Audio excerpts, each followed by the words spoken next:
Hey listeners, how are you all? Thank you so much for being our awesome members. There's a lot to come more. Sit tight, be comfy, put your headphones, now let's begin. A blonde-haired boy wearing a blue shirt and orange shorts was hiding in the shadows, taking extra care to hide himself from the adults looking for him because of his latest exploit, giving tea. Hokage monument, a complete makeover complete with makeup and a new hairdo that effectively turned them into queers. Just a normal day for one Uzumaki Naruto. He peeked out from his hiding place. ND noted that the assorted shinobis chasing him were no longer in the vicinity. A fox-like grin made its way to his face before disappearing with a loud pop. A lone shinobi lagging behind the chase, he heard the sound and decided to investigate. He didn't find anything in the dark alley except for a lonely black cat sleeping on top of an old dumpster. Naruto appeared in his living room with a loud pop before releasing a sigh of relief. Deciding to get a snack to calm his nerves, he proceeded to the kitchen, pulled out a cup of instant ramen, and filled it with hot water from a thermos. He UGHT it to the table and sat down to wait for the preserved noodles to be cooked to perfection. That was a nice prank you pulled, Kit. You should have seen the faces of those chasing you when they saw their beloved Hokage's sporting makeup and a new hairdo. A voice inside his head remarked, followed by a loud barking laugh which caused Naruto to grin. Believe it. Besides, those old geezers needs a new look anyway. Especially Hokage Gigi. He mentally replied haughtily to the voice as he served himself some of the delectable morsel in a cup. Anyway, you're getting good with that disappearing trick of yours. Have you experimented with it? The voice asked, curious. Naruto shook his head while slurping some of the hot ramen. Nope, not yet. Ever since it happened, I only practiced the disappearing trick. He answered the voice while slurping the remaining broth from the cup. He heard a sigh from the voice in his head. How many times do I have to tell you? It's called teleportation. The voice corrected him in an exasperated voice. Naruto just rolled his eyes since they've been debating the technique's name for a month now. Yeah, Kyuubi. Fine. Teleportation it is from now on. And to answer your question, no. I haven't experimented on anything other than teleportation, answered Naruto in an annoyed voice. The people of Konohagakure no Sato would have been shocked if they found out that Naruto was having a conversation with his tenant, the Kyuubi no Kitsune. It was a freak accident that caused him to pass out in a deserted alley after running away from a team of NBU after pulling a prank on the Hyuga clan. Painting their underwear bright orange without them knowing about it in the middle of the night was quite a blow on the clan that prided themselves on their all-seeing eyes. Of course, everyone knew that he did it since he was a well-known prankster in the village and the orange was a dead giveaway since it was his favorite color, so he didn't bother to deny the accusations. He simply ran. He met Kyuubi in his mindscape after passing out when he hit his head on a brick wall when he mistimed his jump. He found out about his furry tenant who explained to him how he was sealed inside him by the Yondaime Hokage and how the seal will stop him from escaping. It took quite a while to explain everything since the boy was ranting and raving about him being inside his stomach, so to speak, which was the reason why the villagers was treating him like garbage. At the end, both were able to strike a deal with each other. Naruto will provide Kyuubi access to the outside world through his senses, and in return, Kyuubi will guide the boy on his goal to become a powerful shinobi, though he warned the boy beforehand that his technique was quite different from the usual shinobi fare since his abilities are mostly in chakra manipulation and he only knew of a few shinobi techniques he could teach him. Naruto just waved him off and accepted the help. He discovered his teleportation ability accidentally when a mob cornered him in an alley after being discovered of playing a prank on one of the merchant's shop in the village. Really? There is nothing wrong with painting the entire shop pink. It was a good color, bright and happy, but it seems that the owner of the shop didn't like it, or he was a hidden pink hater. After being surrounded by a mob carrying all sorts of sharp implements to hit him with, he disappeared with a loud pop when he was overcome with fear, wishing to be in a safe place away from them. He arrived on top of the Hokage monument in a heap, not knowing how he got there. Naruto and Kyuubi brainstormed about what happened, coming up with different theories on how the boy teleported away from the mob. Naruto told him He was just awesome that way. While the fox looked deep into the boy's genetics to come up with a plausible explanation of the phenomenon. It took a while, but Kyuubi was able to find out that the Sei Al and his presence in Naruto altered his genetics to produce chakra into something that is more unique and potent. It is still the same chakra that the shinobi population uses for their techniques, but it had an added ingredient to it that allowed Naruto to teleport, and if Kyuubi was right, which the fox remarked that he usually is, Naruto would be capable of other feats if he took the time to experiment a bit. It took a week of practice to get teleportation down to an art by disappearing and reappearing anywhere in his apartment. Try as he might, he couldn't get rid of the sound though, but beggars can't be choosers. You know, Kit, if you could harness this ability of yours, it would make you a powerful shinobi one day. I mean really, if you can disappear from one place to another without any restrictions. You can do anything if you put your mind into it. If I remember correctly, you were busy, wishing to be somewhere safe when you got cornered by that mob after your prank. Unique chakra helped you out by teleporting you to the Hokage monument. You can do other things if you put your mind into it, explained Kyuubi in the most convincing voice he could muster. He didn't want the boy to waste whatever talent he has in his system. So what you do think I should do first, mused Naruto, a bit excited on the considered of becoming a powerful shinobi with his unique ability, as the fox called it. Nothing much. From what I can tell, you willed yourself to go to a safe place, which coincidentally was the Hokage monument, since you hang out there a lot. If you can harness your will properly, then you might be able to do other things. But for now, there might be something in the Konoha library that could help you get started, so you might want to hit the books first. What? No way. I am not going to read. It's so boring. He whined in his most childish voice, but it didn't take much effort since he was still 6 years old. Besides, it's not like I'm welcome there anyway. I tried going there once since Gigi suggested that I read something before I start the academy, but the old geezer in the library wouldn't let me in. Kyuubi silently cursed at the stupidity of humans. These humans were living in a shinobi village, so they should know something about seals or ask an expert about it. But no, they chose to ignore that because it would be seer to just blame the boy because of his presence inside him. He perked up a bit when an idea hit him. Why don't you disguise yourself, Kit? Disguise myself? How? I don't really have money to buy a decent disguise, you know. He complained, thinking about the money the Hokage gave him as a form of allowance that is given to orphans who chose to live by themselves. He barely had enough to buy street UFF he needs, since the shops in the village overcharge him. The only place he could eat in peace at the right price was at Ichiraku Ramen, where the Hokage treats him when he's not busy with his work. That's where I come in. I can teach you how to access your chakra, then I'll instruct you how to do the Henge no Jutsu transformation technique, so you can go into the library anytime you want.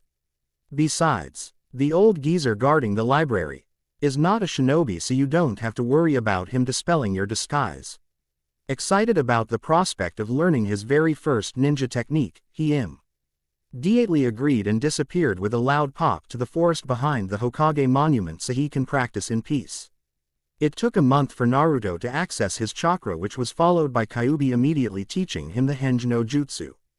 The fox first taught him how to settle down and find the chakra source in his body. It took quite a while for him to find it, but he was shocked when he did. He had so much chakra in his body that even Kyuubi was amazed. His tenant informed him that his chakra reserves was 5 times larger than your average genin, which made Naruto jump around in excitement, showing that he was going to be powerful in the future. Kyuubi immediately shot him down by telling him that having so much chakra was good, but his control would be shot because of it. This caused an hour-long debate between the two, between control and power. Of course, Kyuubi won with his logical explanation that easily trumped Naruto's defense. After the debate, which Naruto lost, Kyuubi taught him the various steps to control his massive chakra reserves before doing any jutsus. Of course, Naruto whined the whole way, but immediately shut his trap when Kyuubi threatened him that he will not be taking the boy any techniques if he didn't have any control over his chakra. It took the rest of the month to exert a minimum control over his massive reserves. Naruto started out with the basic leaf Sticking exercise which took him a week to master, which would normally take an academy student a day or two to accomplish. Another week was focused on tree walking, which Naruto was quite excited to do. For Naruto, walking on walls and trees was amazing in his mind. Kyuubi took all this in stride since he found it funny every time his container was blasted off a tree like a rocket when he used too much chakra during the exercise. Naruto left his apartment ready to start his first mission, infiltrating the Konoha library. He already mastered the Henge no Jutsu, which was too easy for him, much to the surprise of the fox. Again, Naruto told his tenant that he was just awesome that way, but the fox shot down his growing ego by telling him that it was because of him that he was able to master the jutsu easily. After all, foxes were natural shapeshifters, so the trait must have passed on to Naruto after the sealing. Naruto grumbled about that, causing Kyuubi to give him a smug look that spoke volumes. Naruto ducked into an alley behind the Konoha library and put on his disguise. He came out with a black messy hairstyle. His eyes were a light shade of green, almost jade. His trademark whiskers were gone, since it would immediately alert people that it was him sporting a new look. He also changed his facial structure to a more angular look as opposed to his original rounded face. He didn't change anything else since it wasn't necessary, so his clothes and build stayed the same. He nervously entered the library, expecting the old geezer who guarded the place to kick him out. Much to his surprise, the man simply gave him a smile while saying that it was great for kids to start reading at an early age. After telling the disguised Naruto to come to him if he needed any help, he ushered him inside while telling him to have fun. Naruto and Kyuubi were inwardly laughing at how they were able to fool the old fossil. Naruto found himself in a very large room filled with bookcases crammed to the brim with scrolls and books. He knew that the Konoha library was divided into two parts, the civilian section where he was now and the Shinobi section that was in the second floor of the building. Anyone can access the civilian section, but you need to have the leaf headband before you go to the more informative Shinobi section, which contained regulated information that can be too dangerous for those who have no training for it. Naruto also knew that sensitive information was hidden away inside in a well-guarded room inside the Hokage tower, close guarded the Anbu round the clock. Despite his plans to raid the Shinobi scrolls and books, his plans were for naught since there was a Chunin standing guard by the stairs. He cursed his luck but decided to go through with the plan, for now. He didn't know where to start, so he decided to consult the brains of the mission. "So what do you think I should look first, Q?" Naruto asked his tenant while checking out the labels on the shelves. He was in the history section of the library where the shelves were filled to the brim with very old-looking scrolls and books. I'm not really sure." This caused Naruto to palm his face hard. "Hey, it's my first time in the library, so I don't know exactly what we're looking for. However, the best place to start is to find any information on bloodline limits. Our goal is to find a bloodle that is similar to yours if ever there is one." Fine. I think those books are in the next row. Let me check it out," remarked Naruto while grumbling about annoying know-it-all foxes. He left the current row and walked to the next one, checking out the titles on the shelves as he walked. He stopped when he found a book entitled, Bloodline Lexicon of the Elemental Countries. "This looks like a good one to start with. What do you think?" he asked his tenant while opening the book to see that the different bloodlines were sorted according to the village they were cultivated. He felt Kyuubi reading along with him. "Yep, start reading," the fox ordered. Naruto rolled his eyes but did as instructed. 2 hours later, Naruto's eyes were watering while Kyuubi was ranting in his head that this was taking too long.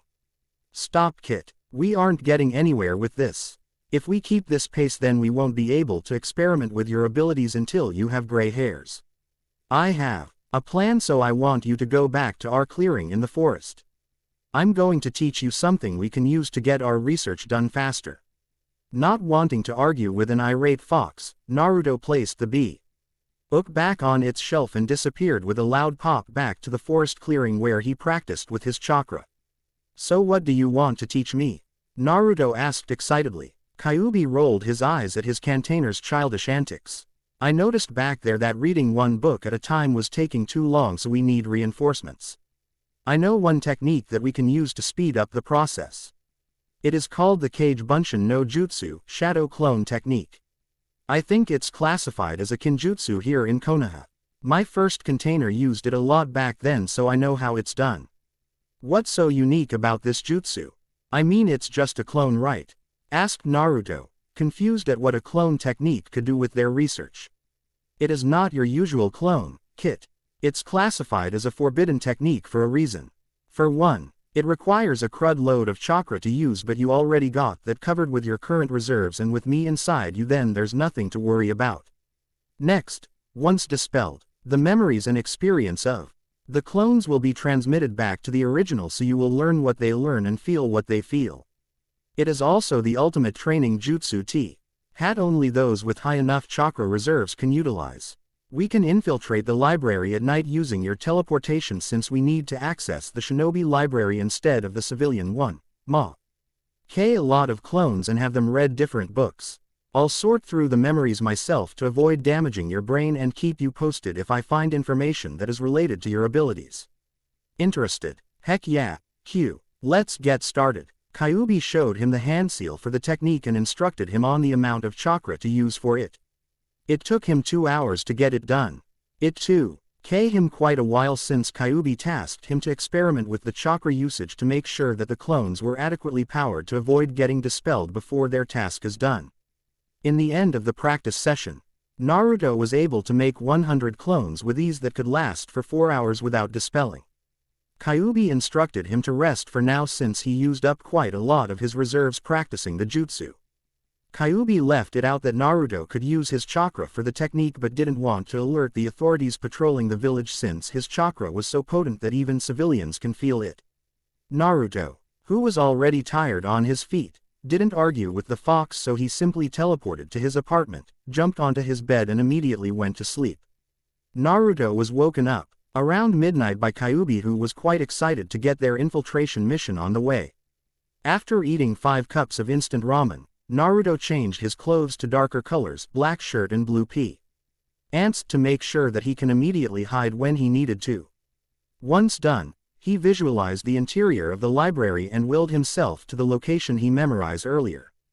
Behind a large bookcase that is far away from the door to hide the sound of his appearance. He disappeared from his apartment with a loud pop. Naruto crouched down to hide when he appeared in the library, knowing that the sound of his teleportation might alert whatever guards was in the area. As planned, Kyuubi took over Naruto's senses for a bit after the boy gave him his permission and did a sweep of the alley and some distance around it. He gave Naruto the all clear when he didn't feel anything out of the ordinary. They have the library all to themselves for the night. Okay, Kit. No one's in the area, so make 100 of your clones as we practiced earlier, then tell them to read different books for our research. Now hop to it, ordered Kyuubi. Naruto rolled his eyes at how stupid the order sounded. Really, Q? Hop to it? I'm not a rabbit, you know. Naruto deadpanned. He swore that he felt the Kyuubi blush. Shut up. You're too young to complain, Kit. I'm more mature than you. Kyuubi defended himself. This made Naruto grin. Sure. But you're right. You're the more mature one between the two of us. In fact, you're older than dirt, remarked Naruto with a grin. This resulted in the fox ranting about kids respecting their elders, which caused Naruto to hold his head in pain. Fine. Shut up, will you, so we can get started. The boy spat, which caused his tenant to shut up. After a mumbled apology from his tenant, Naruto summoned 100 clones and instructed them to check out books that might hold some answers or clues to his abilities. He instructed 10 clones to check out the civilian side of the library while he and rest go up to the Shinobi section. The clones saluted and scattered to do as instructed. Naruto chose a book from the shelves entitled Chakra for Dummies before sitting down on the floor and started to read well into the night. Naruto teleported back to his apartment an hour before the library opens to the public, sporting a headache. He and Kyuubi didn't find anything related to his abilities, but he could now brag when he attends the Shinobi Academy that he is knowledgeable about the history of the elemental nation, the different bloodline limits, Shinobi mythologies, chakra theories, with some classical works thrown in. He never did find out why some of his clones were reading love stories. He slumped over to his bare kitchen and filled up a pot with water, then placed it on top of the stove to boil. His stomach was demanding food since reading took a lot of energy despite being a chore done sitting down. That was a useless night, complained Naruto while massaging his aching temple. He never wanted to hold another book if he can help it, but he knew that his measly wish was not possible. Stop complaining, Kit. There are thousands of books and scrolls in the library. You can't expect to find something about your abilities overnight. We will do this again tonight, so you might want to rest up since we are going to start early so we have more time to check out the materials there," remarked Kyuubi in a solemn voice. He was also dejected at their lack of findings, but he knew that there was still a long way to go to find what they needed about his container's abilities. "Fine, you're right, but at least we got something out of it," Naruto grumbled, but a small smile made its way to his face. "Reading can quite fun, especially when you find something that interests you." Remembering being engrossed in his book about different chakras and its uses in the shinobi field. "True, you have to realize, Kit, that being a ninja doesn't always equal flashy jutsus, blurring speeds, and powerful punches. Ninjas need knowledge. After all, muscles without a brain to guide them are useless. So despite the fact that we didn't get anything about your abilities, you are still learning something related to being a shinobi of the leaf," explained Kyuubi in a sage-like voice. Naruto nodded while a thoughtful look crossed his face. "Yep, I was thinking, instead of just focusing on researching about my abilities, what do you say about starting my training early? I can check out some taijutsu moves and other shinobi-related materials so I can train in them. We see, and alternate between training and research since I still have 2 years before I go to school," he mused while pouring the boiling water into 4 cups of ramen. He got an excited nod from his tenant. "That's a good idea, Kit. We'll start next week since it's already Wednesday. I want you to do research until Saturday, rest on Sunday, then we can start alternating between training and research next week." "How does that sound?" asked Kyuubi with mild interest, already coming up with a training schedule for his container. After all, having his container become stronger is only right since he is the strongest of the tailed beasts. "Gotcha. Now let me eat in peace so I can go to bed. We have a long night tonight," remarked Naruto as he inhaled the ramen as fast as he could since bed sounds very good right now. Equals time skip. 1 year. Naruto age. 7 equals. It's been a year since Naruto started infiltrating Konoha Library and is becoming a nighttime tenant of the place. He tried learning everything he could while researching on his abilities. They didn't get any solid facts out of their research, but Kyuubi was able to theorize that Naruto's abilities was the first in the elemental nations, which made his host excited. It was similar to a bloodline, but they can't say anything more since they lack the evidence to back it up. During a year of reading and research, Naruto was able to accomplish 2 things. 1. He was able to learn the art of meditation since Kyuubi told him that his abilities seems to reflect his mind. Using the first instance, Naruto teleported as an example. To ready Naruto for future experimentation, Kyuubi ordered his container to look for books on meditation to help him use his mind better. So while his clones were reading and researching, Naruto proceeded to meditate with Kyuubi guiding him all the way. It took him a week before he was able to control his muscles enough to relax due to having too much energy to stay put. It was hard work, but he couldn't deny the benefits he got from it. First benefit he got from meditation was focus. He can now shift his focus as needed.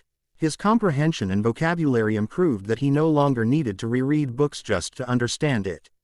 He also discovered that he has photographic memory, but Kyuubi assured him that it was normal since he is able to access his mindscape due to the seal.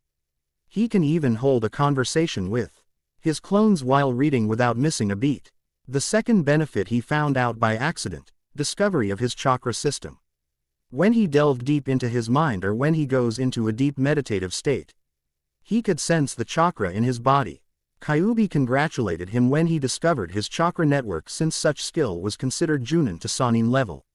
With it, he was able to achieve BTTER control of his chakra to the point that the water walking exercise took only a day to master.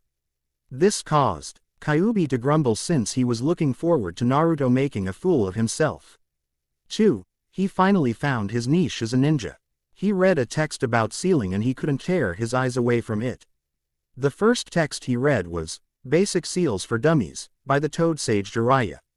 Unlike other books he read, or those that his clones read, it seems that he could understand the formation and creation of seals with ease, as if sealing was in his blood, which Kyuubi pointed out that it could be possible since he has a seal on his stomach. Naruto immediately thrashed the theory and gave the fox a look that easily remarked, "Are you stupid or something?" He was able to utilize simple seals on his apartment.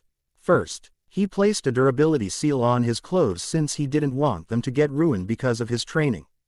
He also tried simple security seals on his apartment, like a lock-in G seal that requires his chakra to unlock the door and windows. He also added durability seals on the walls so the mob that visited wouldn't be able to get through the locks on his door and windows. He was also able to successfully add a heating seal on the shower head, so he enjoyed a lot of hot showers despite the landowner turning it off to his discomfort. He also wanted to try his hand out on express loading seals after reading it in a book which is considered as basic for Chunin level shinobis, but Kyuubi shot the idea down since he wasn't that far into his studies and one wrong move could obliterate both of them to Kingdom Come. Thankfully, Naruto was scared enough to postpone the idea for the future.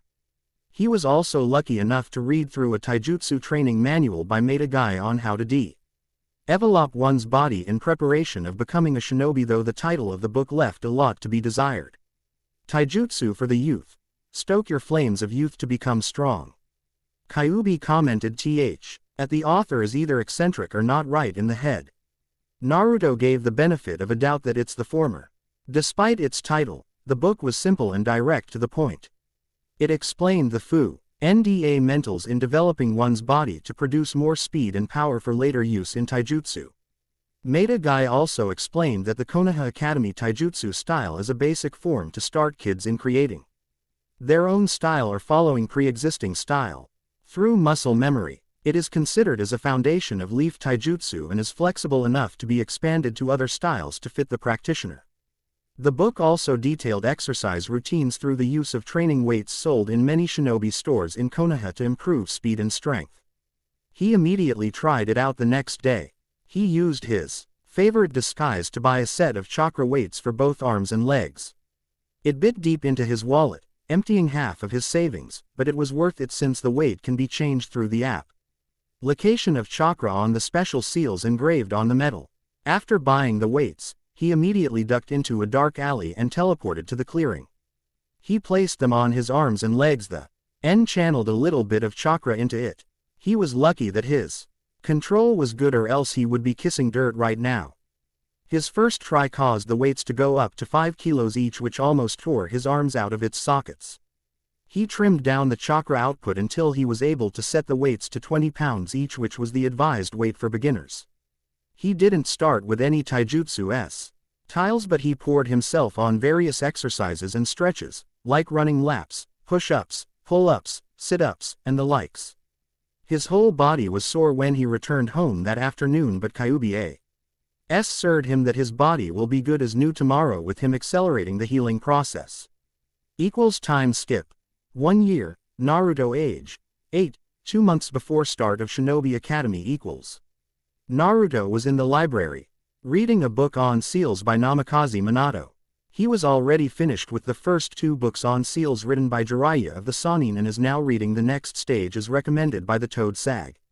The Namikaze Compendium on the Sealing Arts. It was at this point that he discovered another ability of his unique bloodline. He was busy reading the first book of the Namikaze Compendium until he cursed when he got to the part telling him that he needed Jiraiya's book on gravity seals as reference, since the drawing of the seal was not included the Namikaze set. Darn it, why can't he just put the drawing of the seal in his book instead of referencing it on Jiraiya's book? He cursed loudly.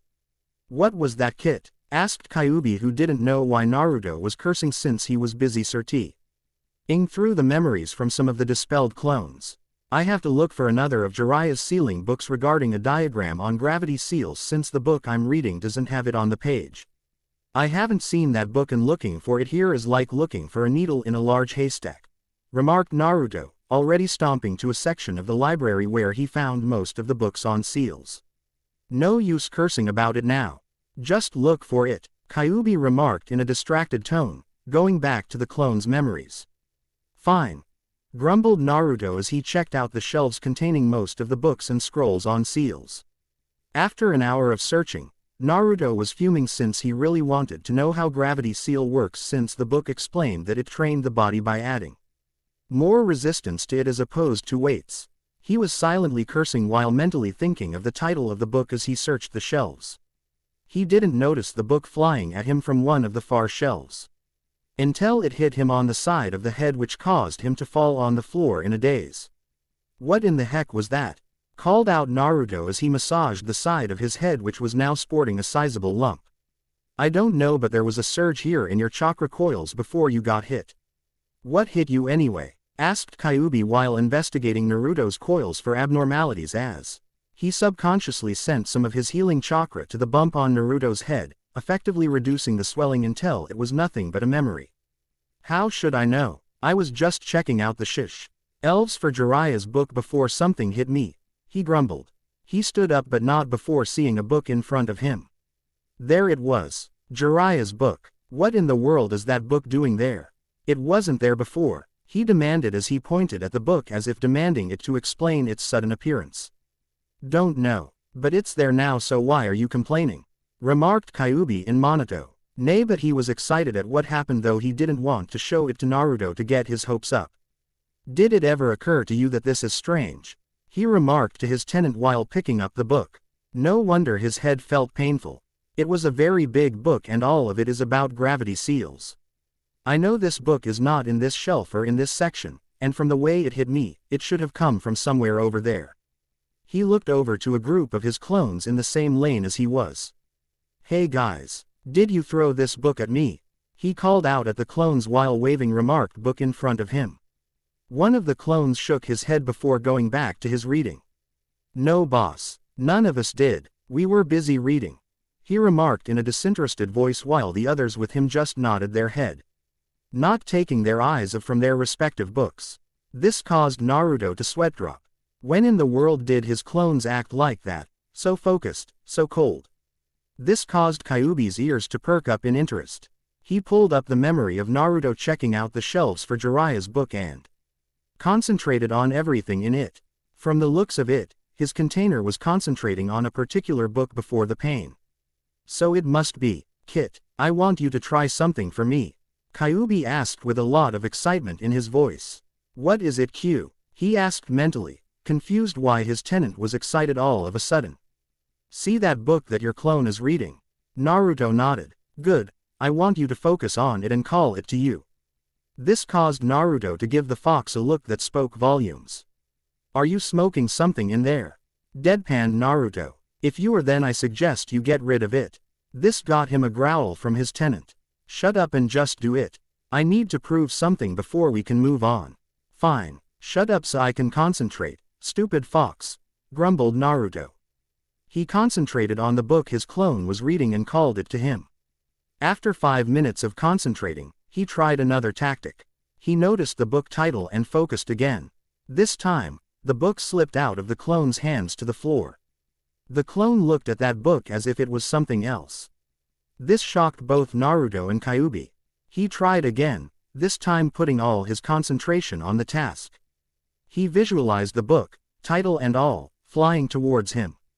He felt a surge in his chakra then. The book flew from the floor where the clone was about to retrieve it towards him, luckily catching the literary projectile before it could hit him. What in the world was that? Called out Naruto, catching the attention of all the clones in the library. Hey boss, I'm not done with that yet, whined the clone that missed grabbing the book when it flew towards its creator, while the rest was alternately looking at remarked book in Naruto's hand and the whining clone. Shut up. Instead of worrying about that book, you should be worried how I got it in the first place, called out Naruto in a voice mixed with awe and excitement. Kyuubi, any idea what happened? I do. It seems we have found a key to your abilities, Kit. Key? What do you mean? Asked Naruto. I finally figured out how your abilities work, Kit. While you were concentrating, I was busy focusing on your abilities. It seems that your bloodline reacts with focus, intent, and visualization thrown in for good measure. You focused on the book to come at you, but it didn't. Then you tried it again using the title of the book. Still didn't work, but it got you some results. But when you visualized the book coming to you, it did. It is similar to how you teleported for the first time. You were thinking about the Hokage monument at that time and you subconsciously channeled your chakra, causing you to teleport yourself there. You usually think of the place and will yourself there, your chakra automatically following what you want it to do, explained Kyuubi. Again, what does it mean? What difference is it when you say I willed it to happen? Asked an exasperated Naruto. Kyuubi rolled his eyes at how dense his container could be despite his increase in knowledge. Simple. Your abilities require 3 things to make it work. You need to focus on what you want to happen, then you visualize what you want to happen, then lastly, will your chakra to let it happen. Try it so we can prove that theory. Kyuubi explained as patiently as he could since he wanted to start the experimentation. Excited to try it out, Naruto looked around for something he could experiment on. He saw a book on genjutsu that he discarded earlier and focused on it. He visualized the book floating on top of the desk while focusing his chakra towards the book. His heart started hammering in his chest when the book floated 2 feet off the desk, but it wobbled and fell back on the table when he lost his concentration. Wow, it worked, remarked Naruto excitedly while trying it again, focusing on the book which lifted itself off the desk again to the surprise of his clones. Wow, boss, how in the world did you do that? One clone called out. Come on, boss, teach us, another clone demanded. The library was suddenly alive with the sounds of Naruto clones demanding their creator how he did it until it annoyed Naruto so much that he dispelled all of them, which caused him to suffer from a slight migraine due to the sudden influx of memories. Okay, that sucks. Mental note. Don't dispel that much clones at once. Ouch. What the heck? One of my clones read some porn in here, he remarked while massaging his head because of pain and cursed when a line from a book containing smut entered his memory.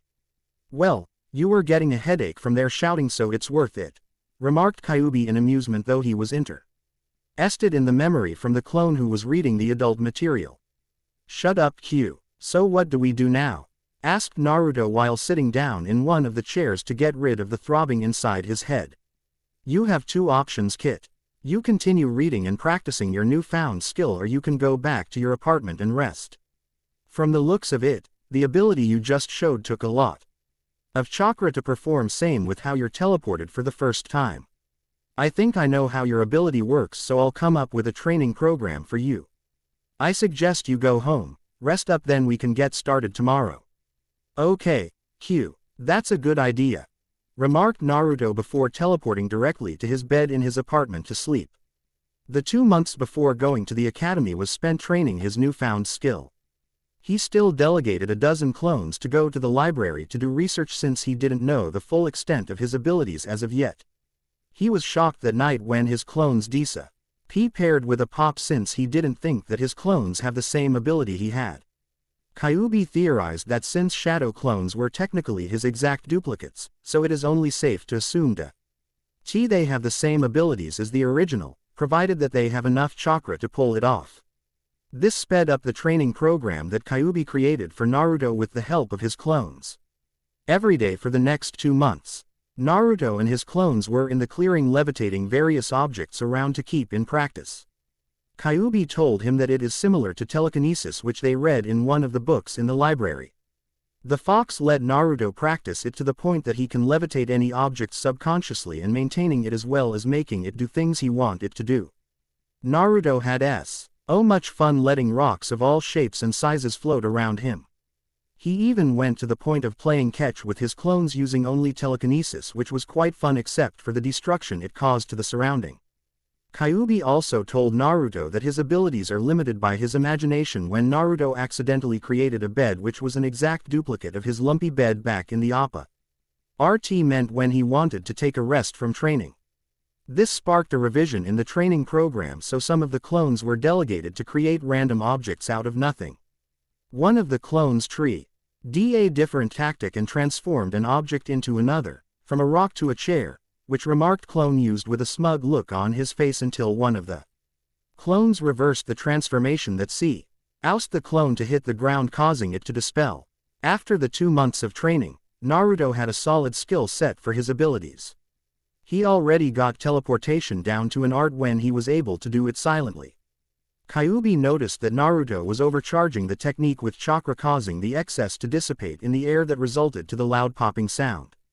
Naruto experimented with the point that he only needed enough chakra to execute the technique. The next skill he mastered was creation, to create any non-living objects from nothing.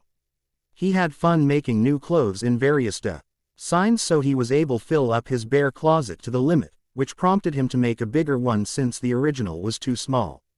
He noticed that his creations didn't disappear after observing it for a week, but Kyuubi told him to keep an eye out on his created clothes just in case. After all, he wouldn't want for his clothes to suddenly disappear on him while walking on the busy streets of Konoha. Because of this, Naruto's apartment was now a fully furnished bachelor's pad, complete with pristine furniture that was quite comfortable. He scoured the various furniture shops in Konoha under HNG to memorize the designs so he can duplicate it perfectly. His favorite was a 4-poster queen-size bed complete with soft pillows, sheets, and blanket. Even Kyuubi drooled at sleeping in such luxury. The last skill he mastered with his current training program was transformation. Unlike creation, which allowed him to create something out of nothing, transformation allowed him to turn one thing into another. He had fun with this one since he noticed that he can transform a living being to another living being or to a non-living object. One of his clones turned a harmless rabbit into a very large white tiger that chased them around the woods, much to Kyuubi's amusement. During experimentation, he noticed that the transformation ability was not permanent since the tiger lasted for an hour before it turned back into a harmless rabbit, who, Naruto noticed, was quite smug at chasing them around. The rabbit's smugness annoyed Naruto so much that he waved his hand at it, causing the area W. Here it was standing to explode, resulting in a small crater 3 feet in diameter and depth. Luckily, the rabbit hopped away when Naruto moved his hands, effectively saving it from certain death. With a large grin on his face, he immediately started making things explode around the clearing, much to the envy of his clones. Annoyed at the constant whining that they want to make things explode too, he read another clone, then dispelled it, causing its current memories to be distributed to the others. More explosions followed, causing the clearing to expand in size with lots of felled wood for more practice on transformation. Naruto and Kyuubi also noticed that he cannot transform or create something that he didn't know about, which was a result of making a plastic kunai. Naruto was aiming for a real kunai, but he didn't know metal that well, so he accidentally ended up with plastic. His ramen cups were plastic, so he is quite familiar with them. This caused Naruto to make a dozen clones said as civilians to read up on subjects involving chemistry and metals. Kyuubi instructed him to add more clones to their nighttime research to raid the civilian section of the library for basic information. Once he got a solid grounding on his abilities, Kyuubi advised Naruto to let the clones practice and discover more of his abilities while he, the original, focus more on physical training. His current weights were now at 50 pounds each, totaling to 200 pounds on his person. His exercise for 2 years yielded great results. He was now 4 feet, which was quite tall for an 8-year-old, and is devoid of any body fat thanks to his training. He wasn't muscular per se, but you could easily see the contour of developing muscles and abs if you look hard enough. Despite the result of physical training, Naruto complained a lot since it was cutting down on his fun practicing his abilities, but he was shot down when Kyuubi told him that his abilities would be useless if his enemies can catch him before he can do anything with it. With that remarked, Naruto focused on improving his speed and strength, which resulted in further increasing his chakra reserves, allowing him to last longer with his abilities. Also, a major breakthrough is when he finally found a name to his bloodline. It was quite funny, really. One of his clones was hooked into reading a fantasy novel where people have powers over magic that allowed them to do things that he could do in real life. Both he and Kyuubi realized its potential as added fuel for experimentation, immediately created a batch of clones to read similar books in the library. The two were salivating at the possibility of throwing fireballs, creating ice attacks, calling down lightning, drowning enemies in torrents of water, and other elemental abilities through the bloodline. In the end, They decided to call Naruto's ability chakra magic thanks to the fantasy books that opened his eyes to more of his potential abilities. It was 5 days before the start of the academy that Naruto was practicing making fire out of his magic. It was a touch-and-go situation at first when he accidentally created a roaring inferno that almost burned the forest. Thankfully, he was able to get rid of it by levitating water from a nearby stream and making it fall on the burning trees, effectively dousing them before they could spread. Unfortunately for him, this act didn't go unnoticed. Sarutobi Hiruzen, the Sandaime Hokage, was currently resting his weary body from hours of tackling the cage's bane, paperwork. He stood up from his desk and walked towards the window overlooking the Hokage monument. While he was relaxing his eyes, he noticed smoke rising from the forest behind the mountain and immediately went on alert. He knew that the south side of the mountain was uninhabited, so a fire there is an alarming scenario. He immediately called his personal Anbu, Neko and Inu, and dispatched them to the scene to bring to him whatever caused the fire for questioning. Unaware of the coming visitors, Naruto was busy trying to create fire out of nothing. His first experiment allowed him to tone down the amount of chakra he was using to fuel his creation, so he started with small bursts to avoid setting a forest fire. He was a bit successful when he created a marble-sized flame floating in front of him and slowly feeding it with more chakra to increase its size. Slowly, the fireball grew until it became the same size as his head. Grinning, he threw the fireball with a burst of telekinesis towards a tree, setting the trunk ablaze. Unknown to him, Neko and Inu was in the trees behind him checking out his abilities. "What in the world did that kid do?" asked a female voice coming from the Neko. "Dunno. But whatever he did, it was cool. I didn't notice NY seals, but I did sense chakra being used to create the jutsu." "Wait, there he goes again," remarked Inu when Naruto tried again, this time, making a fireball the size of his head and throwing it at the same tree, which obliterated part of the bark into ash. With speed that amazed the two Anbu, a grinning Naruto created 5 fireballs of the same size around him, floating in midair, and flung his right arm out pointing towards the tree. As if on command, the 5 fireballs sped through the air and struck the same spot, causing the bark to explode and the tree to fall into the forest. Deciding that it was enough demonstration, Neko and Inu jumped down from the tree behind Naruto. "Uzumaki Naruto, the Hokage would like to see you in his office right away," remarked Inu. Naruto immediately turned around looking like a deer caught in headlights. What?" Naruto stuttered out since he was caught red-handed with his abilities.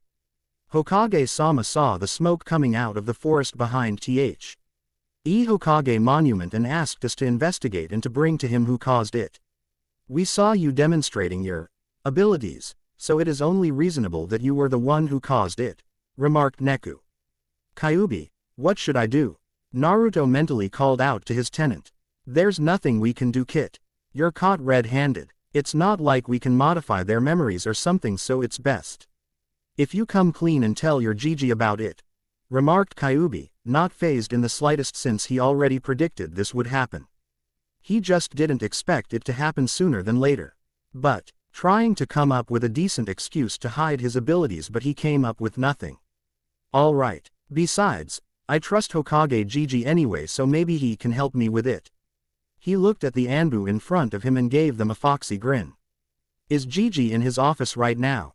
he asked them. Inu chuckled at the boy calling the Hokage such an informal name. "Yes, Naruto, he is in his office right now.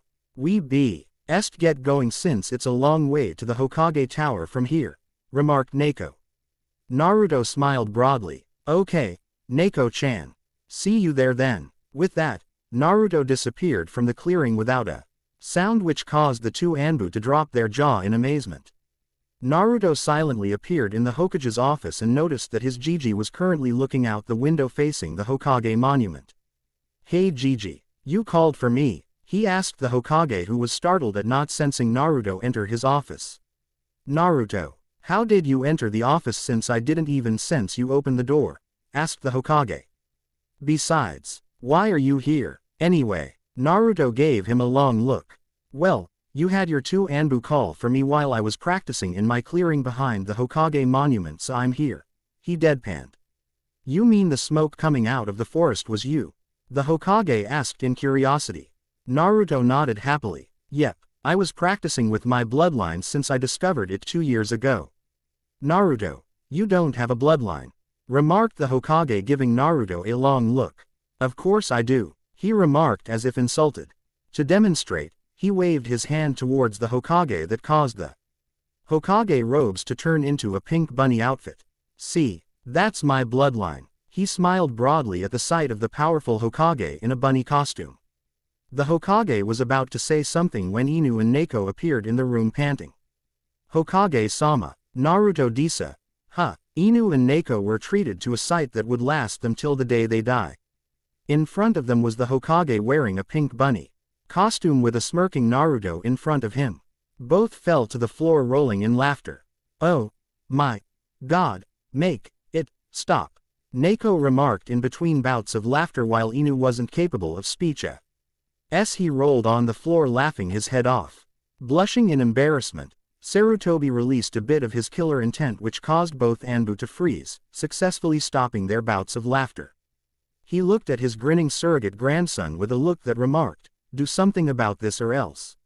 Smiling sheepishly, Naruto waved his hand again towards the Hokage to reverse the transformation, putting his Hokage robes back to its original state, which caused the leader of Konoha to sigh in relief. Naruto, sit down. Inu, Neko, report, demanded Sarutobi towards his now composed Anbu. Thou.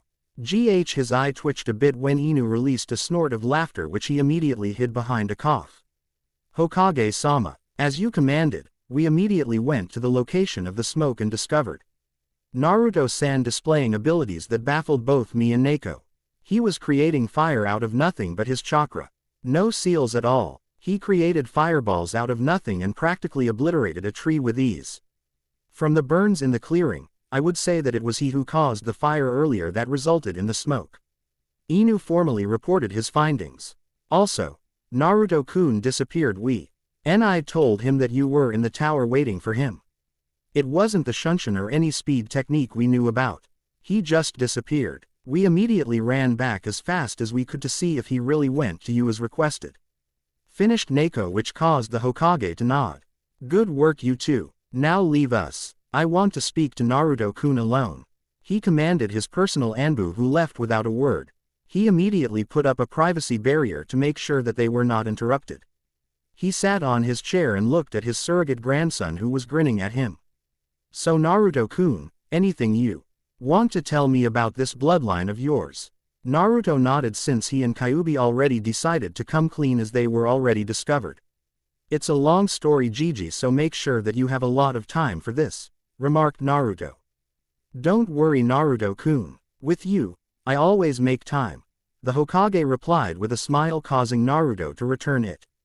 Okay Gigi, it all started when I ran from a mob after I pranked someone 2 years ago. I accidentally hit my head, which caused me to pass out. That was when I met Q. Naruto started his story. Kyuubi. I met him when I accidentally entered my mindscape when I passed out. What? You met the Kyuubi? Don't be fooled by him, Naruto warned the Hokage, since he planned to tell Naruto about his tenant when he graduates from the academy. This plan was obviously out of whack. You have nothing to worry about, Gigi. In fact, he is telling me to ask you if you want to talk to him, since he has a lot of explaining to do. Wait a minute, Naruto. What do you mean Kyuubi wants to talk to me? How can he do that since he is stuck inside the seal? I think it would be best if he explained it to you, since I don't know the technicalities of it, remarked Naruto. Sarutobi was about to stop him, but it was too late. Naruto's eyes glazed over, then his usual blue were replaced with red with slit-like pupils. Greetings, Hokage. Naruto's voice was placed by a deep baritone that indicated that Kyuubi is in control. Kyuubi. How can you control Naruto? The seal was supposed to be designed to make sure that you can't do such a thing, gasped the Hokage. Kyuubi. Naruto just rolled his eyes. Do relax, Hokage-sama. I can't do this without Naruto's explicit permission. This is part of the deal we made when we met 2 years ago, explained Kyuubi, making himself comfortable on the chair. Deal? What deal? After explaining to the kid what happened when I attacked the village and getting sealed inside him, we made a deal that could benefit the both of us. The deal is quite simple since there is no way for me to escape the seal since the Shinigami made sure to tie both our souls together, so if Naruto dies, I die. If I escape, we both die. Not something I really want to happen, remarked Kyuubi with a frown. So you mean to say that Naruto is currently inside his mind right now with complete control over his body? Yes, right now, he is on a very comfortable chair facing a large monitor in front of him that acts as a reflection of his eyes so that I can see the outside world through him. He is laughing at you at the moment. Suru. Toby's sweat dropped at his surrogate grandson's antics. Only the boy would find it funny when he is terrified out of his wits in facing the strongest Biju in person.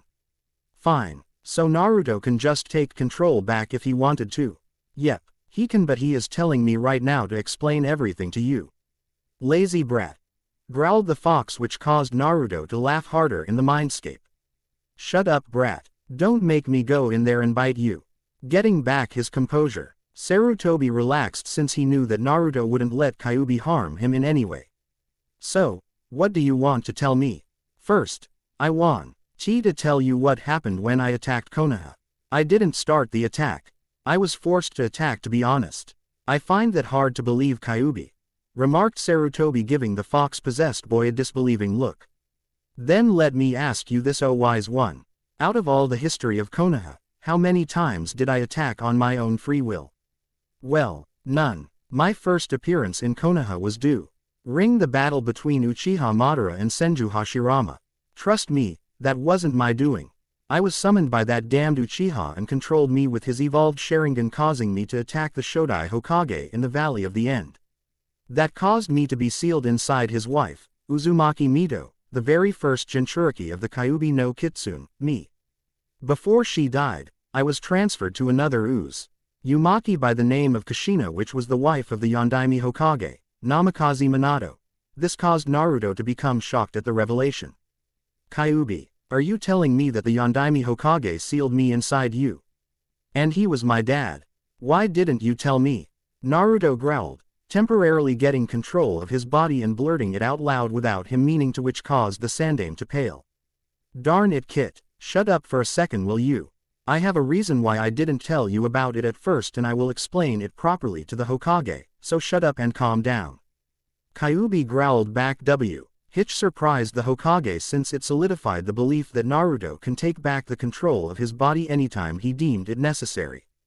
Deciding to nip this in the bud before the two destroys the tea.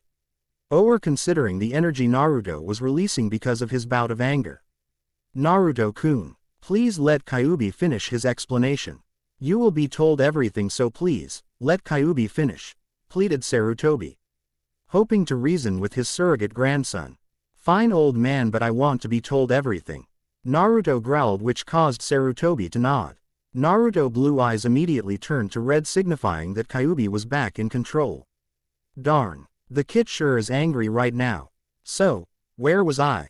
Asked Kyuubi, which almost caused the Hokage to palm his face in annoyance. You were telling me that you were sealed into the Yondaime's wife. He supplied helpfully, causing the Kyuubi to nod. Thanks. Let me see. Kushina was a great container, to say the least. We have similar conversations like what me and Naruto is doing right now, but it was a bit muted since the seal was quite different. Anyway, during Kushina's pregnancy, the seal was weakened since most of Kushina's power was focused on childbirth. If I remember it, when I was inside, you and the Yondaime was powering the seal to keep me inside, correct? This got a nod from Sarutobi. When Naruto was born, you left afterwards, so you didn't witness Uchiha Madara attack Kushina, with the Yondaime not being able to do anything since he was using Naruto as a shield. With his power, he yanked me out of the seal that caused me to reappear outside Konoha.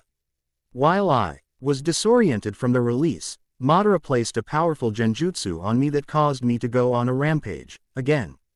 I think you already know what happened afterwards. I was sealed again into Naruto. But this time, the seal was more powerful and more complex due to the Shinigami's interference. The seal tied Naruto and my soul together to form a bond. I can't do anything to Naruto without his express condition, and he can use my chakra at will. However, my chakra has a negative effect on humans due to incompatibility. Using too much of my power before he is ready will cause him to go berserk. I see. A lot of questions came to light with your explanation.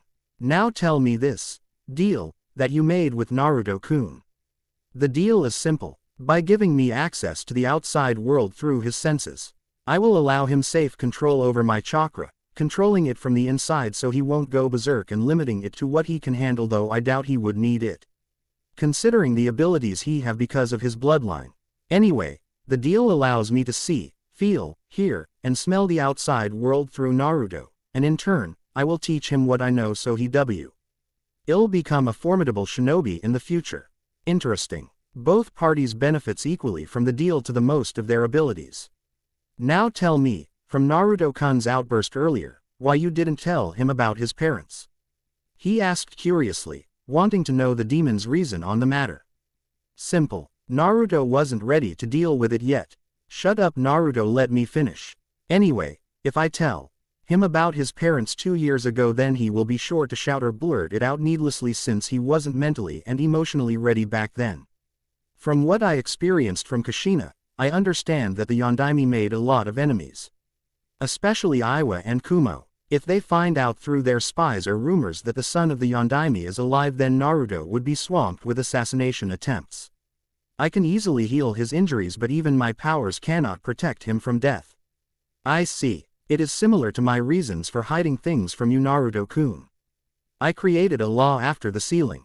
An S-class secret that results in death if not followed, that everyone is not allowed to mention that you are the Jinchuriki of the Kyuubi to the younger generation to give you some chance to make friends. I know the old generation would never look at you as a normal citizen of Konoha, so I made that law to ensure that the younger generation will grant you a chance to make bonds of friendship and trust. As an added insurance to ensure your safety, I withheld the information regarding your parentage to protect you from your father and mother's enemies. The room was silent as Naruto, who was currently in his mindscape, digested the information revealed to him. He grudgingly agreed with Kyuubi and his Jiji's reasoning in keeping it a secret. If his mind wasn't properly trained through the research, studies, and meditation that he experienced for the past 2 years, then he was sure that he wouldn't have the necessary maturity to keep the secret for his safety. He took control of his body. Hitch was quite obvious when his eyes turned back to its shade of blue. He took in a deep breath to calm himself down. He looked at his surrogate grandfather with a smile. No sweat, Jiji. Thanks for making me understand. You and Kyuubi were right. I wouldn't have been able to keep it a secret, and that would have compromised my safety. So thank you again, remarked Naruto in a soft voice, but the Hokage was able to discern the sincerity behind the blonde's declaration. No problem, Naruto-kun. I always have your best intention at heart despite the fact that some of my decisions have hurt you in the past. Now, please tell me how you made me the laughingstock in front of my Anbu bodyguards. He remarked this with a glint in his eyes that made Naruto and Kyuubi gulp.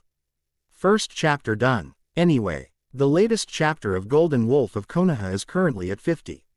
I'm having some problems in trying to make the wave arc a bit original from canon, but my muses aren't cooperating with me at the moment. So while I'm coming up with a reasonable and fun plot for it, I'll continue with the second chapter of Konoha Wizards since I already have 3 pages worth of notes for the plot. Please review, comment, flame if you like this story. Here is another chapter of Uzumaki Naruto, Konoha's Wizard.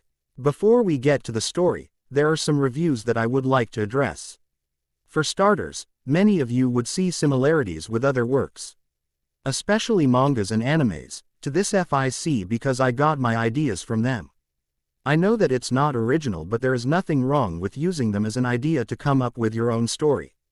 Besides, almost all stories out there are similar one way or the other, especially in terms of magic, so there. Another point is that I'm not making money out of this FIC, so here's nothing wrong with using ideas that aren't my own. Besides, it's a credit to those who originally considered of them in the first place. So give credit where credit is due. Anbu Commander Silverwing. Sorry my friend. I'm not familiar with Dresden Files, so I can't incorporate the ideas into this FIC. Though there is no stopping you from giving me ideas on their abilities though, wink wink. CCEB. Ling. I don't want to make Naruto too powerful in this fic. I will be using some of the ideas you gave me, especially on abilities and weapons. Keep reading, you will see some of them in there. Black B. Utterfly 1993, thank you for your support. In fact, your review encouraged my muse to cooperate with me.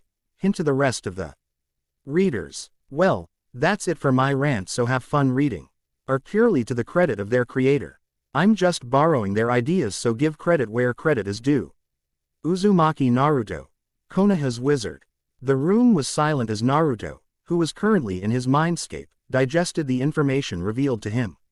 He grudgingly agreed with Kyuubi and his Jiji's reasoning in keeping it a secret. If his mind wasn't properly trained through the research, studies, and meditation he experienced for the past 2 years, then he was sure that he wouldn't have the necessary maturity to keep the secret for his safety.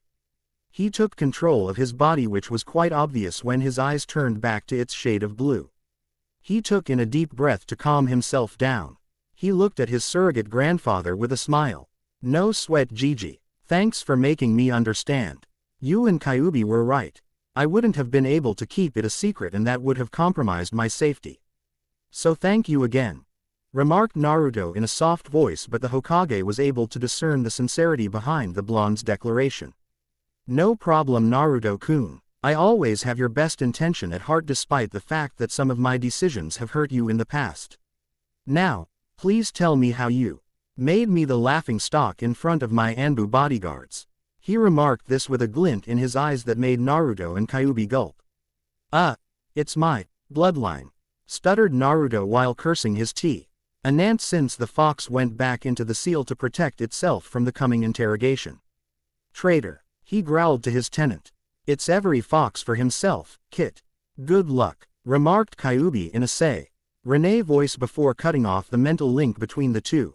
The silence in his mindscape told him that the fox was deep inside his mind, inaccessible at the moment. He cursed some more, unaware of the internal dialogue going on between the Biju and its container. Sarutobi pinned Naruto to his seat with a piercing glare. I know it's a bloodline, Naruto-kun. You made that fact perfectly clear. You turned my robes into a pink rabbit. What I want to know is how you did it, he asked in an ominous tone that made Blonde shiver in fear. Jiji, have you ever heard of magic? Asked a very nervous Naruto. Sarutobi looked at the boy as if he was crazy, but answered all the same.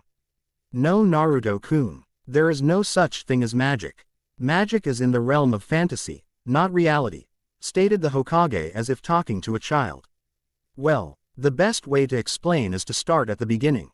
Naruto explained the incident where he discovered how to teleport and his discussion with Kyuubi regarding T. He unique addition to his regular chakra. He explained that Kyuubi theorized that his chakra allowed him to actually bend reality to his will, allowing him to do feats that ordinary shinobi doesn't.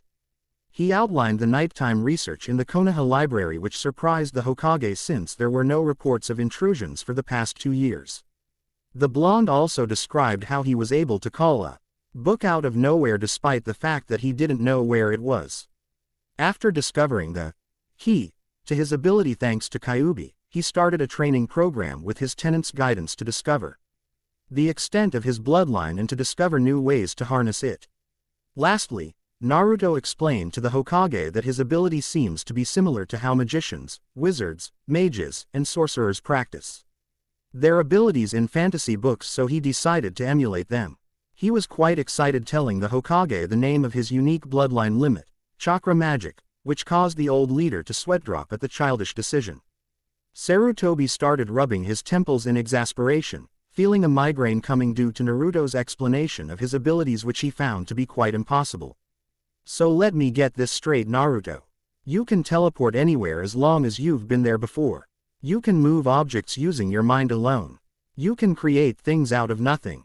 You can transform things into living things, like the white tiger you created in the forest that chased you around. And finally, you can perform elemental attacks without the need of seals. Oh, not to forget that Kyuubi taught Ukage Bunshin since he already learned it from Mito-sama. Did I leave anything out? Naruto shook his head in negative. You got it right, Jiji, though I'm quite sure that there is more to my blue D-line since Kyuubi told me that my limit is my own imagination. Remarked Naruto, confirming everything the Hokage listed down as a partial list of his abilities.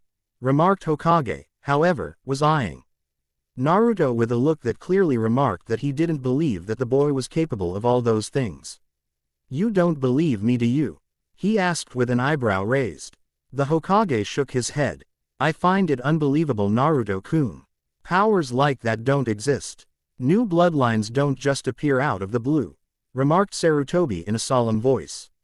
Naruto didn't say anything but just gave the Hokage a grin that sent shivers down his old spine. Are you sure, Gigi? He asked while rubbing his hands together in anticipation. Despite his better judgment, Sarutobi answered in a way that doomed him. Yes, I'm sure that you're just making things up. Naruto immediately teleported from the chair to appear just in front of the door, making sure that the old Hokage won't be able to escape his demonstration. Okay, Gigi. Since you put it that way, then I don't have any choice in the matter. I have to demonstrate the capabilities of Konoha's wizard in action. He declared in a loud voice, waving on hand over to the window, changing it into jail bars to stop any forms of escape. Gathering chakra for his grand performance, he visualized what he wanted to happen, then released all of it in one fell swoop. The Hokage's robes turned into the pink bunny costume, this time with rainbow patterns on it. The desk turned into a white tiger with black stripes, growling at the old man. The paperwork's the Hokage sign transformed into different kinds of birds, flapping around the room, making a mess of thing. The Hokage's chair became a manager's chair, and as an added effect, he turned the paper weight into a busty blonde with oversized assets, giving the old man a massage that caused him to blush. And finally, Naruto waved his hand all over the room, turning the Hokage office into a children's playground. Naruto then turned to the stunned and blushing Hokage. So, what do you think, Gigi? Convinced. As an added effect, he conjured 5 balls of fire orbiting around his body, looking threatening. Sarutobi was stunned at the drastic change to his office. He flared his chakra, then released it in a wave to disrupt the illusion. Unfortunately for him, everything was real, so nothing happened. What the? These are all real, stuttered Sarutobi. Naruto smiled broadly. That's right, Gigi. All of these are real. So do you believe me now? Sarutobi slumped back to his chair, secretly enjoying the ministrations of the blonde girl behind him. Fine. You win, Naruto-kun. I acknowledge the existence of your chakra magic. Now please turn my office back to the way it was before, he requested in a defeated yet wispy voice, since the massage was doing wonders for his aching muscles.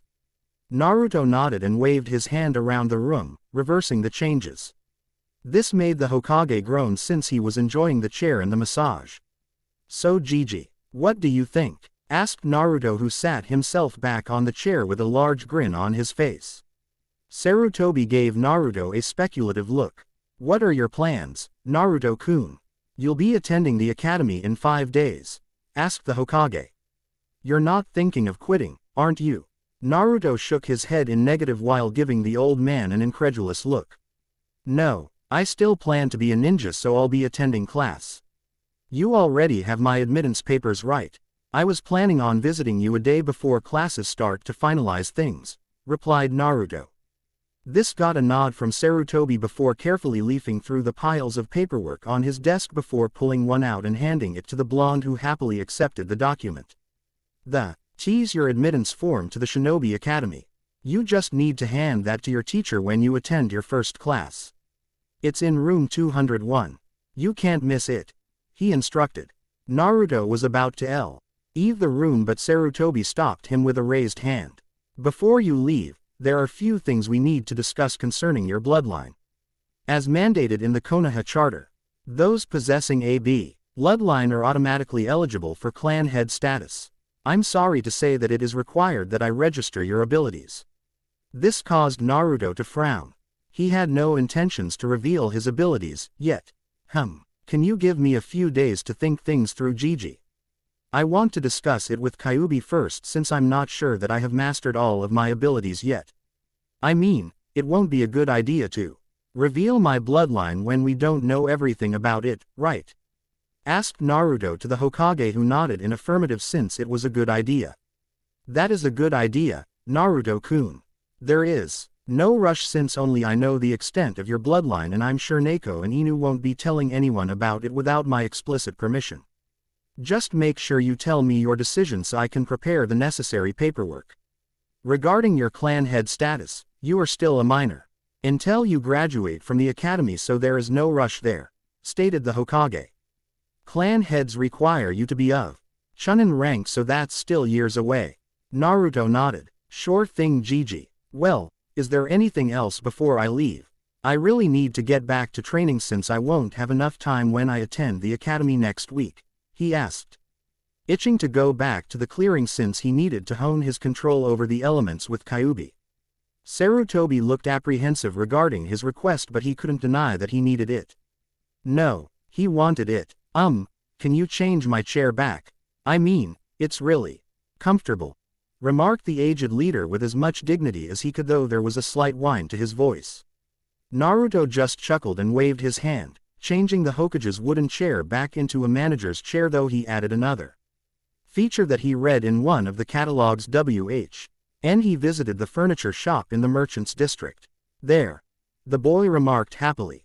Just so you know, I added a massage feature to the chair, so all you need to do is to apply chakra to it, then it will give you a nice massage. Bye Gigi. He finished cheerfully before teleporting out of the room, leaving a very happy Hokage behind, who later frowned when he remembered something.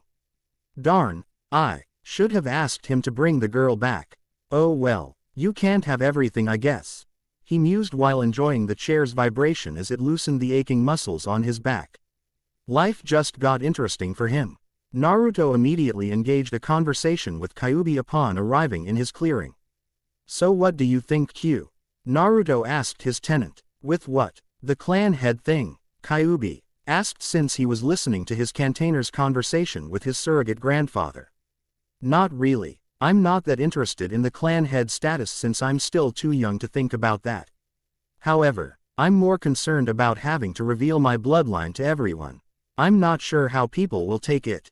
After all, I'm not really that popular in the village, so telling them I have these abilities might not be well received by the public, stated Naruto with a frown on his face. There's nothing we can do about that, Kit. Maybe we can make a deal with the Hokage to keep it a secret until you graduate from the academy, remarked Kyuubi. Speaking of academy, what are you planning to do with your training schedule? Since you will be spending most of the day in school, you won't have time to explore your abilities. I'm not really sure, Q. I mean, I'm really excited in attending the academy, but I also want to explore my abilities more. I'm pretty sure that what I can do now is only the tip of the iceberg, so to speak. Quote, true. To be honest, I already came up with a plan, but it might drain you for a few hours before you're up for training again. What do you have in mind? Asked Naruto, interested in what the Biju got in store for him. Since the 2 years, Naruto gained a healthy respect of the Kyuubi's help and put great pains to listen to its advice. We can always send a reinforced Kage Bunshin to the academy. But this time, you'll be adding a bit of my chakra into it to make sure it won't get dispelled easily. Besides, I can teach you what you'll be learning. I end the academy anyway, so you're just going to attend for the sake of graduating, since there's no way for you to join the shinobi ranks without their recommendation. That is a good idea, Q. But don't you think we should run this by Gigi? I mean, he should know, right? You think he wouldn't find out? If I know that old man very well, and I do, he will be keeping an eye on you since your abilities are quite unique, explained the fox. You do have a point there. So let's stick with that plan then, declared Naruto before creating clones to practice more of his chakra magic. Despite their original plan, Naruto decided to attend the first day of the academy on his own instead of sending a clone in his place. He woke up early on the first day of the academy and created a clone to make breakfast before hitting the showers.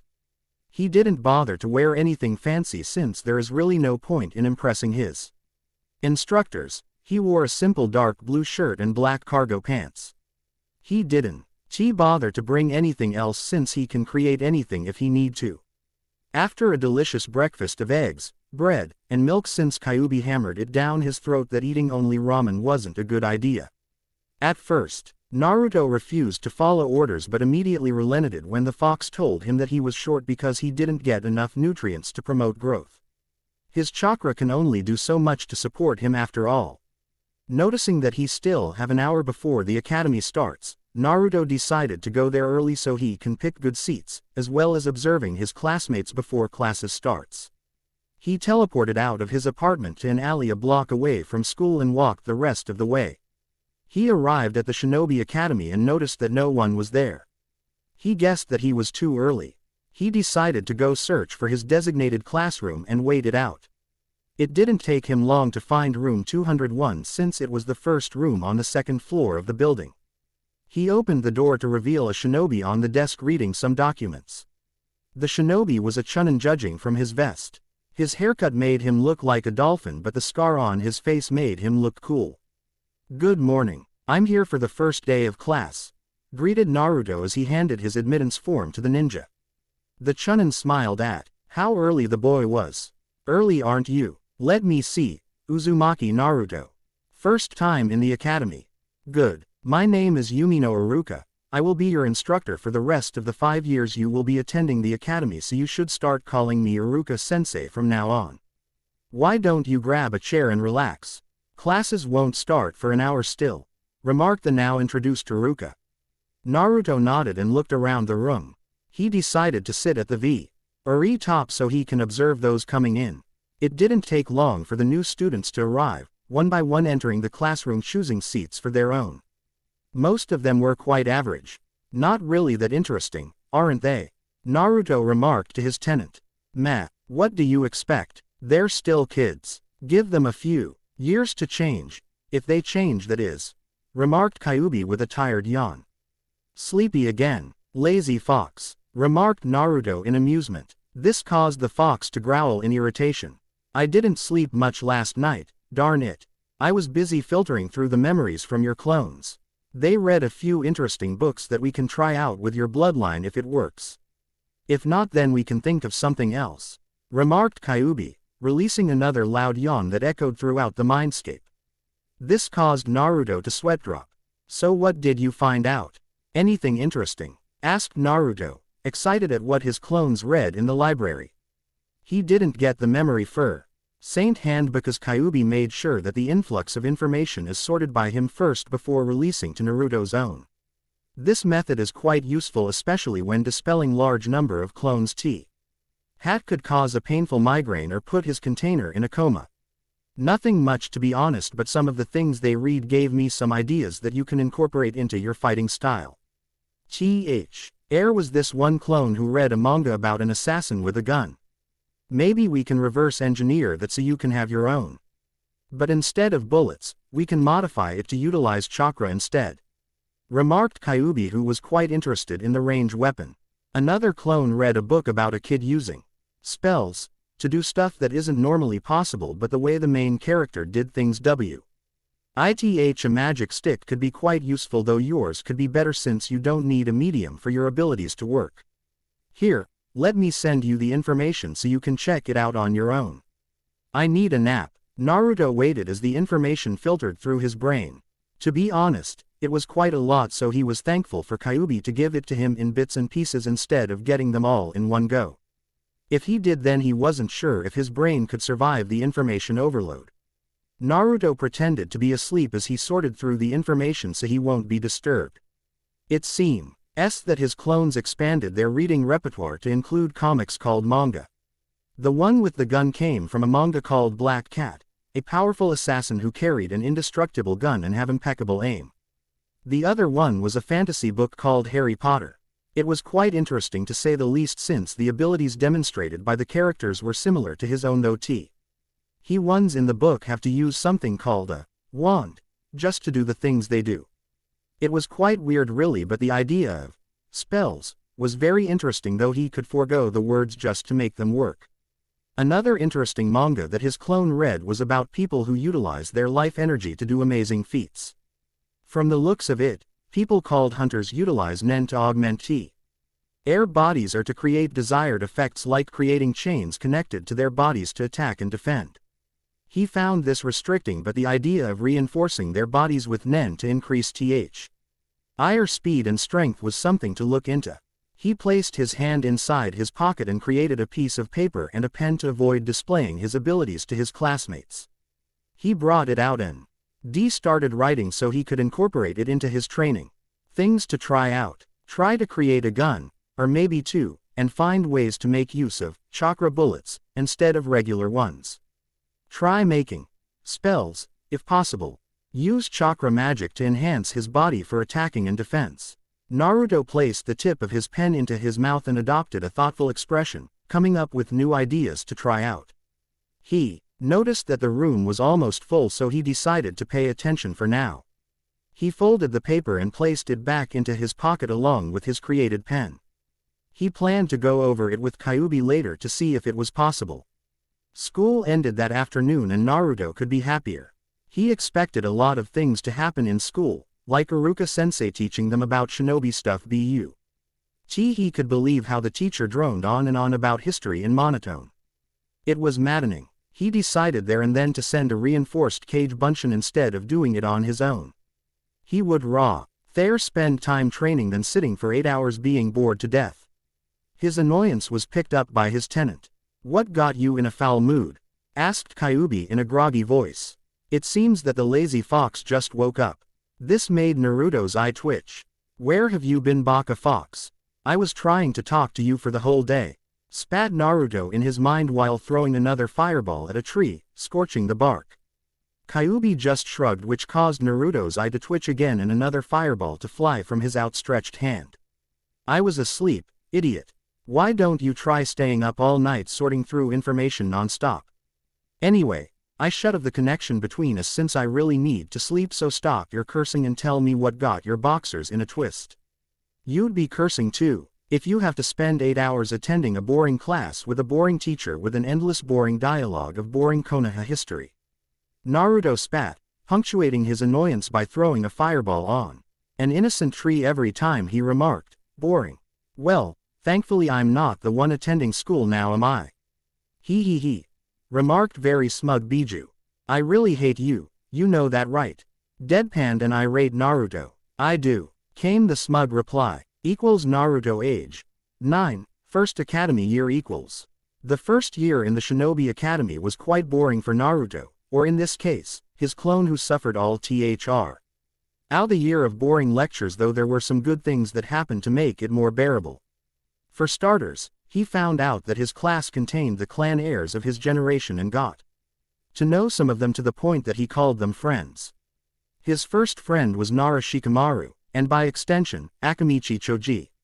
For Naruto, Shikamaru was a lazy genius who loves to sleep during class and watch the clouds outside for hours without getting bored. But behind the lazy exterior is a mind of a genius, especially when they play shogi. Naruto haven't won yet, not even once though. The blonde took that as a challenge and vowed to the lazy Nara that he will beat him someday. All he got from the genius was a lazy, troublesome blonde. Through Shikamaru, he met Akamichi Choji, a chubby boy who loves to eat. However, he was warned by Shikamaru that it was taboo to call him fat or chubby unless he wanted to get pounded into the ground. All in all, Naruto had fun hanging out with Choji, especially when the Nara is feeling lazy. They spend a lot of time talking, though eating was a common pastime between the two of them. Ichiraku ramen became a favorite hangout for the pair when the Nara isn't available. Another friend he met in the academy was Inuzuka Kiba, the loudmouth boy of the dog clan, along with his pet partner Akamaru. In most cases, Kiba became Naruto's partner, in pranks with Iruka as their main target. He also tried to make friends with the current Hyuga heir, Hinata, but couldn't get a few words out of her since she would blush a bright red then faint when greeted. This confused Naruto, and a snickering Kyuubi wouldn't tell him why the girl always faint when he's around. Despite her shy nature, Hinata hanged out with them but didn't speak much, which as quite alright with Naruto, who inwardly vowed to raise Hinata's confidence in the future. There were other clan heirs in class, but Naruto didn't bother to befriend them for one reason or the other. First, there was the lone Uchiha survivor, Sasuke. He usually spends a lot of time brooding, surrounded by his ever-present fangirls whose squeals and empty platitudes grated on the blonde's nerves. Among the two of them being the blonde-haired Yamanaka Ino and the pink-haired Haruno Sakura. He didn't bother to befriend them since they would always berate him for interrupted their Sasuke time. Very time he spared them a good morning. He decided to leave them alone after the third try. While in the academy, Naruto decided to hide his abilities after being prompted by Kyuubi. He was warned to control his bloodline to avoid showing people what he's capable of. In that sense, Naruto performed only enough to land him an average grade which suited him just fine since Kyuubi beat the Show-FF side of him out of his system years ago. However, not all the time his clone spent in the academy was all dandy.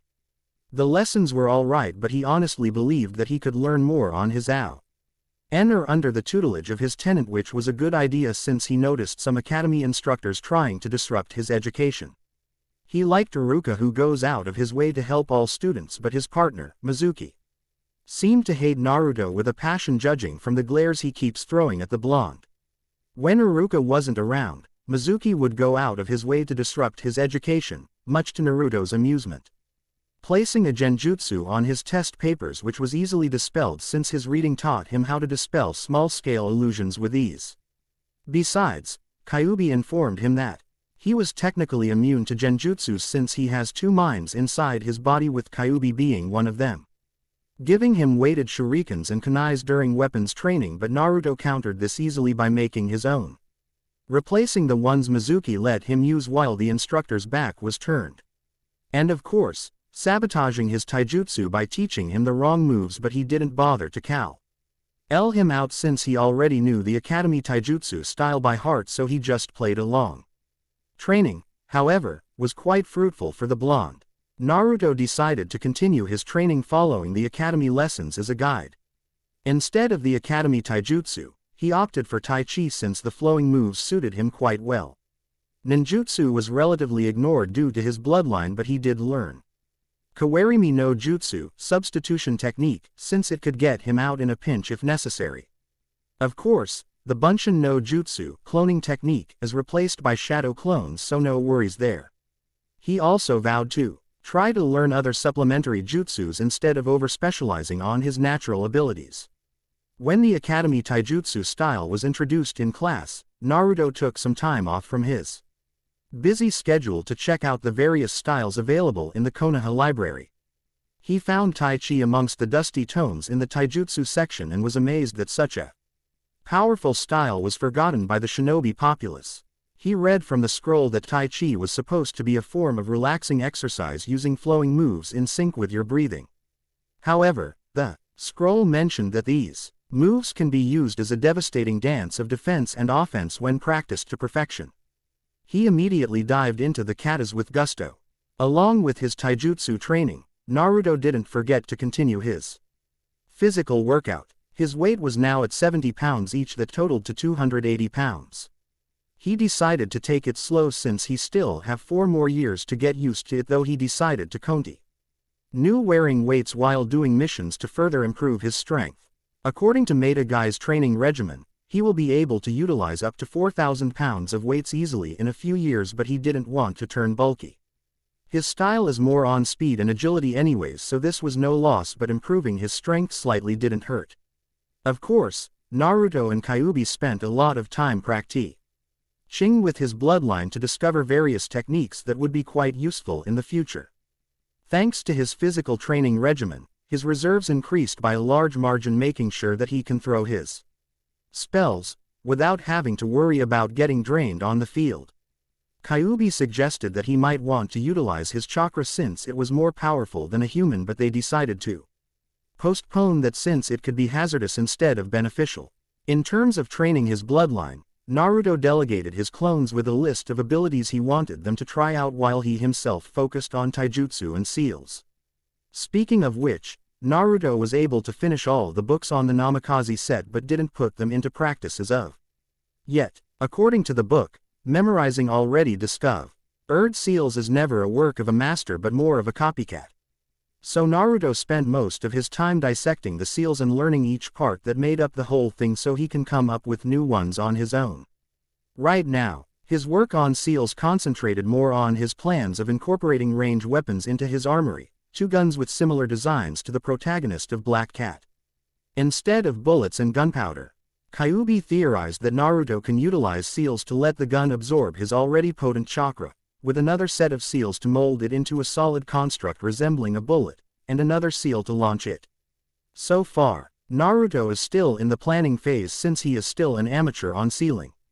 In regards to his bloodline, Naruto already mastered creation and transformation with On. Lee his imagination limiting his ability and mixed it with elemental manipulation. He first started out with fire since he already knew how to create them using his abilities alone. However, transforming them into another shape aside from the usual fireball was a bit harder and requires a lot of concentration to master. However, the most important discovery was the creation of the chakra shield. The idea sprouted when Naruto and Kyuubi was talking about the use of the Biju's chakra. The idea was first realized when Kyuubi informed Naruto that use of the first stage of his chakra allowed the formation of a cloak that will cover him from head to toe and taking on a fox-like appearance complete with a tail and a pair of ears. The chakra will solidify around his body to protect him from attacks, as well as being able to manipulate the cloak to attack. Using the fox cloak as a basis, Naruto pushed out his special chakra from his body and slowly manipulated it to form a sphere surrounding him. It took a week to fully solidify the shield, and the first time he asked a clone to attack him with a fireball almost burned him, since he was able to duck in time when it pierced the construct. It popped quite easily like that of a balloon. In the end, Kyuubi solved the problem by suggesting that he add more chakra to the shield and condensing it more to withstand attacks. As a form of training, Naruto stood in the center of the clearing with his chakra shield surrounded by clones flinging fireballs at him non-stop. He was able to hold it for 5 minutes under constant barrage, but Kyuubi told him that he can increase its duration and durability with practice, with an added bonus of increasing his chakra reserves since he always drained them after each session, causing his reservoirs to grow and his coils to expand. Naruto age 10, second academy year equals. Naruto was making his way to training ground 44, lovingly and fearfully referred to as the Forest of Death. He couldn't teleport into forest since he hasn't been to the place yet, but it could be easily remedied when he gets there. Are you sure about this, Q? Naruto asked fearfully to his furry tenant. Absolutely. You've been training your abilities for years now, but it's all useless if you can't get any real-life practice out of it. Kyuubi replied patiently as if talking to a 5-year-old. Practice. I've been practicing and training since I found out about it, Q. The boy scoffed. Sure you did. The trees back in the clearing were able to give you so much practice that you can use your abilities in real combat. The fox remarked sarcastically. Shut up, Kit. Trust me in this. If you want to be strong, then you need to test your abilities on moving targets, and I know that this forest has plenty of it for you. Fine, you're right. But how do you know about the forest anyway? Naruto asked fearfully. Naming a forest with very large trees the Forest of Death sound ominous and doesn't bode well for a boy like I am, despite his confidence in his abilities. The Shodai Hokage, Hashirama Senju, created the forest using his special bloodline during the founding of Konoha. I knew about it through Mito-sama and Kushina-chan, especially the latter since she spent quite a lot of time in the forest to practice her kenjutsu. Hashirama overpowered his technique, thus the trees are exuding chakra and natural energies, causing the animals in the forest to grow to large sizes and can be quite strong to unsuspecting ninjas. I even learned from Kushina that it's been used quite a lot for the Chunin exams when it is held here in Konoha. Explained Kyuubi while relishing in the memories of Kushina slicing her way through large tigers, snakes, and giant insects during her time as a Junin before the Third Shinobi War. Naruto gulped. Large animals were never good, and large, powerful animals don't really inspire much confidence to his abilities to keep himself alive. Are you sure I can handle it? Asked Naruto timidly. Kyuubi rolled his eyes in exasperation. Yes, you can. I have full confidence in your abilities. Besides, I'm here monitoring the situation, so when it gets too dangerous, I can just tell you to teleport out to safety. So stop worrying and get there quick. We don't want to go there at night since the predators usually come out by then. They're usually bigger than the regular animals that frequent the area. Nothing more was remarked as Naruto made his way to the training ground of doom as he started to dub the place he was going to train in the future. When he got there an hour later, he was amazed at the size of the trees. They were huge. Some of the trees were wider than the Hokage Tower and as tall as the Hokage Monument. Holy crud. You remarked they were big but not that big, remarked Naruto in awe. Though slightly apprehensive at the possible predators lurking in its shadowed foliage. Well, excuse me for not giving you an accurate description of the forest. Kyuubi sarcastically replied, see that fence over there? That marked the boundary of the Forest of Death. Pick an area where you can enter from, then memorize that place as your entry point so you can just teleport in every time you need to practice. Quote, Naruto decided to enter through the gate in front of him, Gate 21. The fence was quite imposing and he could tell that it was strengthened with chakra to Ensu. Read that the denizens of the forest could not leave their place of residence. Taking in a deep breath, he visualizes the other side of the gate and teleported inside since he couldn't open the gate due to the large lock keeping it closed. He took in a deep breath and let it out slowly to calm himself. Well, here we go, he remarked resolutely and willed his feet towards the dark foliage of the menacing forest. Not noticing the hungry amber eyes tracking his movement. It is harmless, he remarked. You can get a lot of practice from the animals in the forest, he remarked. You can do it easily, he remarked. I hate you, Kyuubi, growled Naruto to his tenant as he ran through the forest floor trying to get away from the man-sized tigers chasing him, heck bent on turning him into their next meal. I didn't tell you to run. I told you to fight so you can get to practice your abilities, remarked Kyuubi as he lounged around in the mindscape, clearly amused at his cantainer's plight. I'm only a kid, Q. I'm still in the academy, for crying out loud. Naruto whined as he jumped to avoid a rather large log that could have easily tripped him and put him in the mercy of his pursuers. He landed on the other side and started running again, looking back to see if his pursuers quit the chase. Alas, the tigers easily jumped over the log and continued the chase, this time eyeing him hungrily. It seems that all that running made him even more delicious. Well, if you want to quit now, then leave the forest. Nothing's stopping you, you know. Kyuubi remarked lazily, though he knew deep inside that his container wouldn't back down from a challenge. He was just too stubborn to do so. Cursing himself for what he was about to do, he activated his chakra shield and turned around, running headlong into the rampaging tigers, who he could see was smiling since their meal was coming to them. Unfortunately for the tigers, Naruto's shield was fine-tuned to withstand powerful fireballs and their mayas. Lee's strength couldn't hope to penetrate it to get to their next meal. Naruto barreled through their formation, scattering them with ease. He knew that he'd have to separate them somehow since he couldn't hope to fight all of them at once, though maybe he could if he really set his mind to it. Not slowing down, continued to run towards a large tree in front of him with some of the tigers hot on his trail. He disengaged the shield and ran up its bark, causing the tiger to stop at the base, looking up to the tree walking boy.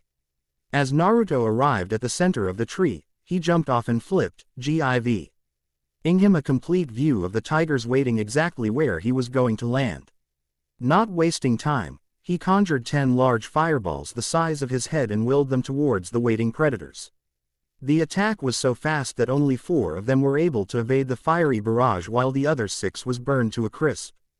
Naruto frowned when he saw the 4 remaining tigers were back into formation, ready to attack him when he lands, but he took the initiative to teleport a few meters behind them while activating his chakra shield to make sure that he is well protected from sudden attacks in case some of them are biding their time under the shadow of the trees. Seeing a large boulder to his left, he used his telekinesis to hurl it towards the group, hitting one of the tigers, causing it to release a painful yelp.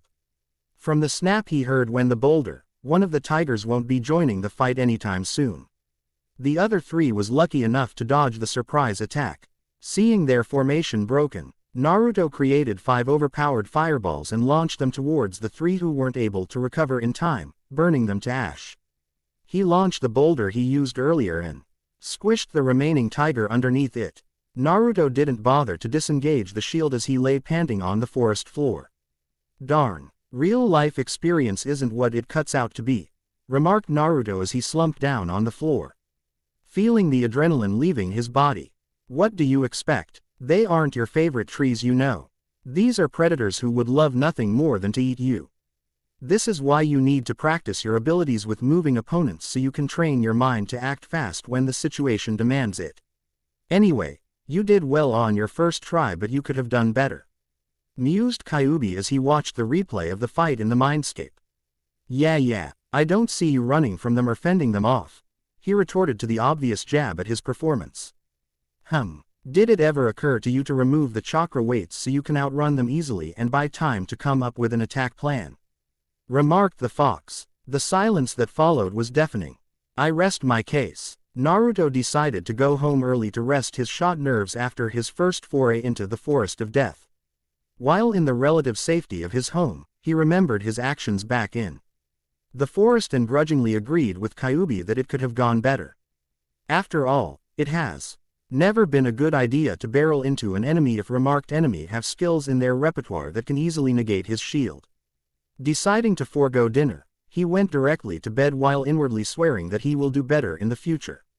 It has been 3 months since his first attempt in the forest of death, and the blonde decided to change his training area from the clearing behind the Hokage monument to training ground 44 for several reasons.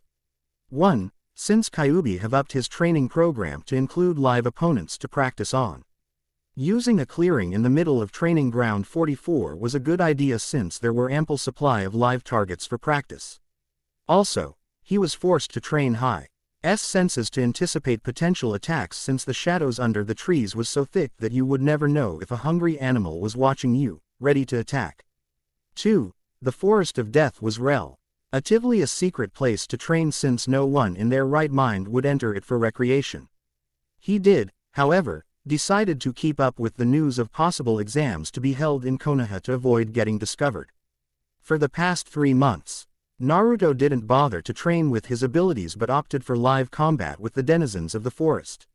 His repertoire of battle strategies greatly improved as he engaged combat with large tigers, his favorite giant spiders, Kyuubi's favorite gigantic leeches, both Kyuubi and Naruto shuddered at their slimy-looking bodies, panthers, and the likes. He was also able to fine-tune his skills for battle purposes, like creating a kunai out of the blue and hurl it anywhere where the enemy is and so on. This was also the time that Naruto experimented on the guns. Creating the actual gun was quite easy, but having no idea of the inner mechanism made it impossible for him to actually use it. In the end, Naruto and Kyuubi brainstormed for a month on what's supposed to be inside the weapon so they can start making it work. First, they needed the weapon to be made of chakra metal for it to be conductive enough to absorb his chakra to create the bullet and power the firing mechanism. Since he has no idea how chakra metals work, he have to resort to a blacksmith back in the village to have it created for him. It took a while to come up with a mold for the gun, the barrel, and the piston that served as the firing mechanism, until Kyuubi opened up another problem to the project. Money. Naruto cursed when Kyuubi brought up the matter of money to pay for the work needed to create the guns. He knew for a fact that chakra metals were expensive and having the gun made purely of it was going to bite deep into his wallet. The allowance he gets from the Hokage wasn't even enough to cover his already huge appetite. The fox easily gave him a solution by going out of the village and robbing bandits of their ill-gotten wealth. Naruto immediately saw merit to the plan since he didn't have any plans to work in the village with people not giving him the time of day. It was on the 4th month of his 2nd year in the academy that he was able to complete the mold for his guns. He decided to create them for a teenager's hands since he wouldn't have the resources to make another set when he grew. After finishing the mold, Naruto left the village under the cover of darkness, judiciously using teleport to escape the Anbu sentries watching the rooftop. He stuck to the shadows until he saw the gate and teleported out of the village to the shadow of the forest just outside Konoha. He went further into the forest and chose a clearing, marking one tree with a Konoha symbol to use it as an entry point just in case he needs to leave the village in the future. After getting that done, he went deep into the forest since there were a lot of rumors in the village that bandits were always camped out in the area so they could pick out merchants to rob. It was 3 hours after midnight that he was able to find a bandit camp as his first target. It wasn't big, there were barely 20 people in the encampment, but Kyuubi assured him that it is bigger than the usual bandit group.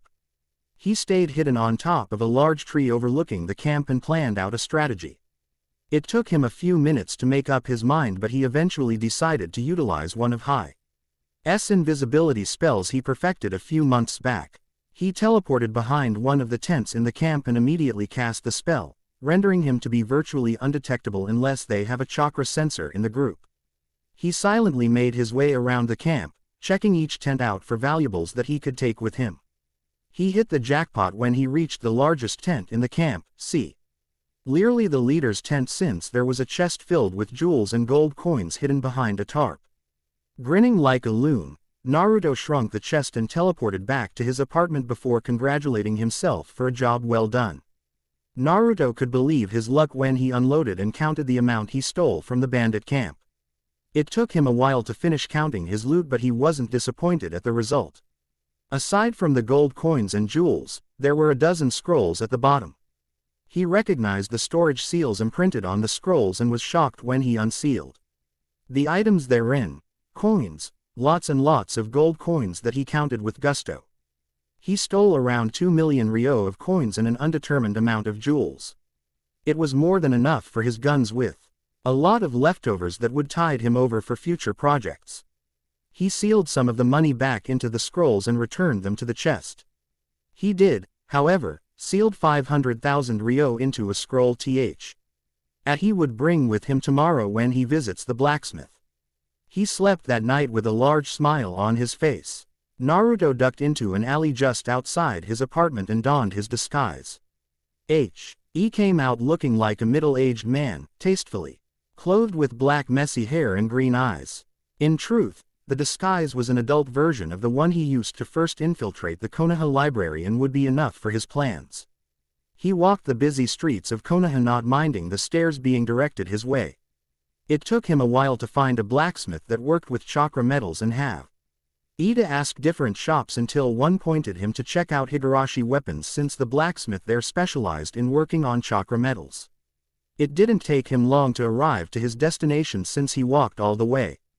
His feet were a bit sore since the store was on the east side of the village, opposite of where his apartment was located. He entered the shop to find a well-muscled man reading a magazine.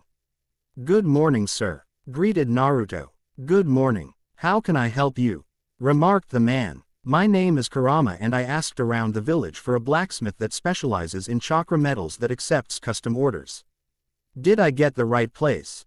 asked Naruto. Kyuubi supplied him with an alias that he could use with his disguise, instructing him to stick to the persona of a rich nobleman so he can get away with future projects that would be quite dubious for an ordinary citizen. "You came to the right place, Kurama-san. My name is Kato and the owner of Higurashi Weapons. I specialize in chakra metals and I do accept custom orders as long as it's reasonable," greeted Kato with a smile on his face. "Great." Naruto pulled out a storage scroll and unsealed the molds inside. This caused Kato to raise an eyebrow. "Are you by chance a ninja?" asked the blacksmith, since no civilian can use storage scrolls due to their lack of chakra. "No, I'm not, but I hired a shinobi during my youth to teach me the basics of chakra so I can use the various tools available to them. I am a collector of sorts and I prize knowledge above anything else," lied Naruto. Kato nodded, accepting the explanation. "Oh, okay, so what are these for?" asked Kato, indicating the molds on the counter. Naruto gave him a sheepish look. "These are the molds that I created for a weapon called a gun that I read from one of the few rare books that I have in my disposal. From what I discovered, guns were used before the time of the Rakuto Sennin, so I wanted to recreate them to add to my collection," he explained, which got a nod from the Kato asking him to continue. "This mold is the chassis for the gun, while this one over here are the mechanisms that are supposed to make it shoot small metal balls called bullets. I have no intentions of using these weapons since the information for it was lacking, but I want to have a partially working model to add to my collection. Oh yeah, I want them made using chakra metals since I want the best," finished Naruto with an excited look on his face. Kato frowned when the customer mentioned chakra metals. "Are you sure? Chakra metals are quite expensive to use and the cost for such detailed creations can be quite pricey," mused Kato, calculating the total cost of the project in his head. Naruto just waved the concern away. Money is not a problem. Lee want the best for my collection and nothing is better than chakra metals according to my experience, he remarked haughtily, though the grin on his face told Kato that he wasn't a stuck-up nobleman. Kato chuckled. Fine, since you don't seem to care much for the cost, then I'll gladly take this project. Do you have the schematics so I can put these together after I take them out of the mold? From the looks of parts, it seems that you want it so that it can be disassembled on a whim. Correct? Asked Kato as he eyed the second mold with a calculating look. Naruto nodded and pulled out a scroll LL from one of his pockets and handed it to the shop owner, who took it and read the content. That's the blueprint I copied from the book I got back at the estate. This should help you correct potent IAL problems that come up during its creation. Are there any questions? He asked. Kato shook his head while checking the notes on the blueprint. No. The notes are pretty clear in the blueprint. Tea will be a great help to fine-tune the item. Now let's talk about the price. You're lucky that I just got a delivery of chakra metals from Tetsu no Kuni, Iron Country, and they are the best when it comes to chakra metals. The total cost for the metals alone would be 250,000 ryo for each item. From the detailed work, I will charge you 100,000 ryo each, declared Kato, eyeing his potential customer if he wanted to back out of the deal. It was an expensive project and no sane man would dish out that amount, collection or not. Naruto smiled broadly and pulled out the scroll containing his money, and tossed it to Kato, who caught it in surprise. There's 500,000 ryo there. That should cover the cost for the metals of the 2 guns. I'll consider that as down payment. I will give you 200,000 ryo upon completion. Is that agreeable? Kato nodded with a large grin of excitement on his face. Agreed. For the 2 guns, give me a week to get it done, since I can devote all my time to the order without other projects to tie me down. I'll get started on them right away. Come back next week to get your toys. Naruto nodded and held out his hands to Kato, who took it immediately, thus sealing the deal. He left the shop, happy with his accomplishment. Naruto didn't leave the apartment for a week as he labored on the seals he would be inscribing on his new guns. He finalized the chakra-absorbing seal that he will be placing on the handle of the gun, as well as a network of conduction seals to transfer the power to the barrel, surrounded with compression seals to shape the transferred energy to a ball. He modified the seal slightly to add a thick coating of chakra to the suppressed energy so it won't detonate when it comes into contact with the altered exploding seal at the end of the piston to launch it from the barrel.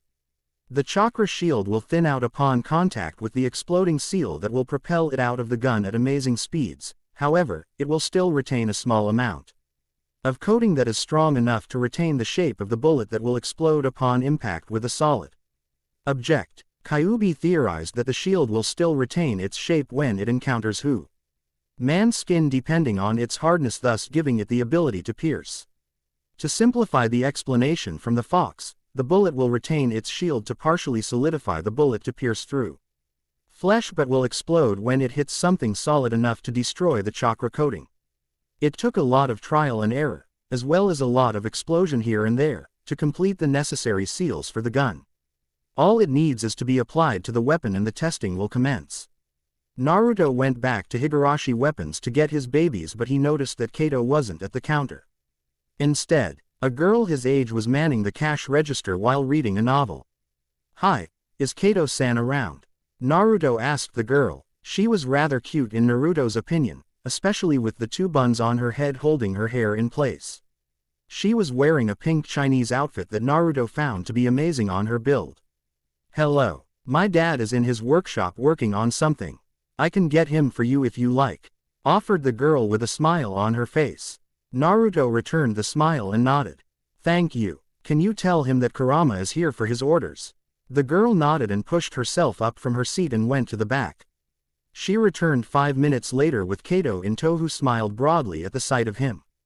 Kurama-san, you're just in time. I just finished the details of your order, so why do we go to the back so you can check the merchandise?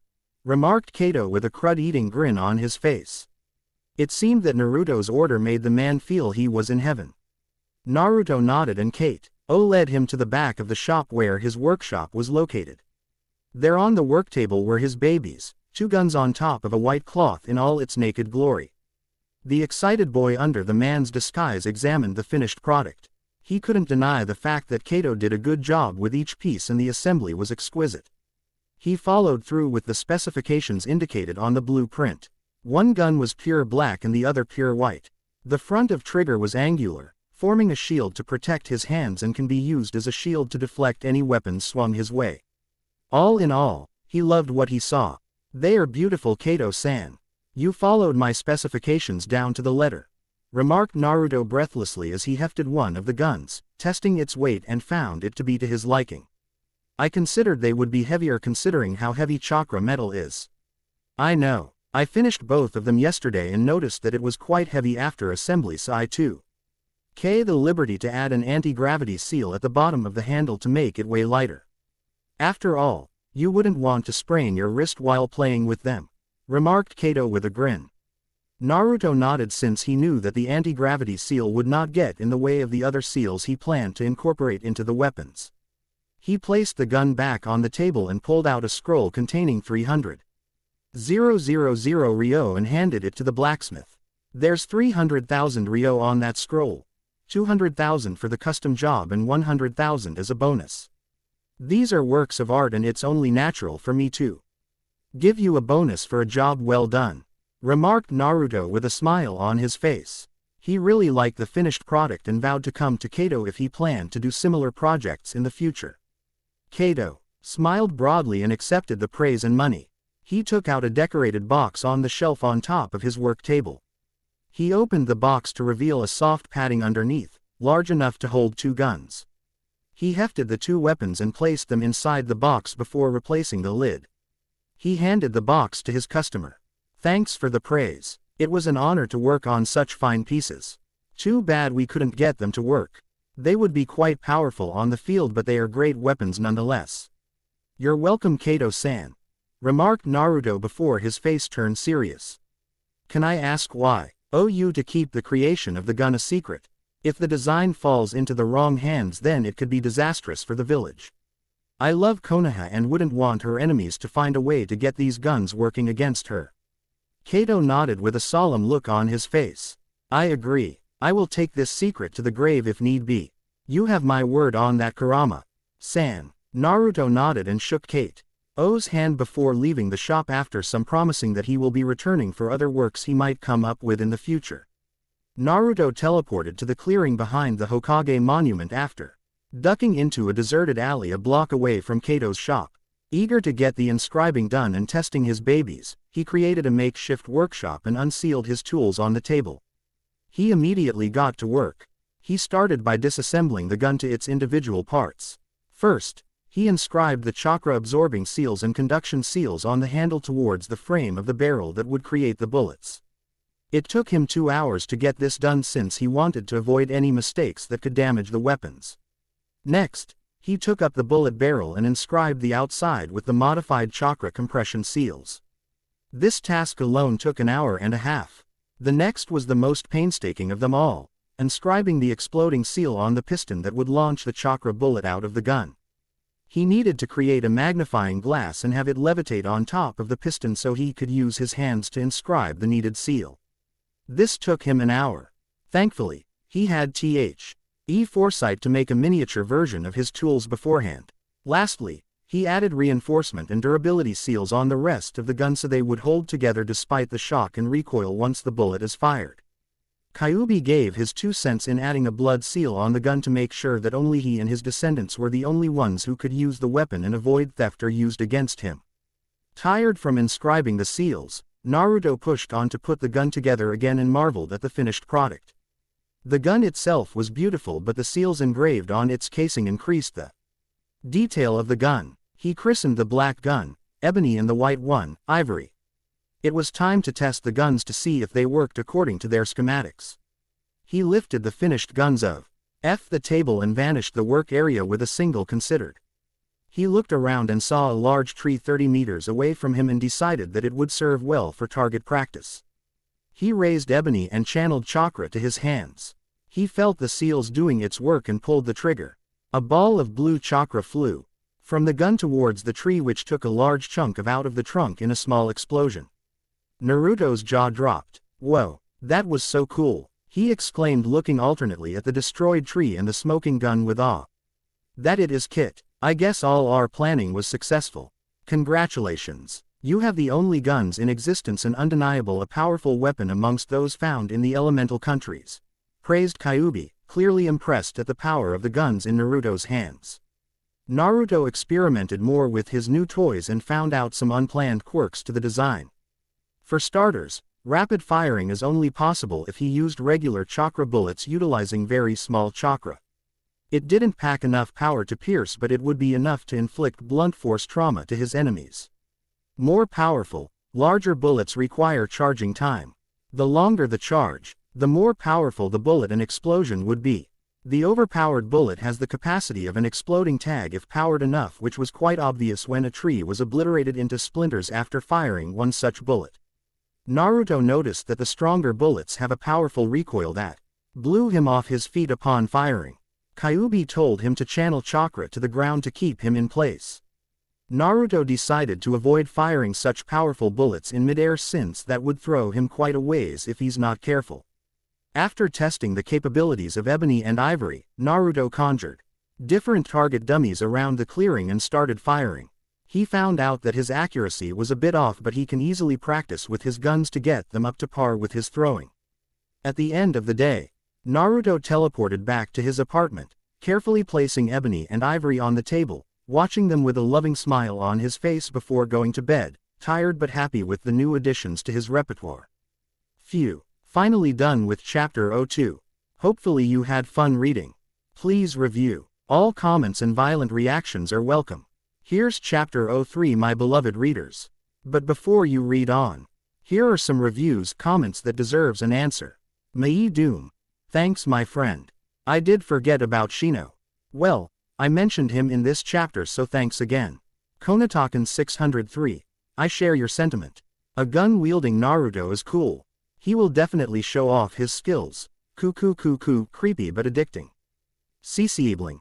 After an overnight deliberation, I integrated your suggestion and is in this chapter. Enjoy, my friend. Sorry, can't help it. For you all. I'm not sure if Naruto should learn the mind arts Harry Potter. It is a good idea, but I can't seem to come up with a way to integrate it into the plot. If you have an idea, PM me. Garadave 1.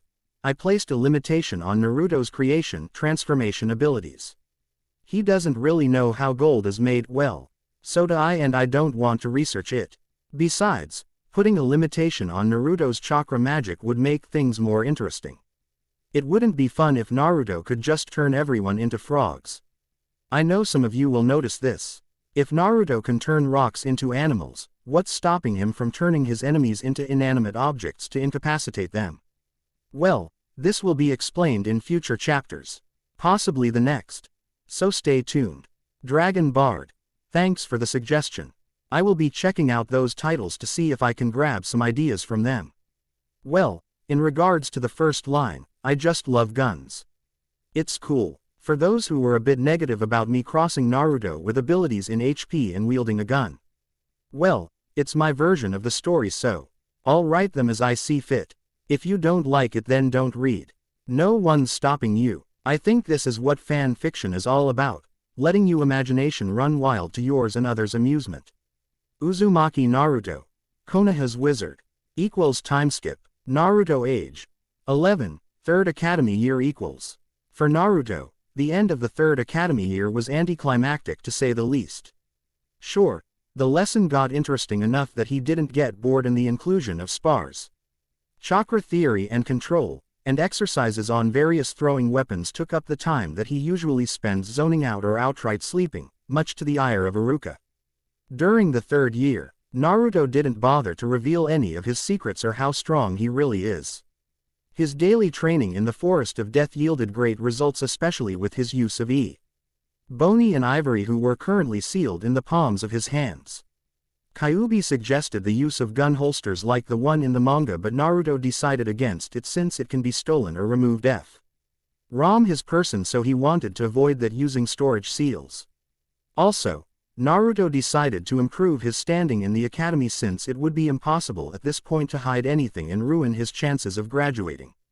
Despite Mizuki's attempt of destroying his future career, he was placed fourth in his class due to his very accurate throws, winning spars though he decided to lose once in a while to keep up the facade, as well as omitting some answers from the written test to get an above-average grade just below perfect.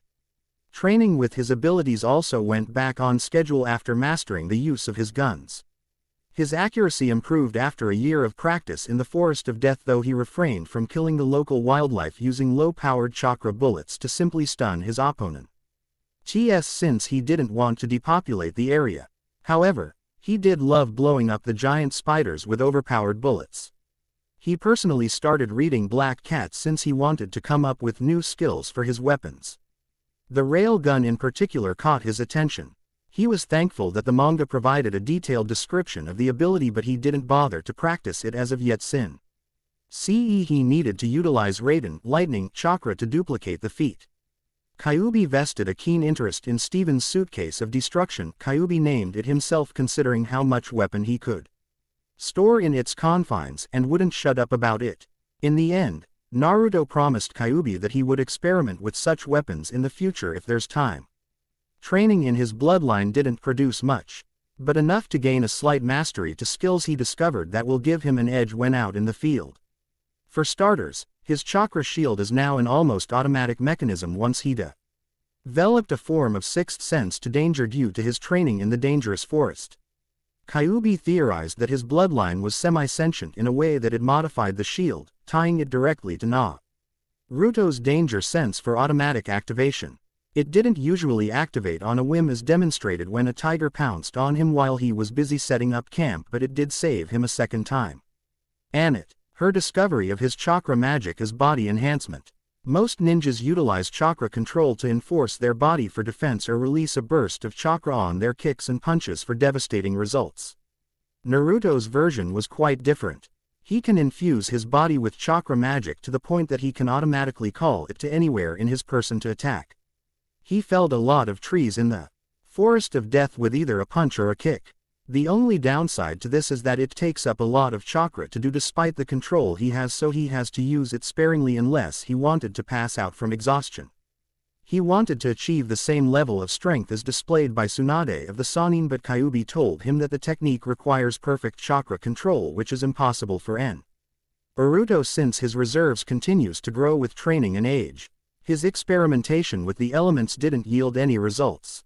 It seems that he hit a dead end with his experimentation with fire, and the other elements proved too disastrous for his health, so he's stuck with fireballs for now.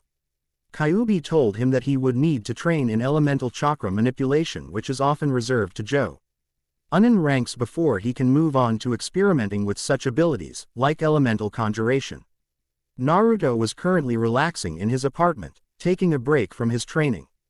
The third academy just finished and there were given 2 months of break until the next semester rolls in. He was about to go into a well-deserved nap when a knock on the door stopped that plan. Grumbling, he rolled himself off the couch and stood up, rolling his shoulders to work out the kinks of lying down all afternoon. He went to the door and opened it, revealing an Anbu wearing a Neko mask. "Yes, how can I help you?"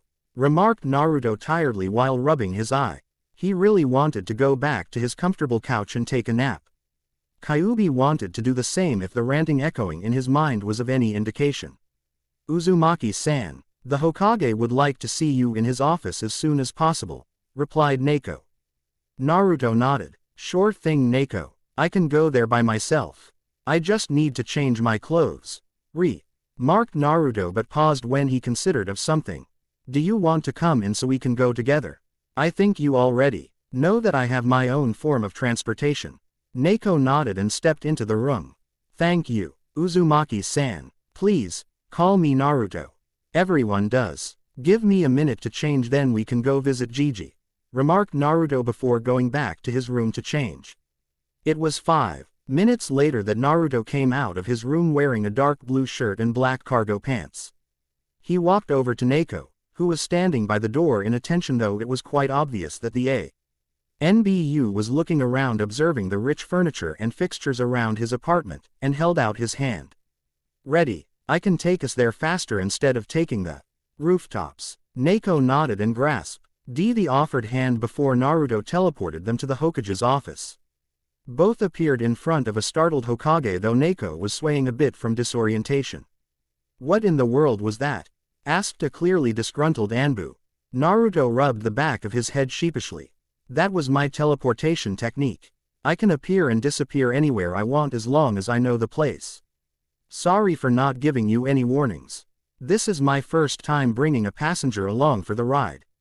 Naruto apologized to the Anbu who he was sure was giving him a glare. It's alright. Just inform me in advance if you're planning to do that. Again, she remarked before melting into the shadows, disappearing from view. This caught Naruto's interest. Now that's an interesting trick. I wonder if I can do the same thing. Mused Naruto, eyes not leaving the shadow where Neko disappeared from. He was interrupted from his thoughts by a cough from the Hokage. Hello Naruto-kun. Glad of you to come on such short notice. Please sit so we can get started, remarked the Hokage, giving Naruto a smile which the boy happily returned. So Gigi, why did you call me? Asked the boy as he made himself comfortable in his seat. Well, two things really. One, I miss talking to you since I know you've been busy training and having your clone attend the academy, the Hokage remarked offhandedly. This startled Naruto. How in the world did you find out? Called out Naruto in surprise. The Hokage gave him a mysterious smile. I know a lot of hidden things going on in my village, Naruto-kun, so you sending in a clone to class were not a secret to me. I do applaud you for maximizing your resources to avoid stunting your growth in class while training your abilities, remarked the aged leader. Anyway, I want to now what you've been up to, and I want to test your skills for something I have in mind for the future. Finished the Hokage in a cryptic manner that caused Naruto and Kyuubi to raise an eyebrow. You already know that I send a shadow clone to the academy every day to attend class for me while I train in the forest to further explore my abilities, remarked Naruto, a bit hesitant in revealing the location of his new training ground in the Forest of Death. The Hokage smiled at the half-truth. You don't have to worry Naruto-kun. I know that you've been training in the Forest of Death for more than a year now. In fact, one of my trusted Junin who practically lived in the forest reported your presence there to me, so I know what you've been up to. This revelation surprised Naruto. It seems that his secret place wasn't so secret after all. I know what you've been training, and the reports I've been getting from this Junin told me that you have some new skills in your arsenal that proved to be quite interesting. This is why I want to test you myself to see what you're capable of. This confused Naruto a bit. Why do you want to test me, Gigi? And what is this plan you mentioned? He asked in a confused voice. That is for me to know and for you to find out in the future, so why don't we go to this clearing of yours in Training Ground 44 so we can get started, remarked the Hokage while standing up from his chair, holding out his hand to Naruto, clearly in order to teleport them to the location.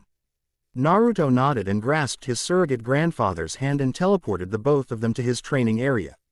When they arrived, Naruto let go of the old man who was looking around the clearing, noting the destruction of the area that he mused must be the result of Naruto's training.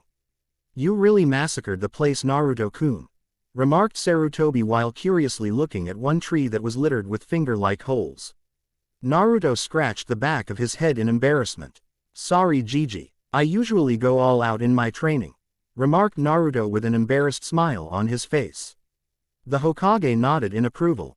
Good, we are going to have a small spar to demonstrate your skills. I hope you won't disappoint, Naruto, he remarked before jumping back and took of his robe, revealing that he was wearing his battle armor underneath. Naruto was shocked at the old man's garb but decided to concentrate on the spar. He launched himself forward and started the attack with a palm thrust to the Hokage's chest, who easily swept it aside with a hand, then lashing out with a punch. Naruto barely sidestepped the counter and wasn't able to pay attention to the rest of the old man's body, who launched a kick that hit him on the rib, propelling him away. Ouch, that hurts. For an old man, he packs quite a kick, considered Naruto with a wince as he flew to the air and landed on the ground with a thud which caused him to empty the air in his lungs.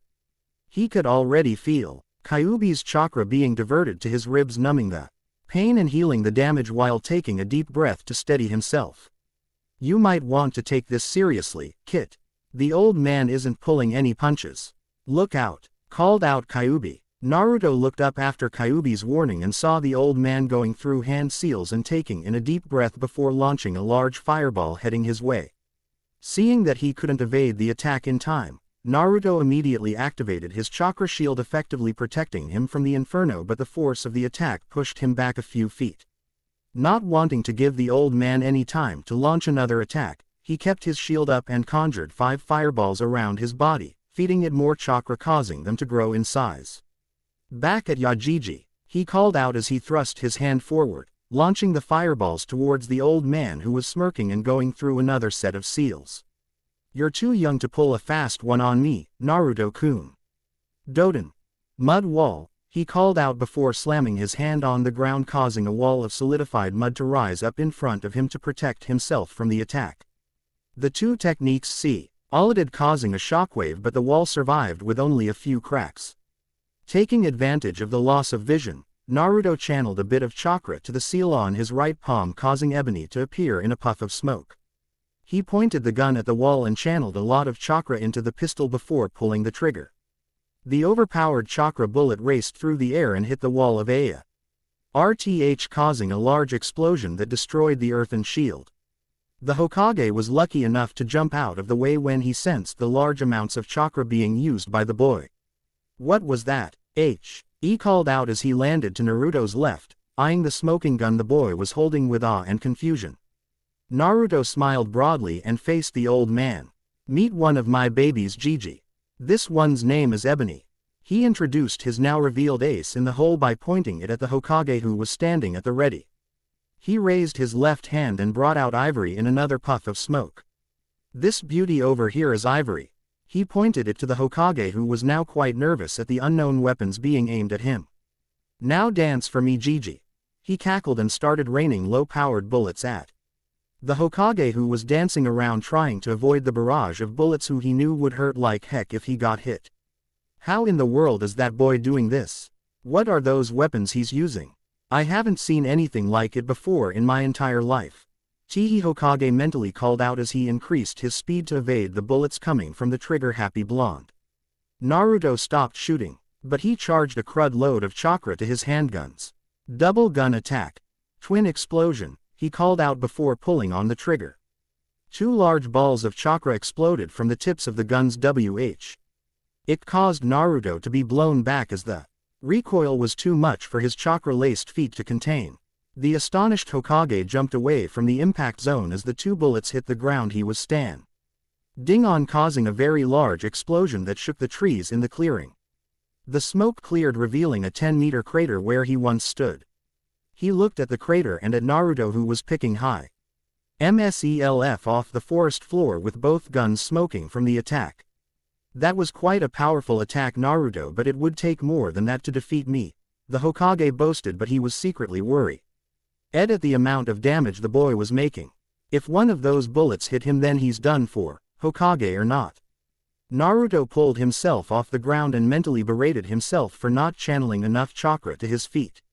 He heard the Hokage praise his attack but boasted that it wasn't enough to bring him down. He decided right there and then to call for reinforcements. I'm not done yet, Gigi. He waved his hand while holding ivory towards some rocks beside him, resulting to 10 very large white tigers to appear growling at a shocked Hokage. He sent a mental order for them to attack while bracing himself on the ground. Deactivating his shield to conserve energy, and channeling chakra to his guns to prepare for another barrage. The Hokage was surprised by the sudden appearance of the tigers, chalking it up to Naruto's transformation skills.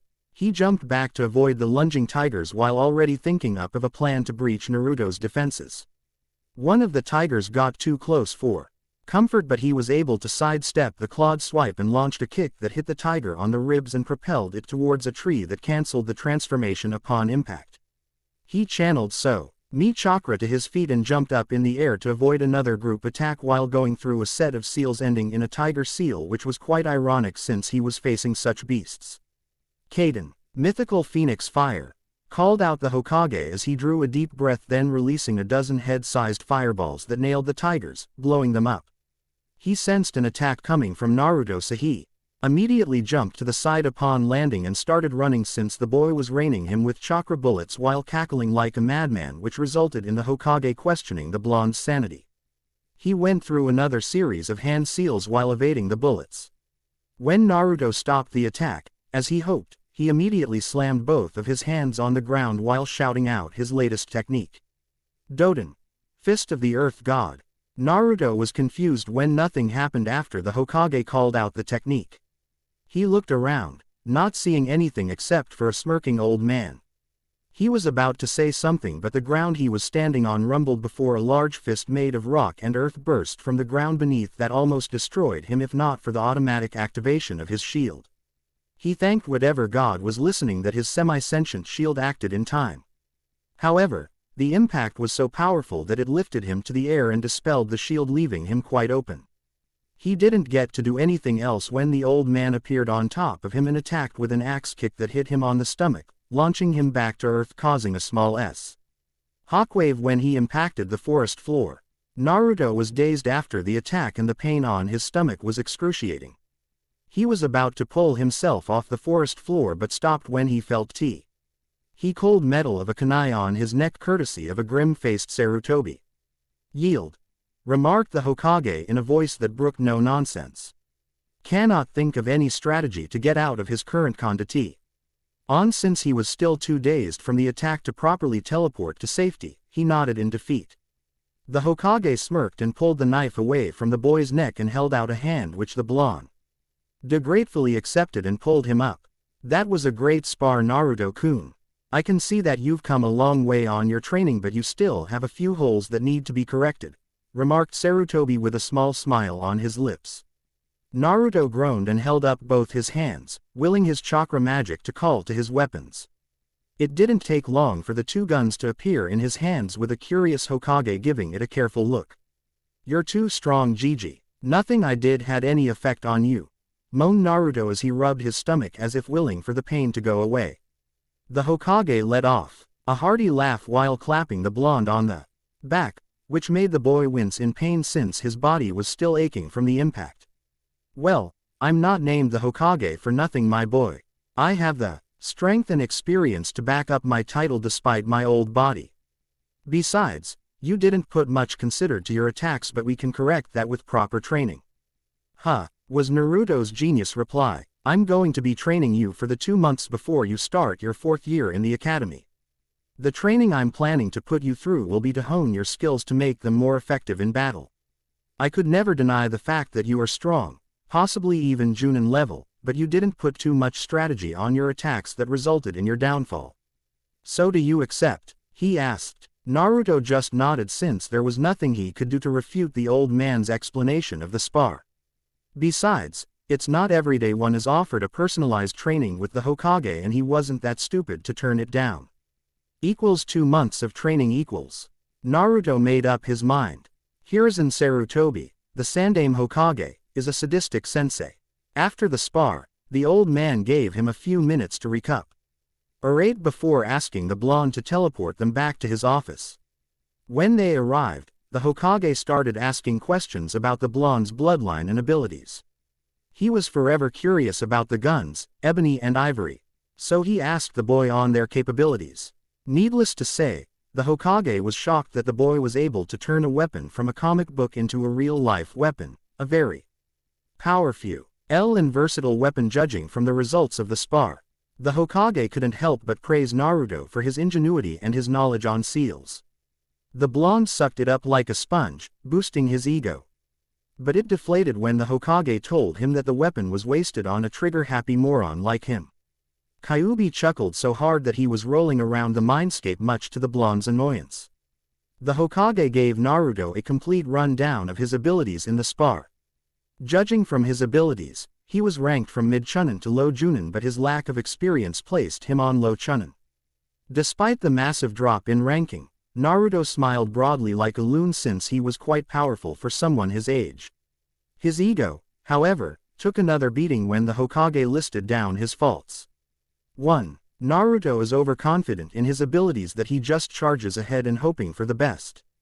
2. Aside from having his abilities tested in the field, mostly against predators in the Forest of Death, There is no actual combat experience in using it against another shinobi who have their own set of skills that could possibly counter his own. 3. His guns were quite powerful as a weapon. Due to the versatility of its power and range, as well as its durability to be used as a shield to block melee and throwing weapons aimed at him. However, it is useless in the hands of a shinobi who didn't bother to use his head and prefers to just shower the area with bullets that could easily hit his allies. 4. His dependency towards his abilities that he didn't bother to learn elemental jutsus. Which was quite stupid according to the Hokage, since a good shinobi always learn things that he or she will possibly need in the field. In other words, Naruto overspecialized and that made him overconfident. The 2 months of training was an eye-opener for the blonde Jinchuriki. Thanks to the application of shadow clones, he and the Hokage spent most of the day in training while their clones are in the academy and doing paperwork. The first week of training was a test of Naruto's abilities, which includes taijutsu, genjutsu, and ninjutsu. The Hokage praised him on learning the Tai Chi style, because it was one of the most powerful and balanced styles in existence. According to him, Naruto's forms were perfect and smooth, but the lack of actual battle experience hindered him from mastering the style. The Hokage told him that he would correct that with a daily morning spar throughout their training session. Naruto's ninjutsu sucked since he only bothered to teach himself 3 of them: Kage Bunshin no Jutsu, Kawarimi no Jutsu, and Henge no Jutsu. Sure, it was enough to pass the academy, but the Hokage told Naruto that he should have branched out since he had plenty of time to tra. In plus his stealthy access to the Konoha library, and officially of course that he gave his full permission. With that in mind, the Hokage tested Naruto on his elemental affinity and found out that blonde has a powerful attunement towards wind. He commanded Naruto to create 100 clones every day to start with the leaf-cutting exercise in the Forest of Death, while the original focuses on the actual training with the Hokage. The Hokage could understand why Naruto sucked at genjutsu. The Jinchuriki just had too much chakra for the finesse and subtlety of illusions. He praised Naruto in learning how to counter illusions, but told Naruto that he needed to undergo more strenuous chakra control exercises so he can easily detect and dispel them better. In the end, it took 100 clones to find a lake or river to practice water walking. Kyuubi berated himself for not teaching his container during their training program. It was during their second week of training that Sarutobi gave Naruto his birthright, the Uzumaki and Namikaze scrolls, which contained all the techniques that his mother and father possessed, as well as the money they managed to save during their lifetime, which was quite sizable to say the least. Naruto was a bit teary-eyed after receiving something from his parents.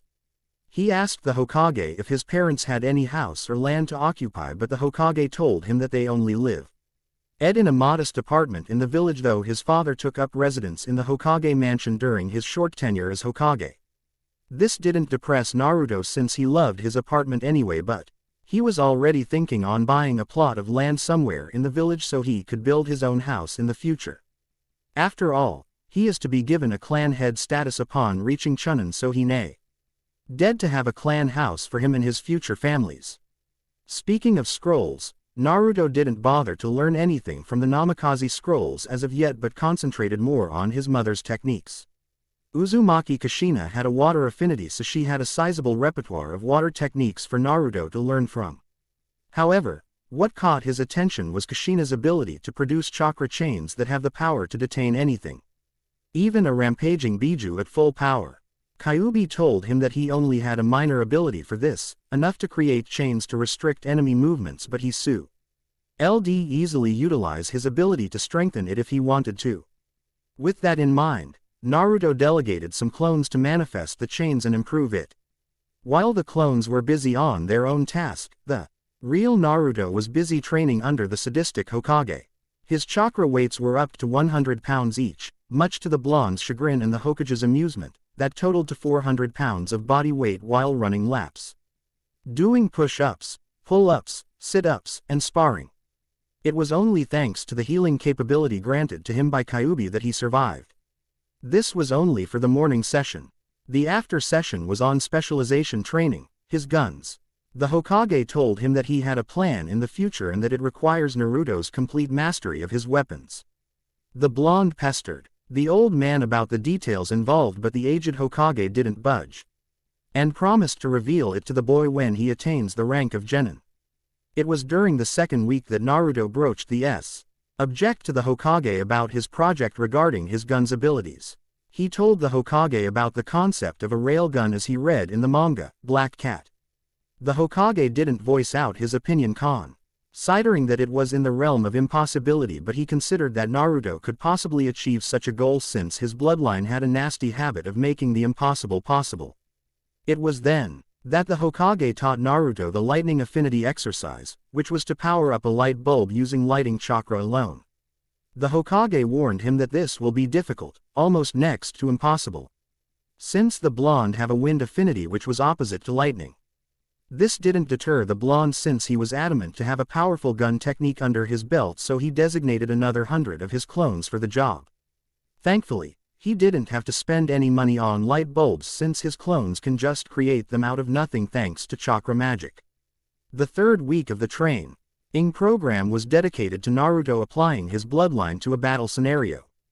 Thankfully, his clones were able to materialize the chakra chains from his mother's bloodline, though the Hokage mentioned that it felt a lot weaker compared to Kushina's version. His abilities were tested to their limits during their morning spar. Naruto was forced to utilize his creation ability along with telekinesis to create weapons out of nothing and have them attack the experienced leader with gusto. Knives, swords, spears, and other weapons were casually being created and tossed around in the field to the point that Naruto could subconsciously control his telekinesis after 2 months of training. Speaking of telekinesis, it was on their fourth week that Naruto was able to utilize it to the point that he could levitate himself off the ground. He unconsciously unlocked the ability when the Hokage launched him off the ground with a powerful kick, and a clone appearing in midair punched him towards the ground. In fear of turning into a bloody pancake, he subconsciously stopped himself from being splattered, floating 5 feet off the ground. This excited the Hokage so much that he ordered Naruto to experiment with the ability during his afternoon specialization session. The blonde Jinchuriki didn't mind since he found it an exhilarating experience to fly, so their training ground was littered with clones zooming around in the air, much to the Hokage's amusement. The fifth week was the debut of the rail gun. Naruto was grateful that the technique didn't require advanced lightning chakra manipulation, since his gun's properties and seals magnified the small amount of lightning chakra he channeled into it. From what he and Kyuubi found out, the gun stores the electricity thanks to the conductive properties of chakra metal. If used like a regular chakra bullet, the lightning chakra surrounds the chakra bullet, magnifying its coating's durability by 10. At the same time, the electricity running through the gun acts as an accelerator that increases the propelling factor by 20. Once fired, the electricity-enforced bullet would travel at cage-level speeds and piercing anything it encounters thanks to the reinforced coating. He tried it out and both the blonde and the Hokage couldn't help but be amazed when the bullet sped out of the gun tip, piercing 15 trees before exploding on the 16th.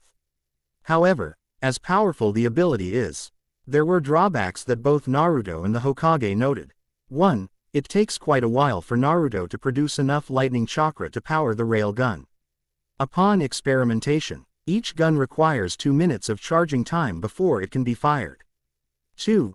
The rail gun cannot be overcharged, like Naruto's twin explosion technique. It was just a regular chakra bullet reinforced with lightning chakra. But despite the weakness, Naruto couldn't be happier with the new addition to his arsenal. On the 6th week of training, Naruto learned a couple of wind techniques C of his foray into the Shinobi section of the Konoha library. He didn't bother to learn them all but chose instead to pick those that would supplement his lack of jutsus. His first technique was futon, Grand Breakthrough, a C-rank technique that causes a huge gust of wind that can throw any enemies off their feet, granted that they didn't stick to the ground with their chakra. It can also serve as a distraction so he can follow up with his guns. Another technique he learned is futon, Wind Blades, another C-rank technique that creates multiple blades of wind that can cause minor to medium risk wounds on an enemy. He specifically chose this technique because his arsenal lacked anything that slices an enemy, since most of his gun's abilities involved piercing or explosions. It was on the last week of training that he mastered the minor chakra chains he got from his mother. He could create chains from his hands that could bind or attack an enemy from close to mid-range. He added his bloodline to the technique by adding a kunai-like blade at the tip of the chain to give it an extra boost in attack. Kyuubi had an idea from one of the manga that Naruto's clones read in the Librar. Why about a nen user that uses chains attached to his hands?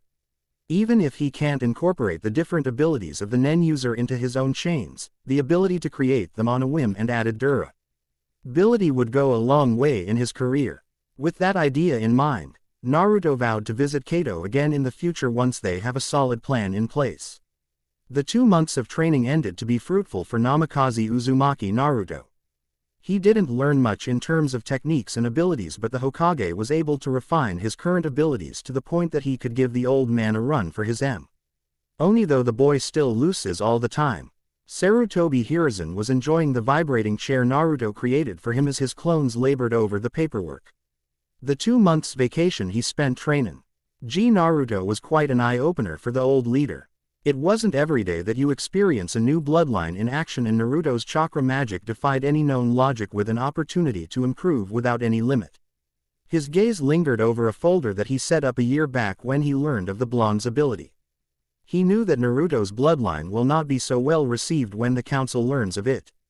This is one of the reasons why he decided to create his own private team of shinobis that is only under him in command, the Tokabetsu Brigade.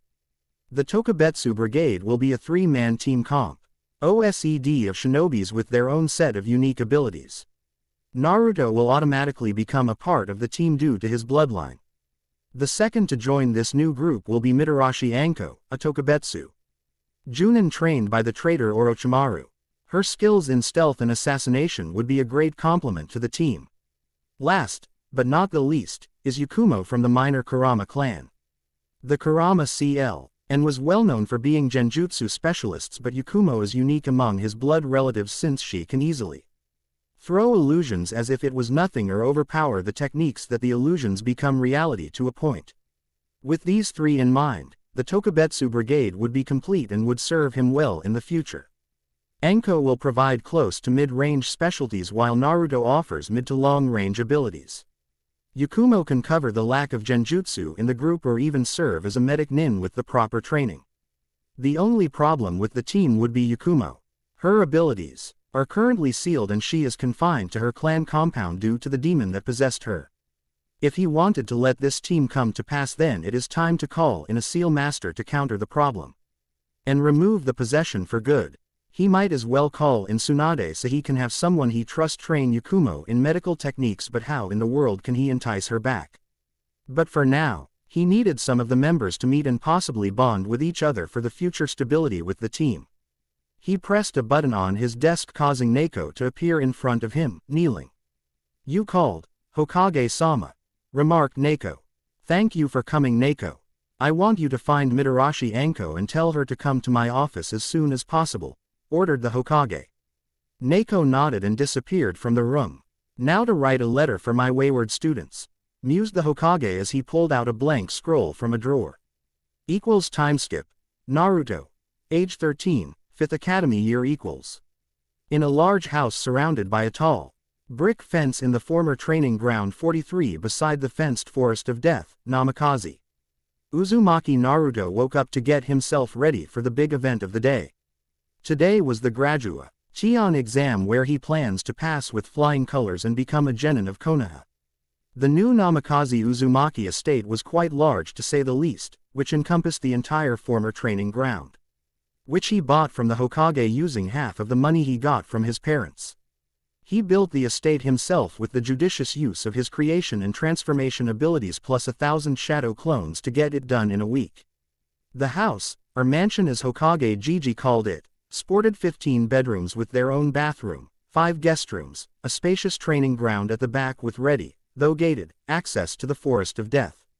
A game room, a library with only a few books inside for now, though the blonde vowed to fill it up if he had the time and the resources to do so, and of course, a study located on the underground level of the estate where he usually conducts his many projects and experiments. Naruto rolled himself off his 4-poster bed and headed straight for his bathroom, intending to take a hot shower to get his blood going for the day. His meeting with the Hokage yesterday was cryptic to say the least. All he got from the aged leader was to proceed with the test without holding back his abilities and a surprise when he graduates. He remembered grinning like a loon when the Hokage told him to go all out. He was quite happy to finally cut loose from the secrecy. He tell the Hokage that the council would find out about it, but the aged leader assured him that it's already taken care of. The 2 years after the 2-month training with the Hokage was spent in both honing his abilities, training new abilities, and of course, a lot of experimentation with many of his projects, which some of them he happily completed with the help of Kyuubi and Kato of Higurashi weapons. He exited the shower after an hour of relaxing in the bathtub, dried himself off with a fluffy towel, and proceeded to his walk-in closet where he observed himself from a large body-sized mirror. His physical training yielded amazing results. He was now at 5 feet 4, well-muscled but not bulky. He was clearly built for speed and agility, though his training with chakra weights made sure that whatever muscles he has in his body packed enough strength to back him up during any encounters he might face when he becomes a full-fledged shinobi of the leaf. On his palms were 2 storage seals holding his prized guns, ebony and ivory. He trained a lot with them over the years, and he could easily say that he was on par with Train Hardnet of Black Cat, though he could never gauge how good the protagonist was since it was in the realm of fantasy. On the other side of his hands were another set of storage seals which holds his chakra chain armlets, 5 rings connected to a wrist bracer with chains, all made with chakra metals that allowed him easier control and access to his mother's ability. The metals were inscribed with seals for better control, durability, and allowed him to use the chain's WITH lesser chakra to avoid exhausting himself in a long battle. His face and body was devoid of body fat because of his daily physical training. He let his blonde hair grow out, which now reached the middle of his back. He dried his hair out and braided it with a simple considered. Thanks to his training program from Kyuubi, he had easier access to his chakra magic bloodline, and it responded to his thoughts without the need for gestures. Though he loved to wave his hand now and then when he wanted to do something with it, since it made him look cool. Turning to one of the closets and pulled out a box which revealed a set of clothes and gears that he never wore before. These were special creations of his that he swore to only wear during graduation and when he becomes a genin of Konoha. He need his gear and observed himself in the mirror. His outfit consisted of a dark blue shirt and black cargo pants. He wore black combat boots with a steel toe tip. On his thighs were 2 gun holsters decorated with seals around the Konoha leaf symbol. He finished his outfit with a black high-collared trench coat with the orange spiral symbol at the back. These were quite special and are a result of hours of experimentation. The outfit was lined with durability seals to make sure that they survive the rigors of being a shinobi. The trench coat was special since he incorporated the seals of his chakra weights into its hem, so they are weighted down by chakra for his daily training.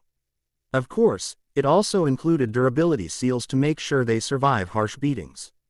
Liking his look, he unsealed ebony and ivory and placed them on the holsters attached to his thighs, at the same time unsealing the chakra chain bracelets. Overall, he made quite an imposing figure, and he liked it. Chuckling at how he would be surprising his classmates in the academy, he left the confines of his room and made his way towards the kitchen for breakfast. When he entered the kitchen, he saw Anko sitting on the dining table, sipping a cup of coffee while reading today's newspaper.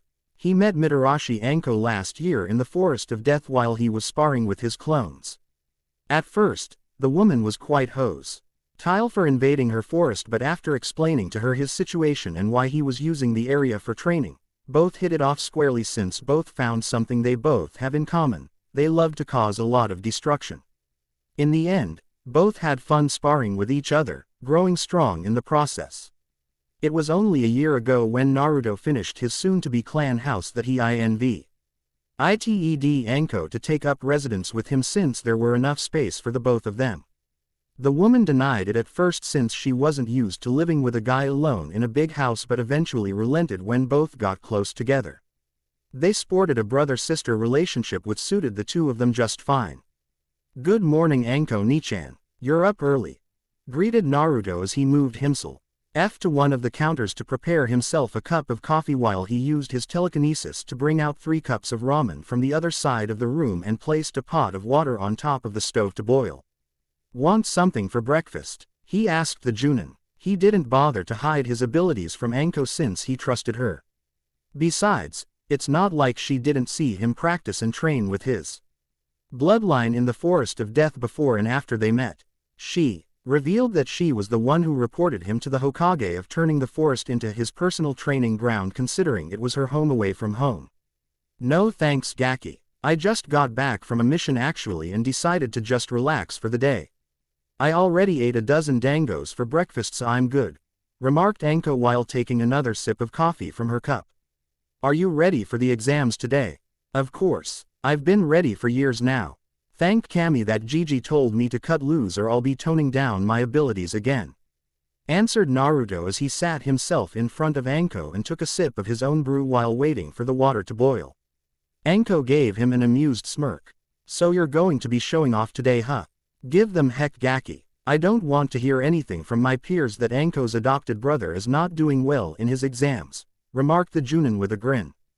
Because of his closeness with the snake mistress, Naruto met quite a lot of high-end ninjas in the field, namely Yuhi Kurenai, Konoha's Genjutsu mistress, Azuki Yugo, Konoha's blade mistress, and Inuzuka Hana and her partners the 3 Heimaru brothers. Naruto wasn't bothered that all of them were females since they were close friends with her adopted sister. Anko explained to him that they weren't any men in their groups since they were known as the ice princesses of Konoha that perverts would love to get their hands on. Nah, I'll make you proud today, Ne-chan. Besides, Gigi told me to go all out, so I'm going to be doing just that whether the others like it or not.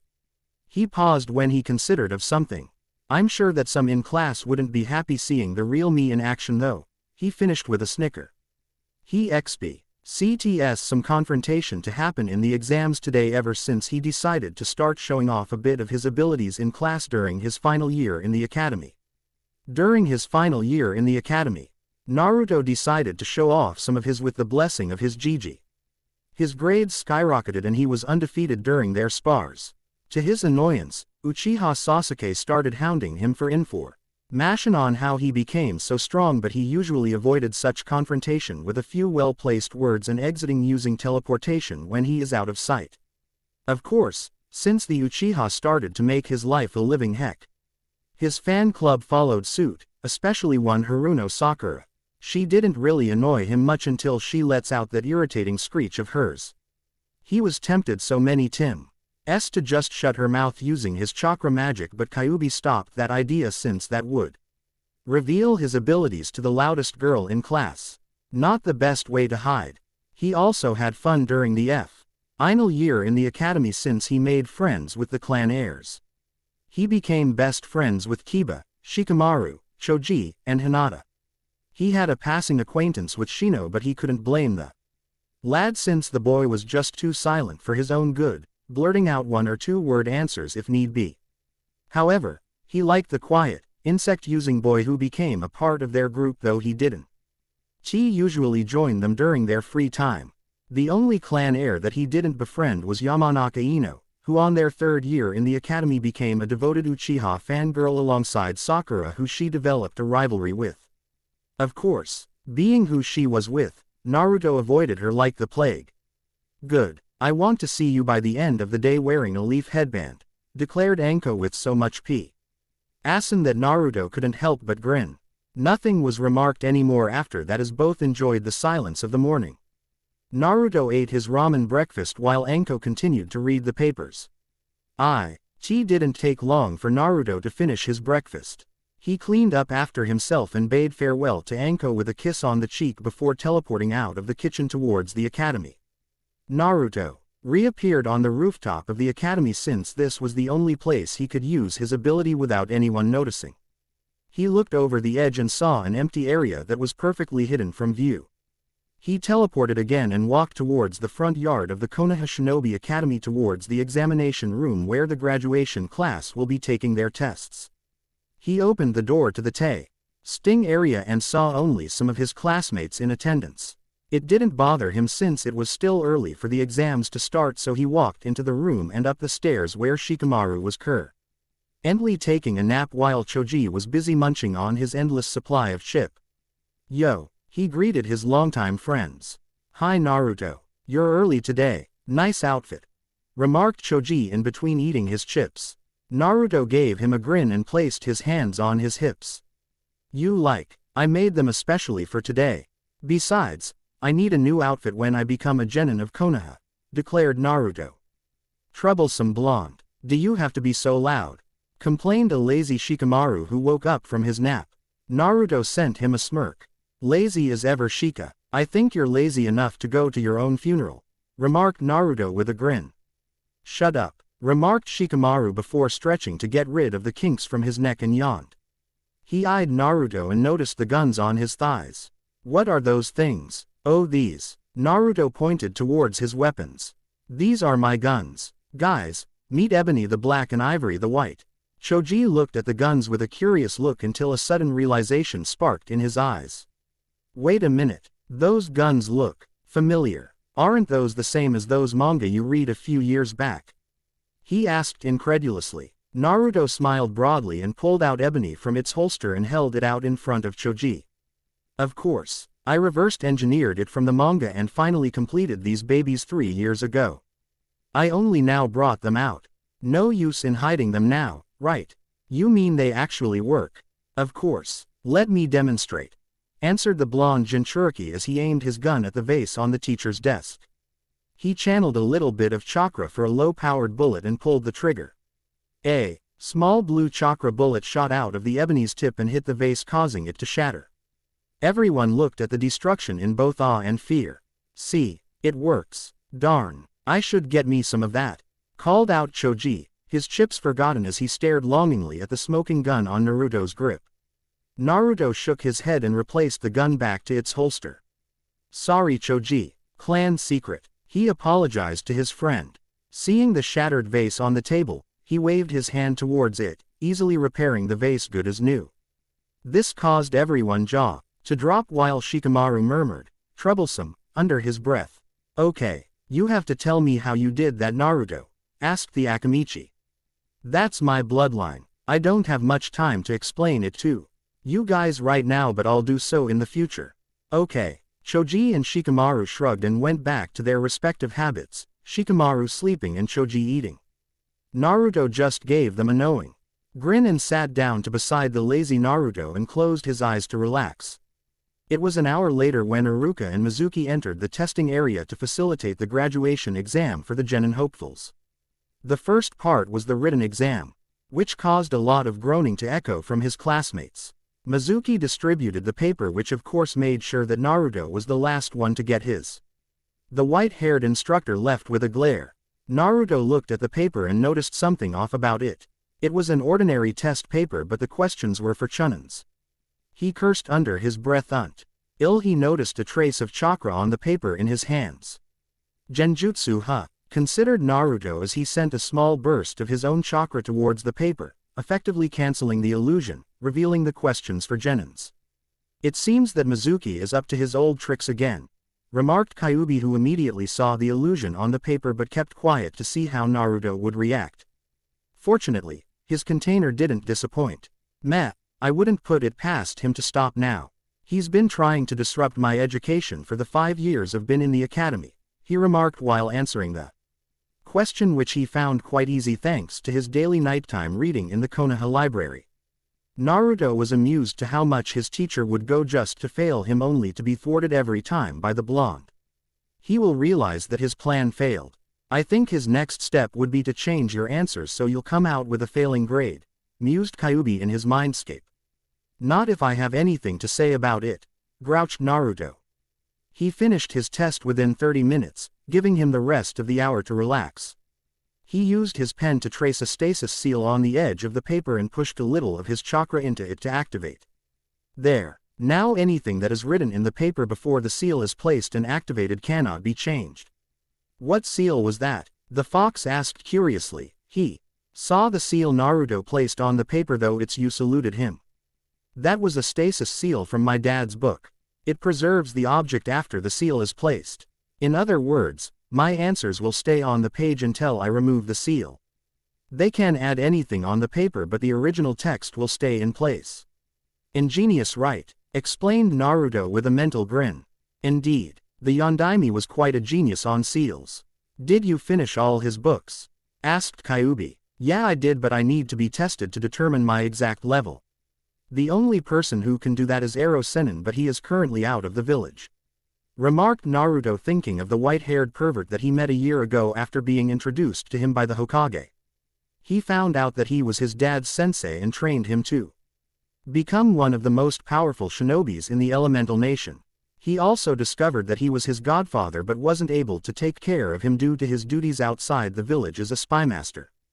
However, even if he didn't take care of Naruto, he sent enough money for the boy, which was the source of his allowance. He forgave him immediately since he was too mature to hold a grudge, but he had said that his godfather was a pervert, or super pervert as he liked to boast out loud in front of Naruto, which forced the blonde to hit him on the balls by a low-powered bullet from ivory. When is he planning to come back? Not sure, but Gigi told me that the pervert will be returning to Konoha during the Chunin exams this year, so I guess I'll ask him then to test me to determine my exact rank in seals.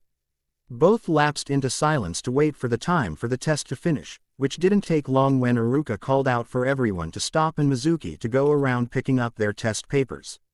His eyes bugged out when he got to Naruto and saw the blonde's test papers, complete with answer, which caused him to level an intense glare at a serenely smiling Jinchuriki. When a sullen Mizuki finished getting all the papers, Iruka called out to the class to step outside to the training ground adjoining the academy for the next phase of the graduation exam, weapons throwing. For Naruto, the exam was quite boring. It was quite predictable who would be doing good and bad since he had already determined who will be passing the exams. Of course, the clan heirs were all safe since they have their own families to train them in the skills needed to pass.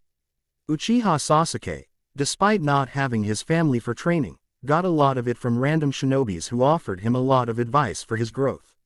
He also knew that Sakura would be passing as well despite her loud, fangirlish personality. She had the book smarts to pass the written exam, average skills in both taijutsu and weapons. Her chakra control, of course, automatically passed her for the basic academy jutsu requirement.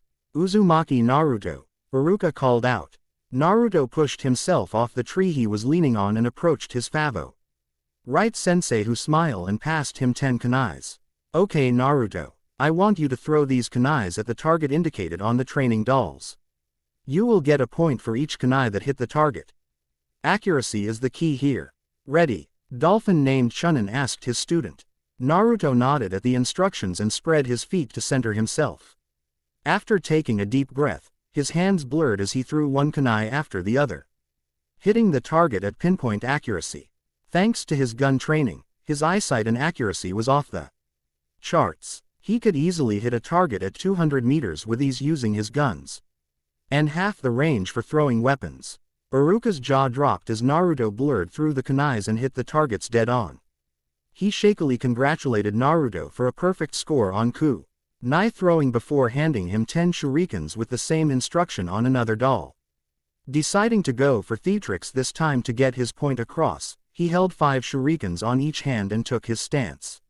He threw all the shurikens on his right with an overhand throw followed immediately by the ones on his left. All the shurikens hit the middle of the target at once. Iruka shook his head and gave Naruto a smile. Great job Naruto. You got a perfect score for both kunai and shuriken.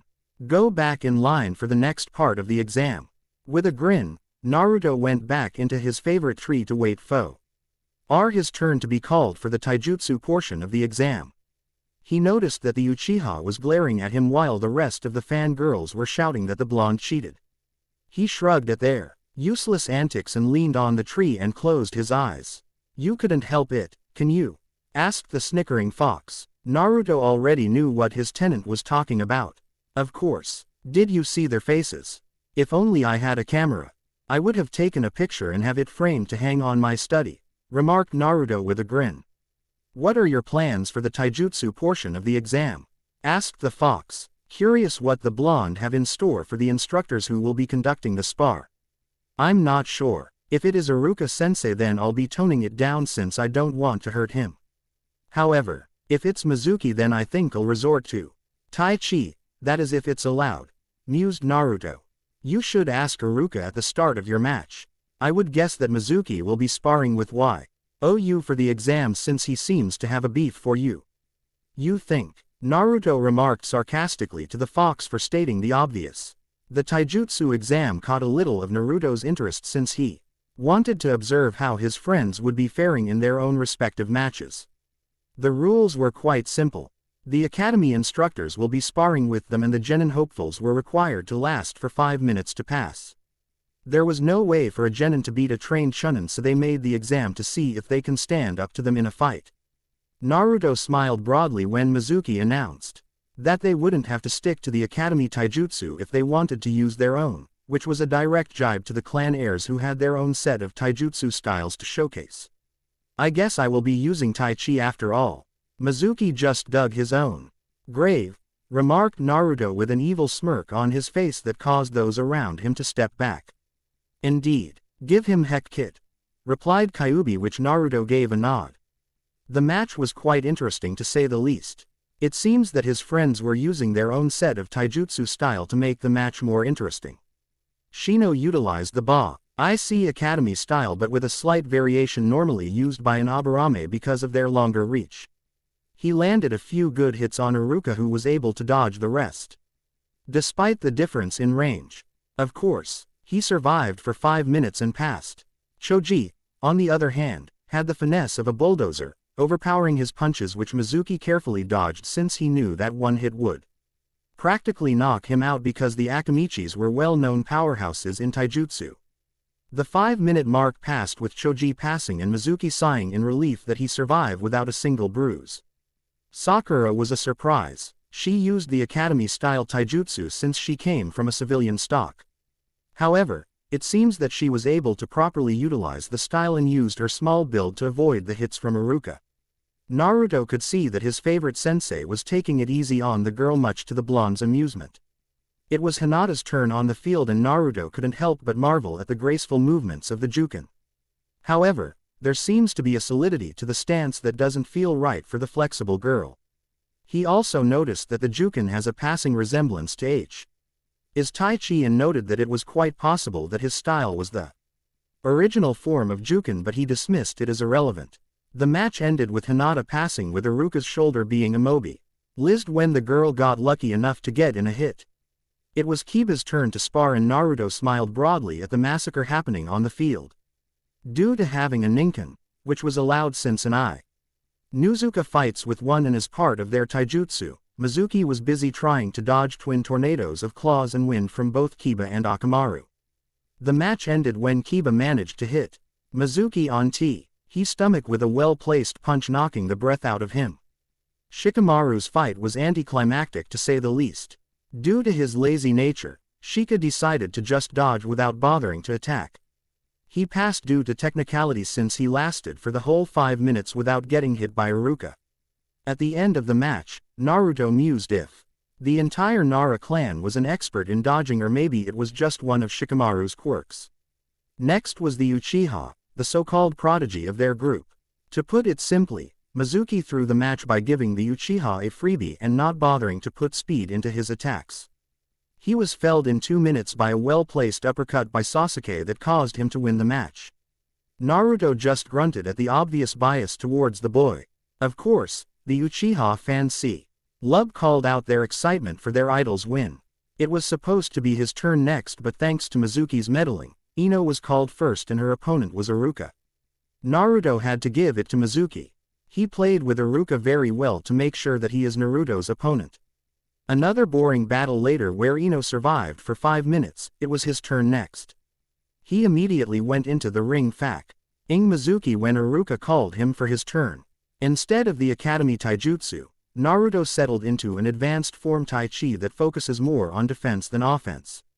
Thanks to his training with Anko, Naruto can switch to the different styles of Tai Chi from offense to defense or vice versa with ease. When Iruka called the match to start, Mizuki immediately lunged toward the blonde at Chunin Lev. L speed to the shock of Iruka, but Naruto saw it clearly as if he was standing still thanks to his spars with the Hokage and Anko. He dodged a punch that was aimed for his face by sweeping it aside a fist and immediately launched a palm thrust counter that hit Mizuki on the chest, pushing him back a few feet. Naruto gave the gasping Mizuki a grin and decided there and then to play around for a bit. Mizuki attacked with renewed vigor, throwing punches and kicks hoping to cause damage to the blonde Jinchuriki, but Naruto calmly dodged and parried the blows with ease that further enraged the white-haired Chunin. Kyuubi told Naruto that he only had 20 seconds left before the match ends. The blonde immediately switched to offense and lunged forward towards his opponent, catching him off guard. He jumped when Mizuki launched a clumsy leg swipe and lashed out with a swift right kick that hit the instructor on the face. Not letting up his attack, Naruto used the momentum of the kick to spin and use his left to backhand Mizuki on the same area, enough power to throw him out of the ring. The match ended with the entire student body in total silence. A genin just knocked a Chunin out of the ring in 2 well-placed hits, and it was obvious to his friends that Mizuki wasn't holding back. The silence was broken when Iruka announced Naruto as the winner. End of. There are some fics in that I. Includes a character bio so the reader can keep track of the changes of the characters in their respective stories. So I borrowed the idea and included one for this FIC. Cuckoo.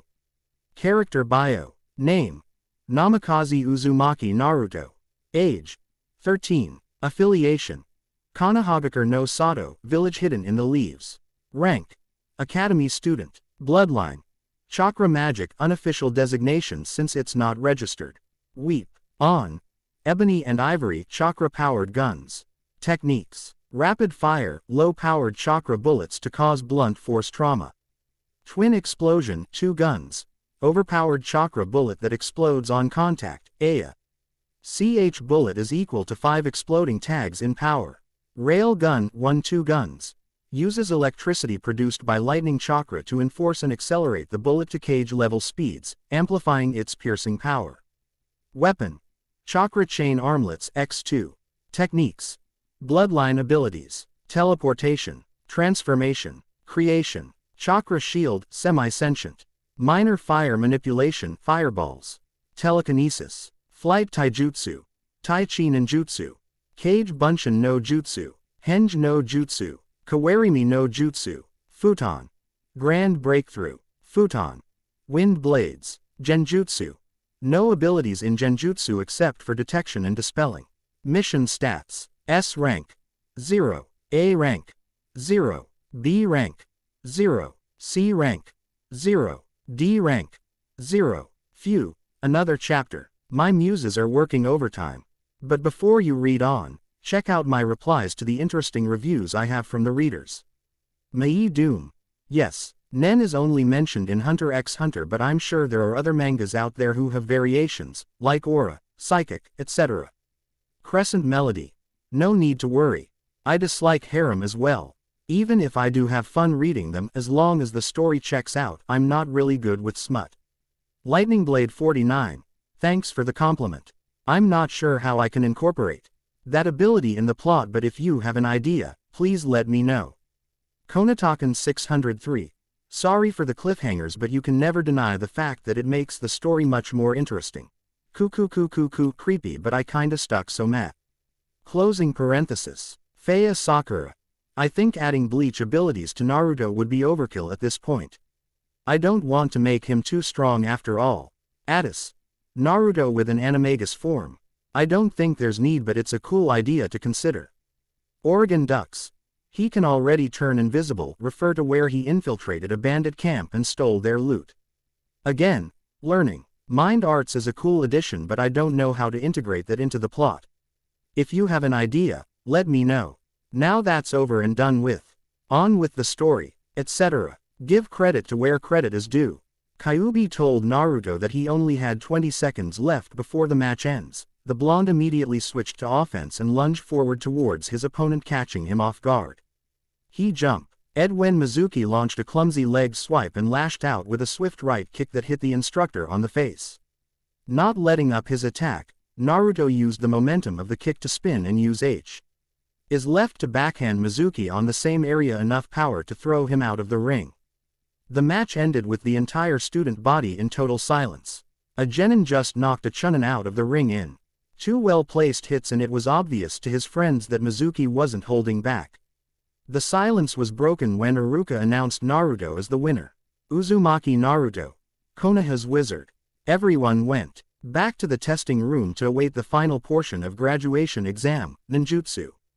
They have to wait a while because Mizuki needs to be carried to the nurse's office to be revived since Naruto's blow T.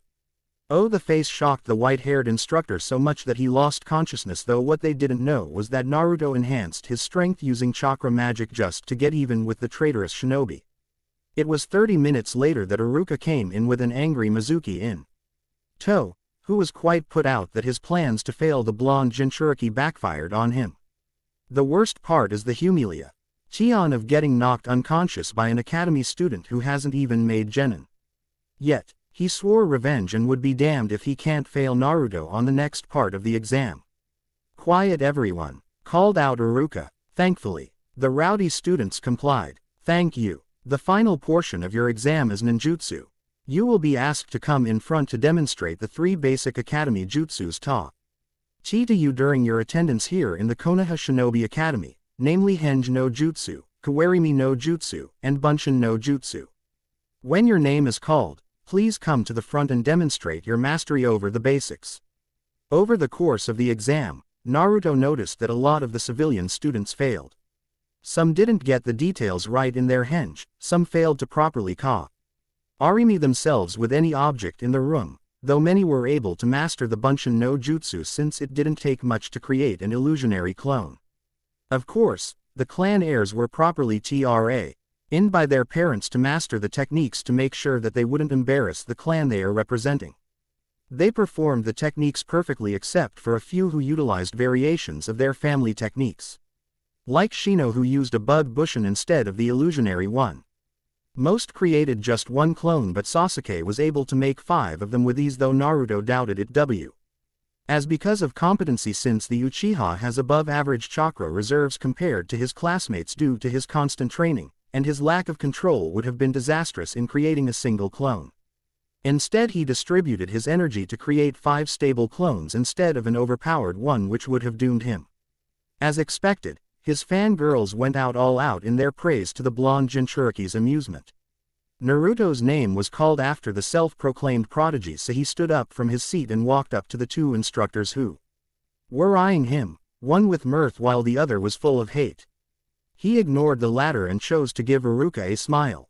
"Okay, Naruto. In order to pass this portion of the exam, you need to first use Henge no Jutsu, then Kawarimi, and finally, create a Bunshin."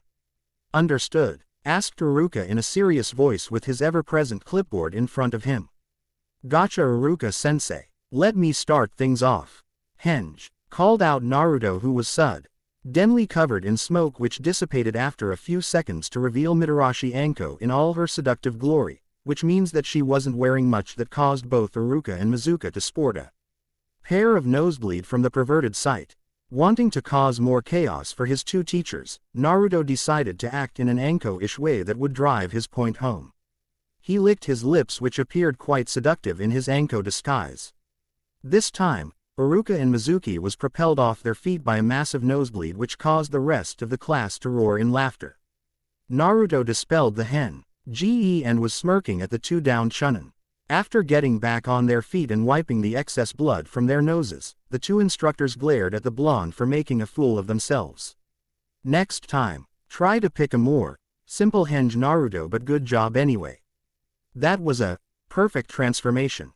I wonder how you got the details down so perfectly," asked Iruka with curiosity in voice and a small blush on his cheeks.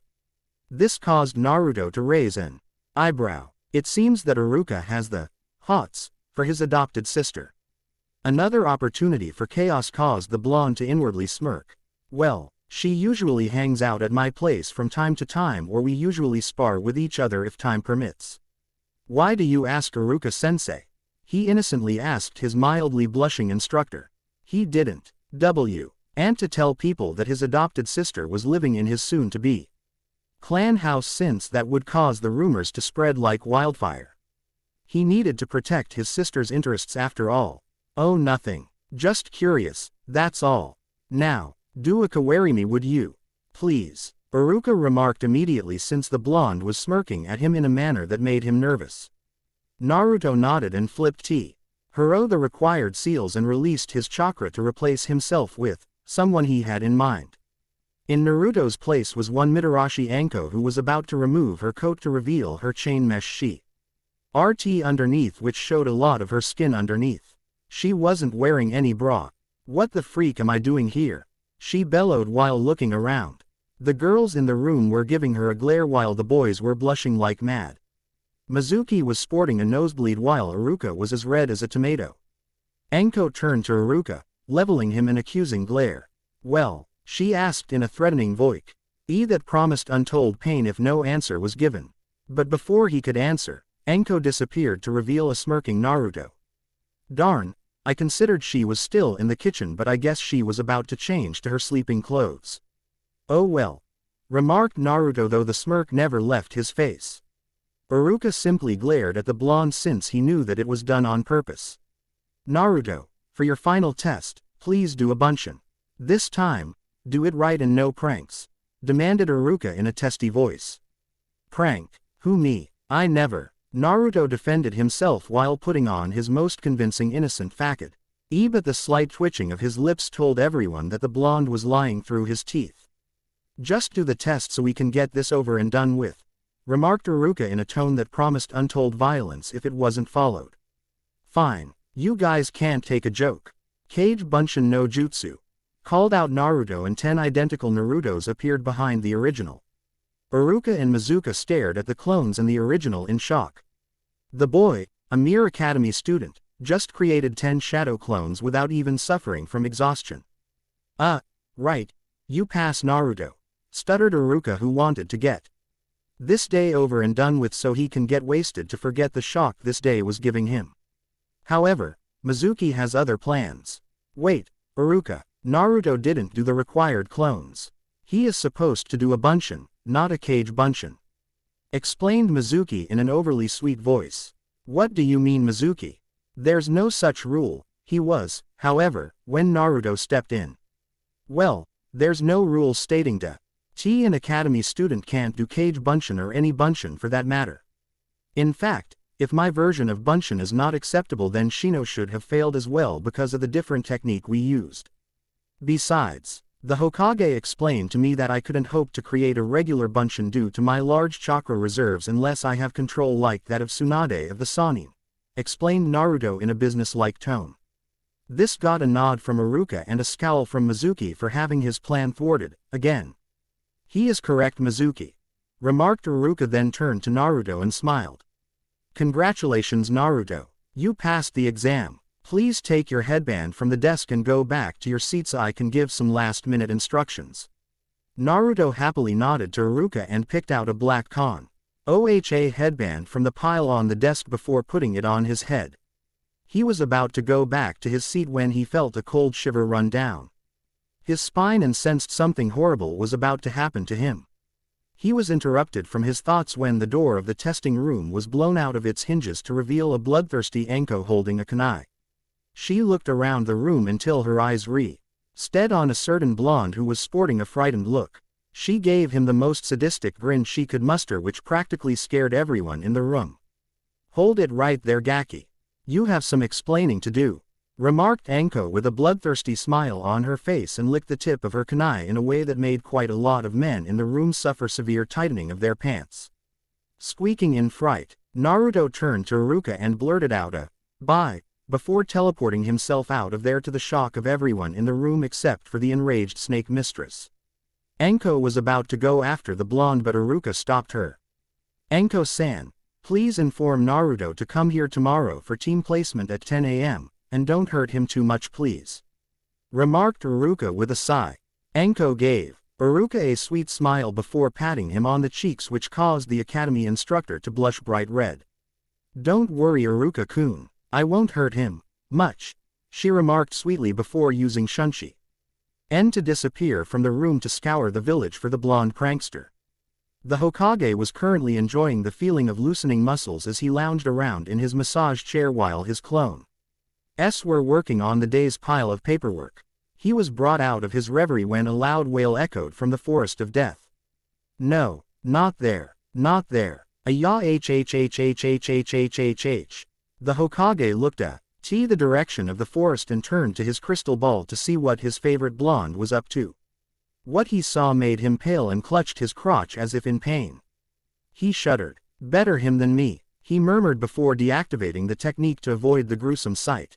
Naruto limped his way towards his old classroom for the team placement. Enko's punishment for his little prank yesterday was inhumane. He would have preferred to be clobbered, battered, bruised, fed to her snake summons, or even suffer from a few puncture wounds here and there. Heck, he would even consent to be barbecued, since he knew Kyuubi would heal him right as rain after a few hours. But no, his adopted sister has to be sadistic in her punishment, and kicking a male in the groin was obviously the most inhumane, demonic, and downright sadistic punishment any female could inflict on the opposite sex. This is why he was limping towards his usual seat, thankful that he decided to be very early to avoid his peers. He painfully lowered himself on his seat and conjured a very cold ice bag on his privates to dull the pain. He sighed as he felt the numbness pushing a little bit of the pain away, not all of it, but enough to make it more bearable. Due to his situation, he didn't notice Shikamaru and Choji approach his favorite spot in the classroom, looking at him in pity.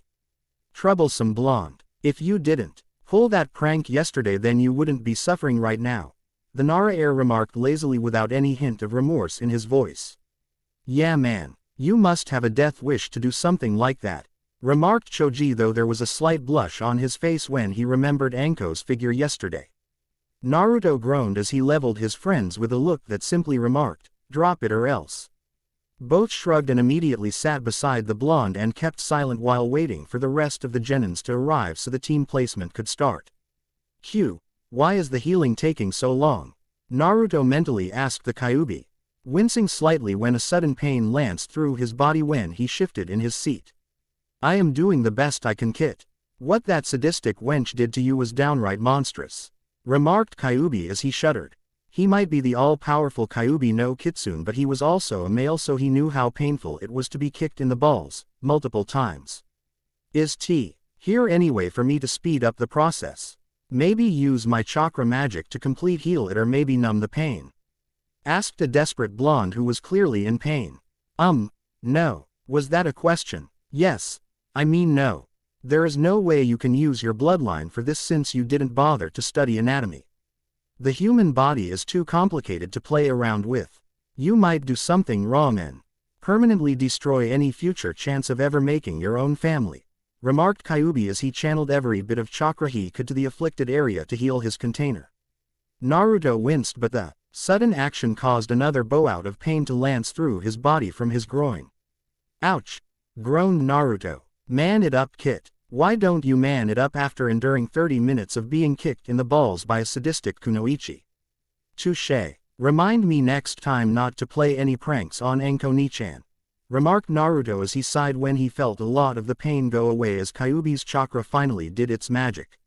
I will. I don't think I will survive another round of her punishment. Even I felt it here in the mindscape. I could have sworn that some of walls here in your mind crack a bit at her onslaught. Kyuubi promised. It was an hour later when Iruka arrived. When he entered the room, he immediately looked at the blonde with pity on his face. He easily heard the blonde's painful EAMS from the forest of death yesterday, and he could only imagine the kind of torture the boy was subjected to. After all, Enko was well known in the torture and interrogation division for being a sadistic interrogator. The best one in the business. Iruka stepped up to his desk and looked at the gossiping genins. Okay everyone, quiet down, remarked Iruka, who then looked at his favorite blonde at the back of the room. Are you all right there, Naruto? All he got was a groan that made the entire male population in the room wince, since all of them heard Naruto's screams yesterday. Any questions before I start with the team placement? Quote, Iruka-sensei, where is Mizuki-sensei? Shouldn't he be here since he is also our instructor and all? Asked a random civilian who passed the exam. Iruka hesitated a bit before giving his answer. Mizuki-sensei is currently busy at the moment. He won't be able to attend this meeting, but don't worry. He's in great hands. answered Iruka. The truth of the matter was that Mizuki was apprehended around midnight for stealing the forbidden scroll from the Hokage's office. Unfortunately, or fortunately in this case, Naruto's screams of untold pain caused Mizuki to freeze during his escape that the Anbu who was chasing him caught up and immediately took him into custody. They successfully retrieved the scroll and placed Mizuki under the sadistic hands of Ino Ibiki, who instructed the Anbu to search for Anko in the Forest of Death, which was the reason why she stopped her punishment of Naruto. He only prayed that his former co-instructor die a quick death, since he knew that the duo could easily prolong the agony to extract as much information as they could from their prisoners. Any more questions? No. Then let's start with the team placement. Team 1 will be composed of. Naruto was lightly listening to Iruka as he listed off the different teams and their respective sensei. It was when he reached Team 7 that Naruto was fully healed thanks to the tireless work of his tenant that he was coherent enough to take note of the teams.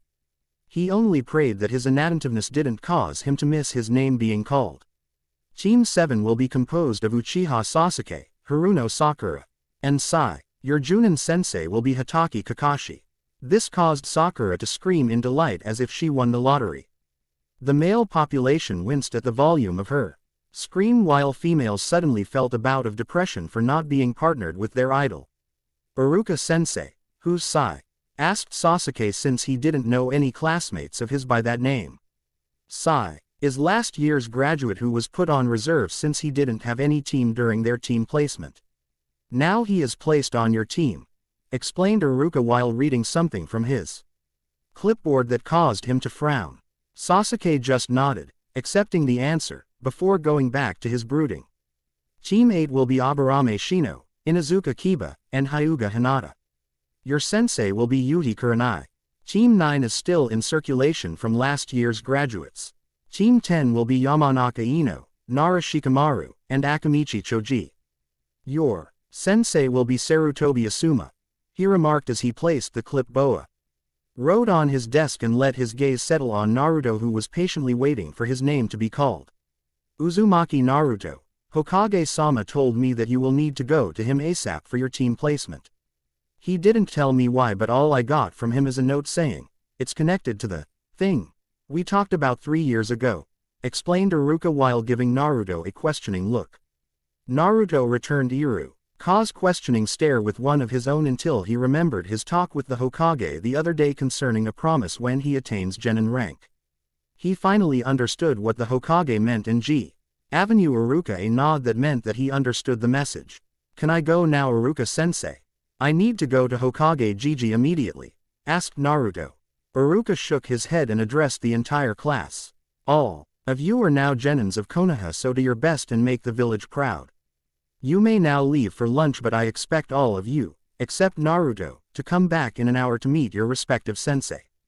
Dismissed. Naruto gave Iruka a wave before disappearing from the room with no one the wiser, except for Iruka, Shikamaru, and Choji, who was shocked at the repeat performance of the blonde's strange method of disappearing from the room. Naruto reappeared in the Hokage's office and immediately greeted the old man. Hey Gigi, I'm here. So what are you planning to do? He stopped and paled when he saw who was in the room. In front of the Hokage was his adopted sister, Mitarashi Anko, giving him a bloodthirsty grin. Beside her was a beautiful girl, around 4 feet 9 inches, wearing a purple battle kimono. She had brown hair and eyes. From the looks of it, she was around his age. Hi Anko Nichan, stuttered Naruto as he nervously eyed the snake mistress, whose bloodthirsty grin disappeared though it was replaced with a smirk. How are you doing, Gaki? I noticed that you've healed up quite well, remarked Anko while eyeing Groin with a mischievous look on her face. Just so you know, if you do something like that again, then the repeat performance would be twice as good, she remarked in a voice that promised delivery. Naruto immediately nodded and sighed that he won't be suffering anytime soon. He could hear Kyuubi giving a silent prayer of thanks to Kami in his mind. The aged Hokage decided to interrupt the duo's bickering before something else happens. Thanks for coming so soon, Naruto-kun. Now I take it that you got my message from Iruka. Naruto nodded. Why don't you sit down so that I can tell you about your team? Naruto sat down beside Anko and faced the Hokage, giving him his full attention. I think you will be questioning me right about now why you weren't given a team from your group. The reason is quite simple. Due to your special abilities, you will be partnered with others who have similar talents. You, Anko, and Yakumo here will be forming an elite team that will be under me. In part, I will be acting as your sensei in this matter. You will receive your missions directly from me and no one else. Any questions? Getting a negative from the group, he each passed of them a blue folder and signaled them to open it. Naruto saw that it was a detailed file of him, Anko, and Kurama Yakumo. The folders contain your personal files taken from the Shinobi archive. In other words, I have the only copy of your personal info, skills, and achievements and cannot be accessed by anyone. From today on, you three will be my special squad, the Tokabetsu brigade. Anko will be your team leader, and if she is incapacitated or is away on personal missions, Naruto will be the one in charge. Naruto and Yakumo will be registered as a Tokabetsu genin, while Anko retains her rank as Tokabetsu junin. You still lack one more in your group to complete the cell, but until I find the perfect one for the position. You are your own group for now. The Hokage finished before putting his pipe on his lips, taking in a few puffs of smoke before blowing it out. Gigi, what is a Tokubetsu genin and how is it different from a regular genin? Asked Naruto, who was quite excited for being assigned directly under the Hokage but is not familiar with his new position in the shinobi ranks. That is a very good question. A Tokabetsu rank is usually given when an individual displays rare abilities that separate them from the normal shinobi profile. For example, Anko here is a Tokabetsu Jonin since she is a mistress of torture and investigation, same with her partner Morino Ibiki. A shinobi with a Tokabetsu rank is only given by the Hokage and is only given when you have skills that will play an integral role in the village, explained the Hokage. Hokage-sama, can I ask a question? Came the timid voice of Kurama Yakumo. Getting a nod from her leader, she continued. What makes you so special that you gave Naruto-san and me a Tokabetsu rank? I think that would be obvious from the file you have in your hands, but I'll be more than happy to explain. Let's start with you, Yakumo-chan. Your bloodline is mostly devoted to genjutsu, making it easier for your family to utilize this skill. However, you are given a Tokabetsu rank because your bloodline has evolved to turn illusion into reality in terms of genjutsu. Your case is similar to Naruto-kun here. His bloodline allows him to utilize his rare chakra to bend reality to his will, within reason of course.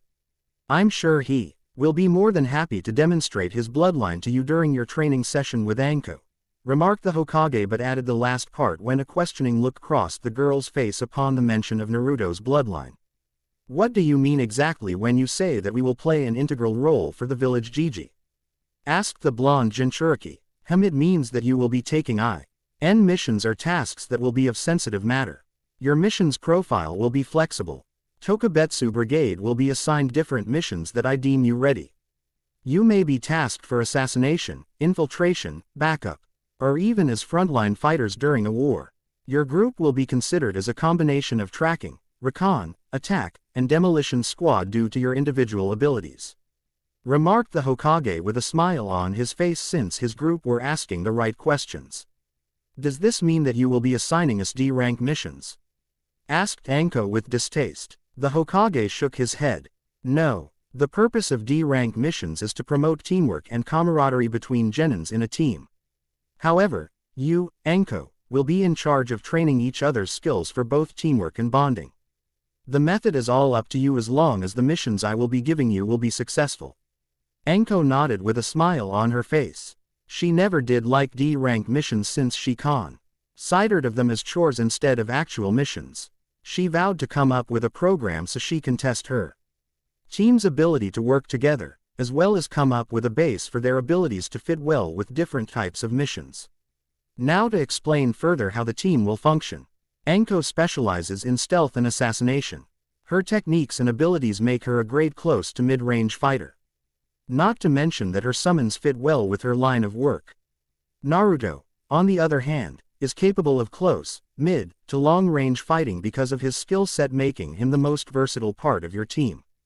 Yakumo here will be your genjutsu specialist and medic. She was trained for a year by Tsunade when she came back to the village after I summoned her, and she ranked Yakumo to Be mid-chunin to low junin in medical skills. The third member I will be putting on your team will serve as your ninjutsu specialist, but I don't have a candidate for the position yet. In lieu of this, all three of you are given permission to recommend anyone you see fit as your third member of the group. If you're lucky, you might find one to fill in the spot before the chunin exams come along in 6 months.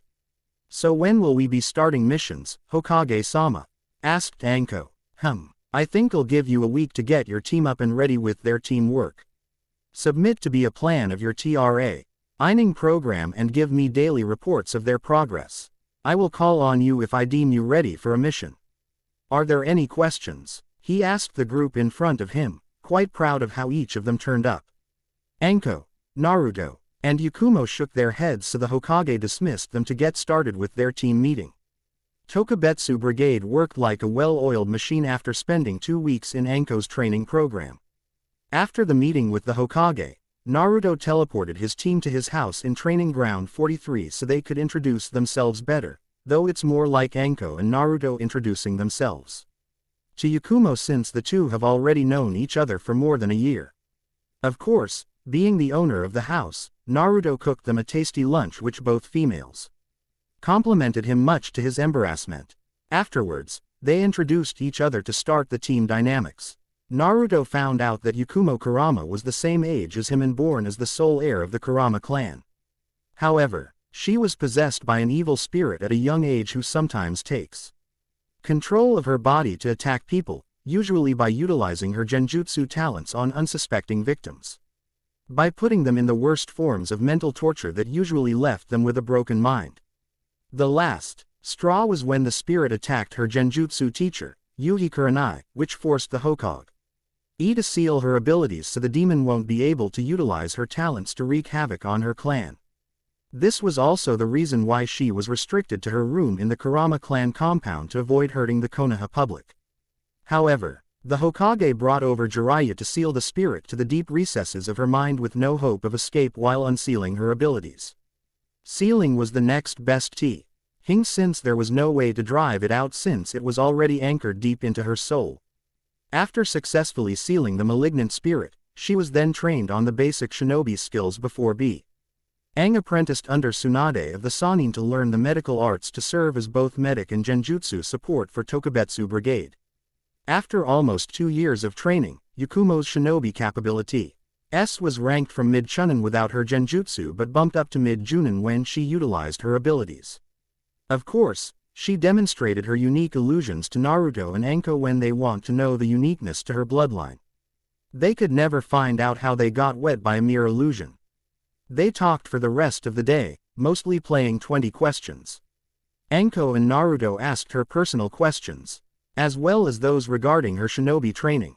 Yakumo, on the other hand, found Naruto's bloodline interesting, so most of her questions were directed at the blonde.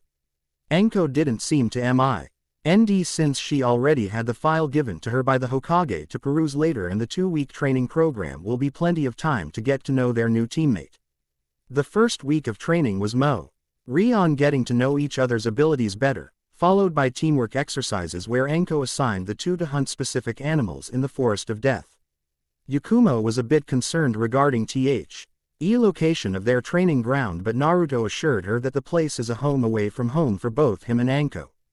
It didn't pacify her, but she trusted her teammate enough to teach her the ropes. Due to the distance between Yakumo's clan compound and Training Ground 44, Naruto decided, with the blessing of the Hokage, to ask Yakumo to move into his place so they could further improve their team dynamics. The genjutsu prodigy didn't accept the offer at first but finally relented after 2 days of going back and forth the training ground to her place. Going back to training, once their teamwork was acceptable to Anko, they moved to individual skills and how to incorporate their abilities for combo attacks. Due to the diverse skills the Tokabetsu Brigade had at their disposal, quite a lot of combo attacks have been devised to ensure that they will be ready for any situation they might encounter in the future. For starters, Anko and Naruto make for a devastating team. They found that the combination of Tai Chi and Snake style work well together. The free-flow capability of both styles made it possible for both to go from offense to defense at a shift of a hat. This means At one can go offense while the other sticks with defense or vice versa. Naruto's accuracy were also put into consideration since the blonde's skills with his guns made it possible to easily hit an opponent even when Anko attacks them close range. The blonde's chain attacks were also paired off with Yakumo's genjutsu ability. Naruto would disable the enemy while Yakumo would put them in an illusion either to incapacitate or to kill. Though the latter was frowned upon by Yakumo since she didn't really like to take a life. Naruto was desensitized of killing because of his constant practice in the forest of death, though he could never deny the fact that the feeling would be very different when he is forced to take a human's life. Also, due to his teammates, Naruto was forced to train his abilities to include them. He can now increase the size of his chakra shield to a wider area just in case he needed to protect his teammates from harm. He also discovered that he can throw his chakra shield in a relative short distance to protect anyone he wished.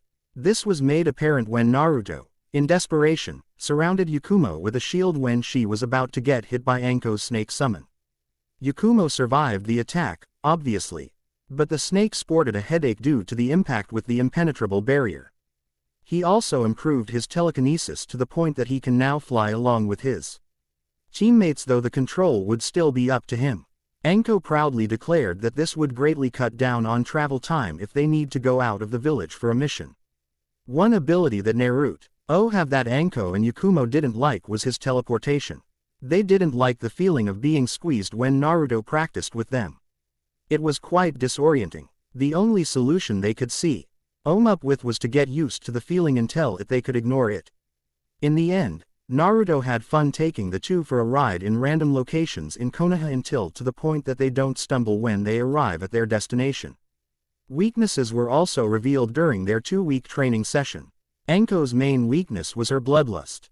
Once she gets into a long battle, her control starts to deteriorate to the point that all she thinks about is bring down her opponent, with as much bloodshed as possible. Yakumo's weakness was her speed, though Anko vowed to counter that with more training. And Naruto's offer to craft chakra weights for her to assist. Also, it seems that she requires 100 concentration when she casts a genjutsu on her opponent. Anko chalked it up to lack of experience, and promised Yakumo that she will be able to focus her unique bloodline as she progresses as a kunoichi. Her glaring weakness, however, was her low chakra reserves. Due to her years of confinement, she didn't have enough exercise, that her physical energy was at an all-time low. Despite the training she underwent with Tsunade, her current reserves are rank up to high genin. Anko and Naruto assured her that she could easily boost her reserves once she undergoes physical training with them. The glint and determination in the eyes of Anko and Naruto when they mentioned physical training practically scared the shy Kurama. Naruto's weakness were more on his ability than actual physical skill. For starters, his transformation ability had one major weakness. It doesn't work on people who had chakra running through their system. This weakness was discovered when he tried to transform Anko's snake summons into a rabbit only to fail. He tried it at Anko, secretly of course, but didn't work. Anko found out about it when she felt something alien enter her system. Thankfully, the discovery of the weakness shielded the blonde from getting punished. Anko determined that chakra acts as a debt errant to Naruto's ability, and combined with the conscious control of the targeter, will depend whether Naruto can change them or not. They theorized that the stronger the human, both chakra and control-wise, the harder it is to transform them, requiring more power to use. With Naruto's current capabilities, he could easily change a Genin Shinobi, have problems with a Chunin, and impossible on a Junin due to their experience with chakra. However, Kyuubi assured him that he would be able to get past the hurdle once his powers grow with age and experience. Tokabetsu Brigade was currently on its way to the Hokage office to pick up their first mission after their 2-week training session. They didn't bother to teleport this time since they could do with the physical exercise, especially Yakumo already begun her physical training, wearing a total of 40-pound chakra weights to be increased by 5 every week. Yakumo complained at first, but she relented when Anko and Naruto informed her that this will correct her chakra and speed problems. She was flabbergasted when Naruto told her that both he and Anko were wearing chakra weights as well, since they vowed to continue with physical training despite how strong they are. Naruto is currently at 500 pounds while Anko was at 300 pounds. Anko, Naruto, and Yakumo entered the Hokage's office to see the aged leader going through mission scrolls along with his clones. "Good morning, Gigi. Long time no see," greeted Naruto. The Hokage looked up from his reading and gave his surrogate grandson a smile. "Good morning, Naruto-kun, Anko, Yakumo-chan. I guess you're here for a mission?" asked the Hokage, already knowing that the team would be coming in today for a mission. Which was one of the reasons why he was personally checking out the requests to find the perfect one for them. "Correct, Hokage-sama. As team leader of Tokabetsu Brigade, I, Mitrashi Anko, would like to request a C or B rank mission to start things off with my team," intoned Anko formally, which caused the Hokage to smirk. It seems that exposure to both Naruto and Yakumo improved her attitude a bit. I already expected that, so I have the perfect mission for the group. Since this will be your first mission, you were ordered to bring down a bandit group setting up camp at the border of Fire Country and Tea Country. The Tea Daimyo requested for a team to take care of this problem," explained the Hokage while handing the mission scroll to Anko, who accepted it before reading the content. "Do we have any additional information on the bandit group, Hokage-sama?" asked Nko, since the information was lacking on the mission parameters. "I have no substantial evidence, but there are rumors that the bandit group operating there is an organized group calling themselves Bloody Rose. They mostly target wealthy merchants going to and from Tea and Fire Country, and have been causing a lot of both countries' businesses a lot of grief. Your order is to investigate this bandit group, plan an attack, and bring them down. You have 2 weeks. The sooner you get this mission done, the better. This will be classified as a C rank mission but can escalate to a B or A rank if you encounter missing nins, so please be careful," warned the Hokage, since the group was technically in their maiden voyage and only Anko is the only experienced shinobi in the group. "You have nothing to worry about, Hokage-sama. Both Naruto and Yakumo can handle themselves quite well. The 2-week training program yielded good results on both their teamwork and individual skills, so they won't have any problem with this mission," declared Anko, causing Naruto and Yakumo to stand straight in pride over their team leader's praise. This caused the Hokage to give them all a beaming smile. "Of course, Anko. From the reports you handed to me during your training session, I could say that this mission will be easy for the Tokabetsu Brigade, but I want all of you to be careful. Missions have a habit to change in difficulty due to different factors, so keep your skills sharp and your mind sharper. I want you all to come back home safe and sound," remarked the Hokage in a serious tone that brooked no nonsense. Anko nodded and faced her team, who were quite excited with the mission. "Okay team, we have our orders. Time is of the essence. Naruto, I want you to teleport us back to your house so we can rest. I can bring us to the East Gate afterwards," ordered Anko, causing Naruto to nod in affirmative and looked at his smiling surrogate grandfather. "See you later, Gigi. Wish us luck," remarked Naruto with a huge grin on his face as he proceeded to grab his teammates and teleported out of the office for their very first mission. It didn't take long for the Tokabetsu Brigade to stock up on the essentials for their first ever mission. Of course, they only brought those that Naruto can't create on the fly, like blood pills, chakra pills, food, first aid kit, and the likes. Naruto passed them a pre-prepared scroll containing 50 shurikens, 50 kunais, 100 senbons, and 10 explosive tags from his stocks in the armory. He informed them that he could create more if there's need, so he told them to not be thrifty in their use. Anko gave him a grin and promised his adopted brother that he would love to use all of them in one sitting if the situation demands it. Of course, Naruto just rolled his eyes at his adopted sister's thirst for blood. Once the preparation was complete, Naruto teleported the group to an alley near the East Gate, since the blonde Jinchuriki didn't want to reveal his abilities as of yet and give his Gigi grief. They made their way to the gate, where Anko took care of the guards to record their mission. "Okay team, this is what we're going to do. Instead of just flying there to speed things up, we are going to consider this as a training mission due to the time frame assigned to us." She turned to Yakumo. "We are going to run at full speed towards Tea Country. When you get tired, Naruto will take over. Once you get your energy back up, we will continue the sprint. With the weights on, this will increase your speed, strength, and chakra reserves once we arrive at our destination. Understood. After a chorus of yes from the two, everyone channeled chakra to their feet and sped off towards Tea Country. Despite Yakumo's lack of stamina, it took 2 hours before she was too tired to continue. Naruto took over and cast his invisibility spell over them and floated them towards Tea. He stuck to the main road since he didn't want to get lost. Yakumo announced an hour later that she was good for another round of running, so Naruto landed, took off the spell, then continued forward using their legs and chakra alone. They were halfway to their destination when night came, so the team decided to make camp. Naruto made himself useful by creating 2 tents, one for himself and the other for Anko and Yakumo to share.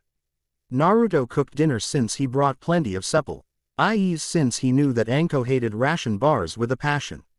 After dinner, they decided on Yakumo taking the first watch, followed by Naruto, then Anko, so they'll be prepared for possible attacks during the cover of the night.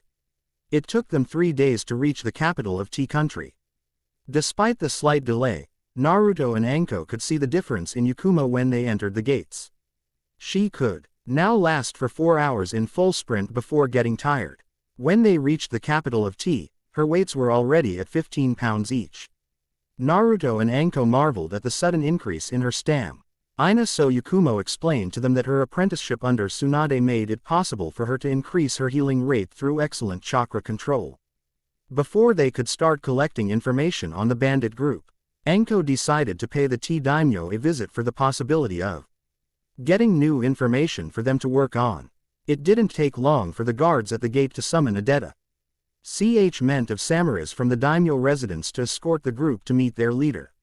Much to their dismay, no new information was given by the Tea Daimyo, though there were rumors from the citizens the bandits were getting aggressive in their raids and attacks.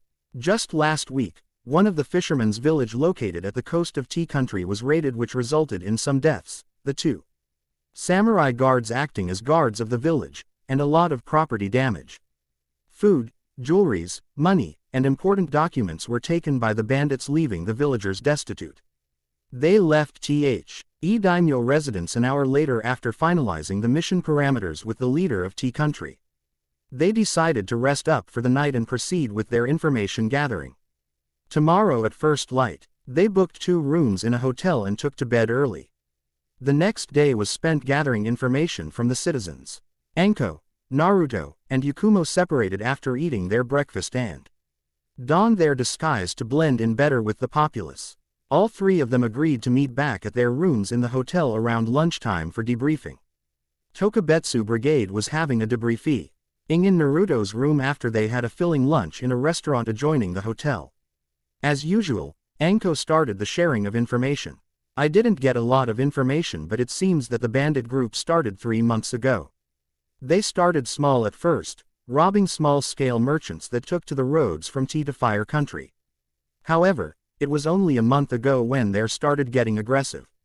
According to the old merchant in town, it seems that bandit group has a new leader and recruited the small-time bandit groups in the area, causing their numbers to grow, reported Anko. This caused Naruto to frown. Any idea how large the group is, Anko Nichan? Asked Naruto. I didn't get an exact count, but it should be around 200 to 300 bandits, answered Anko. I talked to one of the merchants as well. He was lucky to survive the attack, but all of his goods were stolen. He reported that the bandit attacked in the middle of the day. It seems that they have some Shinobi in their midst, since he told me that his carriage was hit by a large fireball which obliterated it in one hit, shared Yakumo, who was reading out of a notepad, which caused Naruto and Anko to sweat drop at the sight.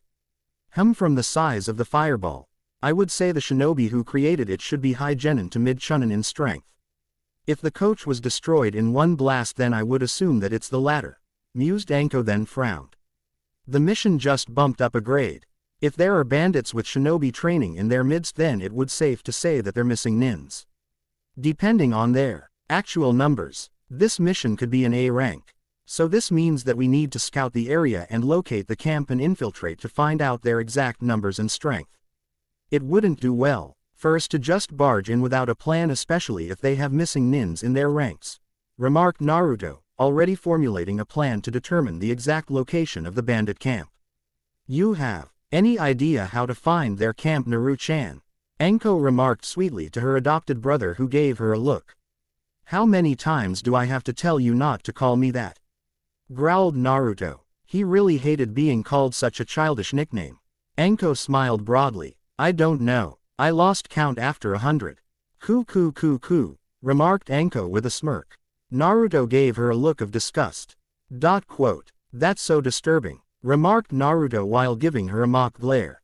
I know. That's why I do it. Coo. Before Naruto could fire another retort, Yakumo chose to interrupt. Plan now, play later, remarked Yakumo in a firm tone. Both immediately stopped their bickering since they didn't want to be subjected to another of Yakumo's horrendous illusions. She did that to them once when their bickering got on her nerves during their training session. She placed them under an illusion. Naruto was getting chased by a very large, scary demon without his weapons and abilities, while Anko was exposed to a very harsh illusion where all her favorite dango stands in Konoha burned to the ground. They immediately learned their lessons right there and then. Never make Yakumo angry for the sake of their mental health. Naruto coughed, fighting down a shiver as he remembered the mental torture he was subjected to. Anyway, I have a simple plan to search for the bandit camp. I could make a lot of clones, put them under my invisibility spell, and commanded them to fly around the entirety of T-Country in a pattern. If they find the camp, dispel to relay the information to me. Naruto outlined his plan to the two. Anko nodded. Can you make that many clones? How long would they last since T-Country is quite big? He asked the blonde genin. I can create a total of 300 overcharged clones without Kyuubi's chakra, so I think that would be enough. I need to pump them with a lot of chakra since flying and invisibility takes a lot of energy to pull off with some extra so they can last longer than normal, answered Naruto. Why not use Kyuubi's chakra for a boost? Asked Yakumo. The Hokage already briefed her regarding Naruto's tenant and she accepted it without any problems. After all, she had her own NER demon sealed up inside her body, so it would be hypocritical of her to judge her teammate. I don't want to use my tenant's chakra since that would alert potential shinobi spies in the area. You'll get tired using my own, but I'm positive that Yakumo-chan can patch me up with her medical jutsu, replied Naruto confidently since his teammate is a well-trained medic. Yakumo smiled at the conference. Iden's Naruto was showing on her capabilities. Good thing I packed up a lot of chakra pills then. One pill wouldn't be enough to replenish your reserves, Naruto-kun, remarked Yakumo as she pulled out her medical pouch and counted the number of pills she packed with her. Anko nodded as she added the finishing touches to the plan. Okay, let's stick with the plan then. After the debriefing, Naruto will exit the capital, go into the forest, create his clones, then teleport back here. Yakumo, you will patch Naruto up when he gets back.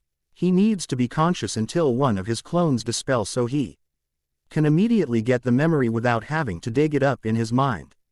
I'll go out to mingle with the population to see if I can get more info to help with our mission.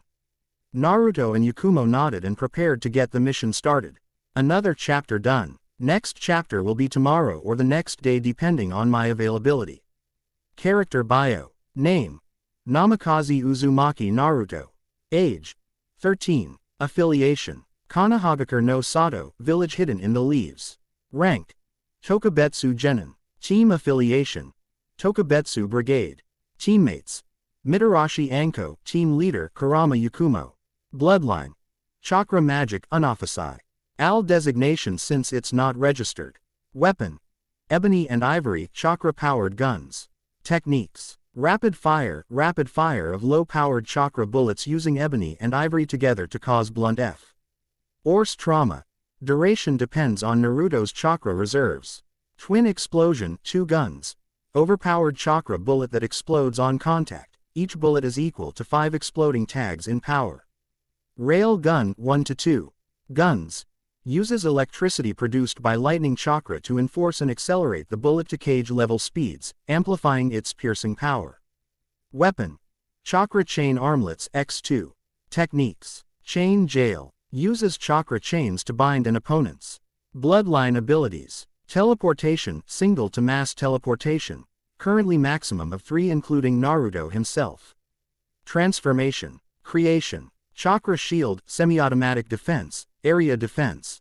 Individual range defense. Minor fire manipulation, fireballs. Advanced telekinesis. Flight, group flight. Currently maximum of 3 including Naruto himself. Taijutsu. Tai Chi. Ninjutsu. Kage Bunshin no Jutsu. Henge no Jutsu. Kawarimi no Jutsu. Futon. Grand Breakthrough. Futon. Wind Blades. Genjutsu. No abilities in Genjutsu except for detection and dispelling. Fuinjit. Su. Untested though already displaying a form of mastery through application of seals on his weapons. Mission stats. S rank. 0. A rank. 0. B rank. 0. C rank.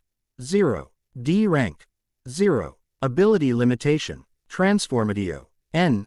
Cannot transform living beings that has active chakra running through their bodies. Possible but requires more power depending upon target. The more chakra and control the target has, the harder she is to transform. Mei Doom. Thanks for the heartwarming review, my friend. Such reviews tend to have a positive effect on my muse, doubling their efforts in providing me with ample material for my stories. I already considered of adding new abilities to Yakumo, but I couldn't think of anything that would complement her, so I just left her alone.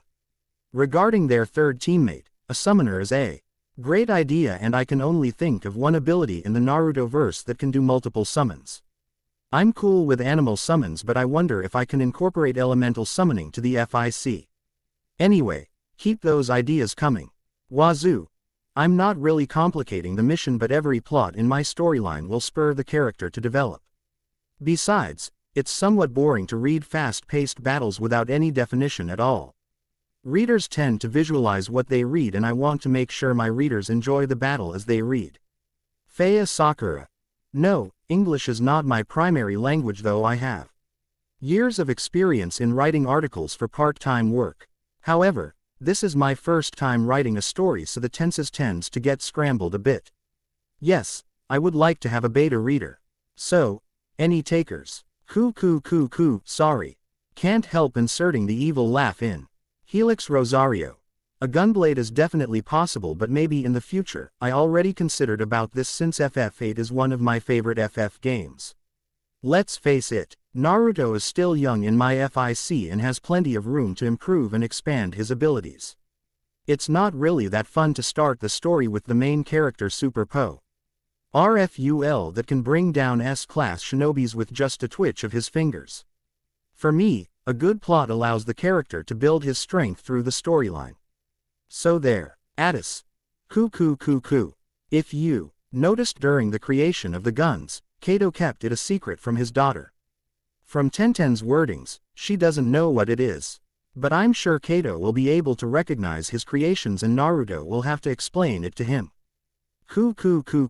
I smell confrontation in future chapters. In regards to your idea for a sword kenjutsu weapons user for the fourth member, that can be arranged, but she doesn't have to be restricted to that specific skill set alone. No name reviewer. For starters, readers would automatically look for some lemons when harem is concerned. I definitel. Why don't have any talent in that field of literature? Really, I tried, but my hands and brain seem to freeze when I try to do lemons. If you read the previous chapters, Naruto couldn't do elemental manipulations, ice blast, lightning bolts, etc., because he doesn't know how. Despite having chakra magic at his disposal, he still needs to get past the mental restrictions. He needs to know what to do in order to do it. He might get there someday when Kyuubi teaches him chakra manipulation, since that is his forte, but that will be far into the future. Shadirian. That is really a very good idea. I'll include that in my plot. If you have more ideas, don't be afraid to share them with me. Uzumaki Naruto. Konoha's wizard. Naruto exited the ornate gates of the tea with a purpose. While mocking his way towards one of the denser forests surrounding the capital, he was having a mental conversation with his tenant regarding his plan. You know, Yakumo-chan has a point. You do need to use MY chakra if you want to be successful in this mission, remarked Kyuubi as he lounged around in Naruto's mindscape, bored out of his mind. I know. We already experimented with this during my academy days. Your chakra improves the clone's durability and power levels, but I can't just bring out your chakra here since it's too potent. Anyone with the least shinobi training can easily pick it up. That would alert the bandits to our presence and complicate the mission," argued Naruto. No matter how much he wanted to use his tenant's more powerful chakra, he needs to secure the smooth operation of his mission first. True, but it doesn't have to be that way, you know. Try to think outside the box for a change. Bringing out a lot of my chakra makes it detectable. But if you slowly bring it out with the technique, then it's impossible to detect unless you're a sensor. Kyuubi paused when an idea hit him. Since you lack the necessary control for short bursts of my chakra, why don't I control the flow for you? Give me the permission to control your chakra flow, then I'll inject you with enough of my chakra for your clones. What do you say? Naruto considered about what Kyuubi proposed and couldn't help but agree that it has merit. His use of the fox's chakra tend to be obvious since he just brings all of it out in one go, well enough of it under Kyuubi's watchful eye so he won't go on a rampage due to the overflow of raw chakra into his coils. Also, the potency of Kyuubi's chakra will boost his clones to last longer and can use their abilities if needed. He decided to agree with the plan. Fine, you win, Naruto conceded, but let's move away from town to avoid detection. I give you permission to use my senses to scan the surrounding areas to make sure I'm not discovered.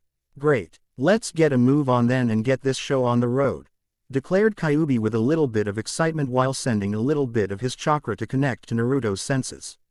They practiced this thought of sensing others a couple of times during their training session back in the academy. With the help of Kyuubi, Naruto could literally become a sensor, but the relays can only be sorted by Kyuubi since she was in control. Naruto tried it out once and was flooded with so much feedback that he almost blacked out, which is why he let Kyuubi take control, but he vowed to practice the skill in the future. It took them an hour to reach a secluded part of the forest and Kyuubi reported that there were no humans in range, so they can work in absolute secrecy. Okay Kyuubi, what do I need to do? Asked Naruto as he centered himself to prepare for the technique. How many clones do you need? I suggest 500 clones since you'll be using a bit of my chakra to strengthen them. I'll make sure to only you say half of your reserves for the technique and I'll supply the rest, remarked Kyuubi while getting ready to take control of Naruto's chakra coils. Agreed, so I'll just do the technique then. Naruto asked as he could feel Kyuubi's consciousness overlapping his own. Yes, just do the hand seal and I'll mold your chakra in mine. It's up to you to release the pent-up energy to create the clones since your body only answers to you. I'll give you a signal when it's ready, ordered the fox while starting the molding process and making sure that no chakra leaks from his container's body. Okay then, here we go, remarked Naruto as he did the seal for Kage Bunshin and felt Kyuubi molding their chakra together for the jutsu. It was a weird feeling, having someone else control your chakra. Old feel the slow build-up of force in his gut. It started off with a tingle, then his stomach warmed up and constricted. After a few more seconds, he could feel heat coursing through his veins towards his hands. His muscles and veins bulged at the sudden strain. He almost lost control of his concentration when the heat became too unbearable. Anytime now I don't think I can hold the seal any longer, he remarked with an effort. Sweat appearing on his face. A little bit more. Just a bit more, a tiny bit more, trailed off Kyuubi, monitoring the buildup of energy in his container's body. Making sure that they have enough for the technique in a single try. Doing so again might cause irreparable damage to his host. Shut up and just do what you're supposed to do. You damned fox, Naruto mentally called out since the pressure was getting too much for him to handle. He felt like he was being pulled apart from the inside. Sheesh, testy, aren't you? Okay, that's it, almost there, now Kit, called out Kyuubi in desperation since he could feel Naruto getting ready to blow up from both their chakras combined. Kage Bunshin no Jutsu, called out Naruto and released the technique. The build-up of his and Kyuubi's chakra in his body whooshed out of him in a rush and a lot of clones materialized around him, filling up a good portion of the forest. Naruto's knees shook before collapsing to the forest floor. Thankfully, one of his clones was able to catch him before he hit the ground. His body felt sore as if being stretched by an invisible force. What was that? I considered you Only used half of my chakra, but why do I feel exhausted and sore all over? Asked Naruto as he greedily inhaled oxygen into his strained lungs. You're not tired from the technique since I can still feel half of your chakra inside you and it's refilling quite nicely thanks to me. However, the exhaustion you're feeling right now is the stress you encountered when you held the force of both my chakra and yours inside your gut long enough to get the right amount for the number of overpowered clones you need, explained Kyuubi as he examined Naruto's body for any signs of damage. But I've done this technique a lot of times in the past. But I didn't get this tired even with 500 clones, exclaimed the blonde Jinchuriki who could feel Kyuubi rolling his eyes in exasperation. Yes, but what W.E. did was quite different from your usual Kage Bunshin. You remarked that you don't want to be discovered, so I concentrated the buildup of chakra inside your body until you released the technique. Usually, Shinobi techniques requires you to mold and release chakra until you activate it. What we did was to skip the release phase, just molding the chakra inside your body to avoid detection. That is the reason why this version of the Kage Bunshin didn't produce any smoke. Your clones just materialized out of the blue due to the lack of chakra outside your body. To simplify it, imagine a water balloon. You're the rubber that surrounds the balloon and both of our chakra is the water. The more water there is, the more strained the container will be. This is why you're exhausted right now. The train was almost too much for your body to handle. What would have happened if I didn't release the chakra in time? Asked Naruto, dreading the answer. Oh, nothing much. Just like the balloon, the pressure will build up until your body can't take it anymore. You'll blow up. Deadpanned the fox. Naruto paled and became quiet as he realized the implication of both his and the fox's actions. Next time, tell me before we do anything dangerous. If I blow up, you blow up as well if you remember. Naruto reminded the fox. The idea of blowing himself up like a balloon didn't appeal much to his self-preservation instincts. Duh, but it had to be done. Don't worry, Kit, I wouldn't put you in harm's way if I can help it. Now tell your clones what to do since they're wasting daylight, Kyuubi commanded before going to sleep. Tired from controlling his and his container's chakra, Naruto took a few more seconds to catch his second wind, then stood up to face his clones who were looking at him with excitement. Okay troops, you already know the mission, so I want all of you to go invisible and fly around T-Country. Find the bandit camp. If you discover the location, try to do a little bit of recon but try to avoid detection. Dispel when you get the information, he ordered his clones who just nodded. The 500 clones in the forest just shimmered out of sight, which was a telltale sign that they turned invisible, and Naruto could easily hear and feel the whoosh of air and the rustling of leaves, which was the only indication that his clones utilized their ability to fly out of the forest to follow their creator's commands. Naruto sighed and teleported out of the forest back to his room at the capital. It took 2 days for the clones to yield fruit from their recon trip. As luck had it, his clones decided to pair off to cover more ground, since 2 pairs of eyes are better than 1. The clones who discovered the bandit camp immediately scoped out the place, gathering plenty of information that their creator would need to bring them down. It took a few hours to finish their recon before flying out of the encampment and promptly dispelled themselves to relay the information back to their creator. Naruto, who was enjoying a bowl of ramen back in his hotel room, suddenly clutched his head in pain as memories from his 2 clones flooded his brain. Ouch, I didn't know that the backlash of a longer-lasting clone was this painful, he groaned while massaging his temples. Neither did I. Don't worry, it's already healing. I'll take care of the memory feedback after you dispel the rest, assured Kyuubi as healed his host's migraine. Naruto inwardly nodded and closed his eyes. He searched for his connection with his clones. It quite a while since they were quite a distance from the capital and immediately dispelled them. He braced for the memory feedback but only felt a sense of numbness, already thinking that Kyuubi was handling the download of information from his clones. It took an hour to properly sort through the memories from his clones, but he smiled broadly when he got an accurate description of the bandit camp who was taking residence in a large forest to the east of the capital. It seems that the group was bigger than what they originally considered, and the presence of missing nins in the camp worried him a bit. He needed to talk to Anko and Yakumo to start planning. He immediately created 2 clones and tasked them to look for his teammates who were doing some snooping in town before closing his eyes to take a short rest. What Naruto didn't know was that Kyuubi withheld some information from one of Naruto's clones. The clone was patrolling the coastline and came in range of a deserted island that Kyuubi found to be very familiar. He vowed to tell Naruto about it after the mission since he didn't want him to get sidetracked. If his hunch was correct, then his container will get a kick out of the objects hidden in that island. Kyuubi smiled broadly before setting his head down on his paws and promptly went to sleep. It didn't take long for Yakumo and Anko to get back to the hotel after being told by Naruto's clones that new information regarding the bandit group have come to light. Anko barged into the room to see a meditating Naruto in one of the beds in the room. She already knew that Naruto was sorting through the information he got from clones, and from the focused look on his face, there were a lot of information to go through. "All right, Gaki, what did you find out?" asked Anko as she seated herself on the couch while Yakumo sat near the window. Naruto opened his eyes and gave the two of them a serious look. "This mission has become more complicated," he declared in a serious voice. "It was just this afternoon that 2 of my clones discovered the location of the bandit group, and our initial estimate of their numbers was faulty." "So they have less?" asked a hopeful Yakumo. "Despite the strength of their abilities and teamwork, their enemies having the superior numbers was never a good thing." Her hope was dashed when Naruto shook his head. "No, the initial information we have is incorrect.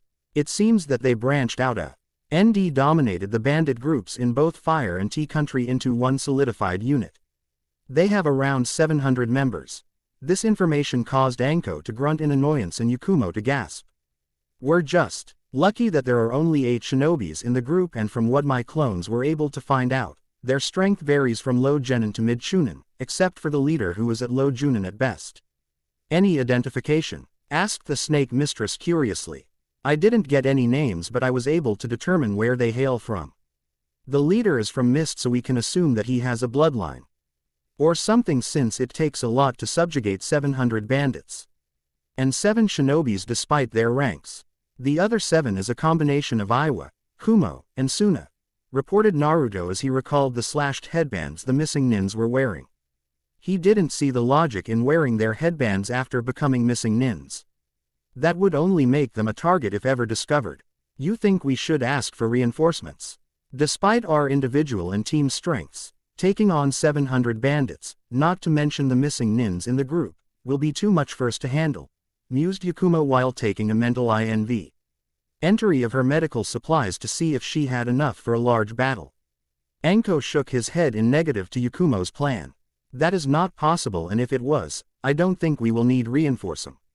Hence, if we can come up with a solid strategy to take them down. Besides, the bandits are thugs and mercenaries at best without any knowledge of jutsus. Our concern, however, is to bring down the missing nins before we can concentrate on the rest," explained Anko. "Why do you think we wouldn't need reinforcements, Anko Nichan?" asked Naruto, confused as to why asking for help from the village was impossible, since he knew that Konoha has a large shinobi force in their ranks. 2 reasons. Reason 1. Most of the teams right now are on their respective missions. Before we left the village, I read the report from Ibiki that 70 of Konoha forces are out of the village, so I don't think the Hokage will be sending us any backup even if we request for one. Finally, reason 2, we are the Tokabetsu brigade, dammit. The Hokage entrusted us with this mission, and I don't intend to let some green-nosed thugs, bandits, and missing nins get the best of us. We need a plan to get this done, and we need to plan now," declared Anko with such determination that it made Naruto smirk and Yakumo to lose whatever doubt she had in her system. "Anko Nichan's right. I don't think Hokage Gigi would like it if we ask for help, since he had such high expectations of us. Besides, their numbers means nothing if we can put our heads together to come up with a workable plan to bring them down," remarked Naruto with confidence in his voice. Yakumo nodded in agreement. "I agree. However, our main concern right now is to come up with a solid plan to first incapacitate the missing nins, since they are a threat to us. The bandits we can easily bring down without getting our hands dirty." Yakumo remarked with a thoughtful expression on her face. Naruto smiled broadly. I already have a plan, he remarked confidently. When he saw Anko and Yakumo lean slightly towards him with a curious look on their faces. His grin widened and pulled out ebony from its holster and held it out in front of him. How do you girls feel about long-range assassination? It took the Tokabetsu brigade the whole afternoon planning out a strategy to infiltrate and decimate the bandit camp. Of course, Anko wanted to be straightforward with the plan, mostly unleashing hundreds of explosive tags on the unsuspecting group to cause massive destruction. Yakumo immediately shot it down, telling her that the wide-scale destructi on might cause some of the bandits to escape, and hunting them one by one will be her job since it was her plan to begin with. Naruto chuckled when Anko wrinkled her face in disgust when she realized the flaw in her glorious strategy. It was 3 hours before midnight that the three found themselves perched on a large tree overlooking the bandit camp, hidden under a genjutsu provided by Yakumo that made them blend in as part of the foliage. Naruto grudgingly admitted that the group was quite organized for bandits.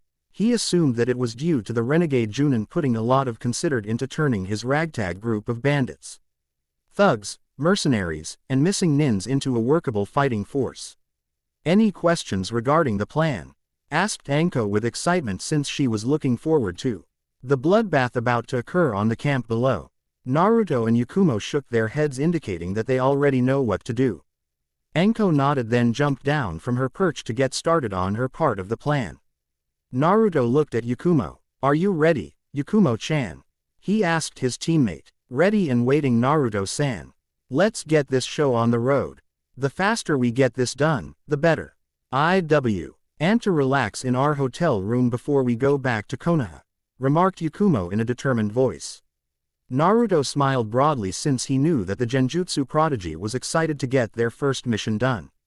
He pulled out ebony and slowly charged it with lightning chakra to get his first assassination mission done.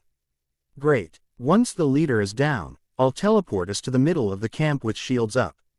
You put a genjutsu on us to make sure that we're undetected.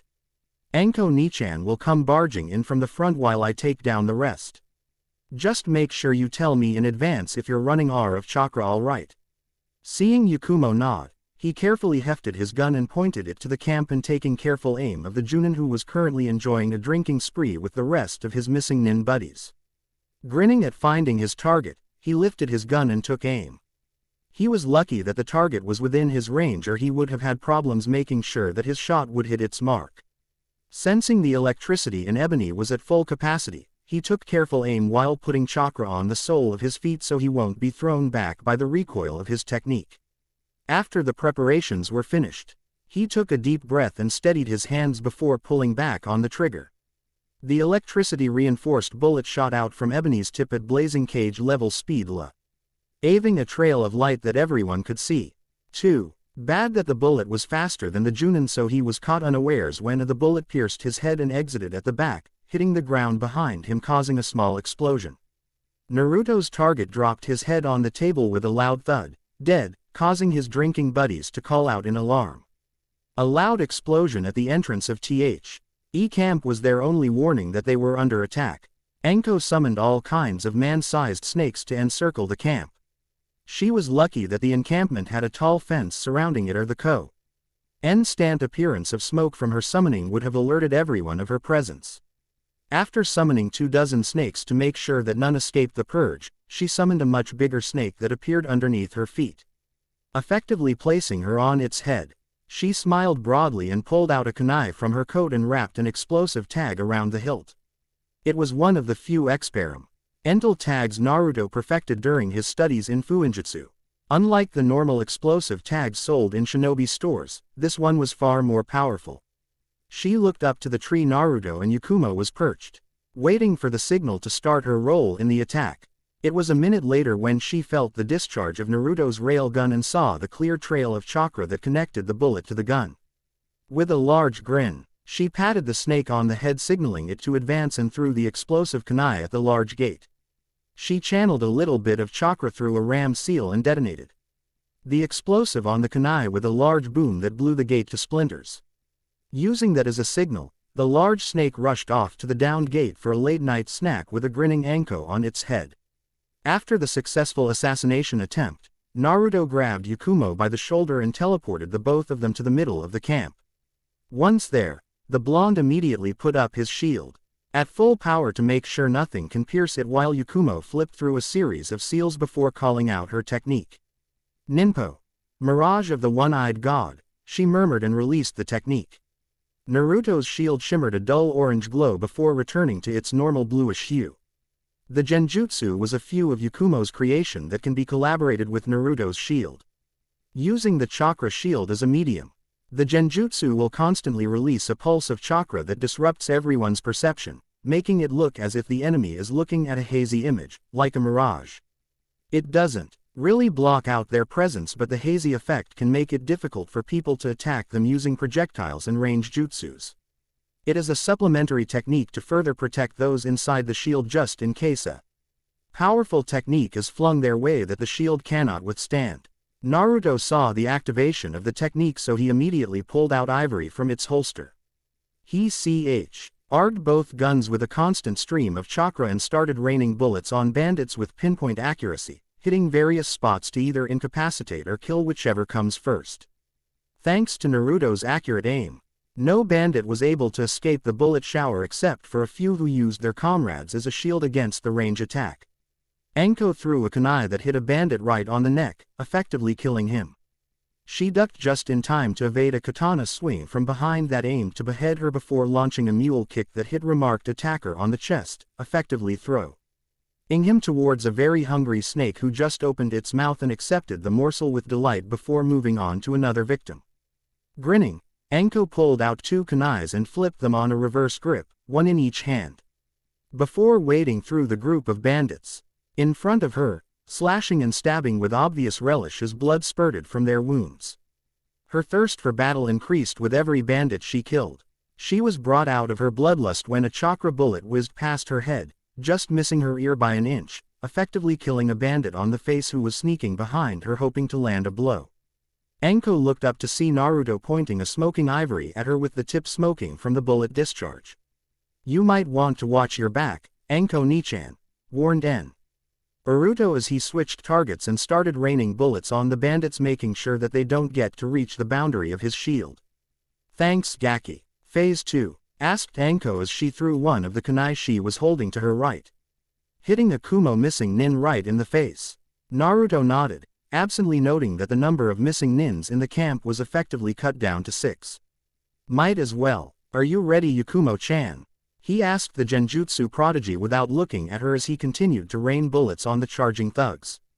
"Ready, Naruto-san," she remarked as she released her hold on her technique to start a new set of seals while gathering as much chakra as she could before releasing it in a wave around her. Ninpo, feathers of Morpheus. The deep sleep genjutsu appeared all over the bandit camp in the form of feathers.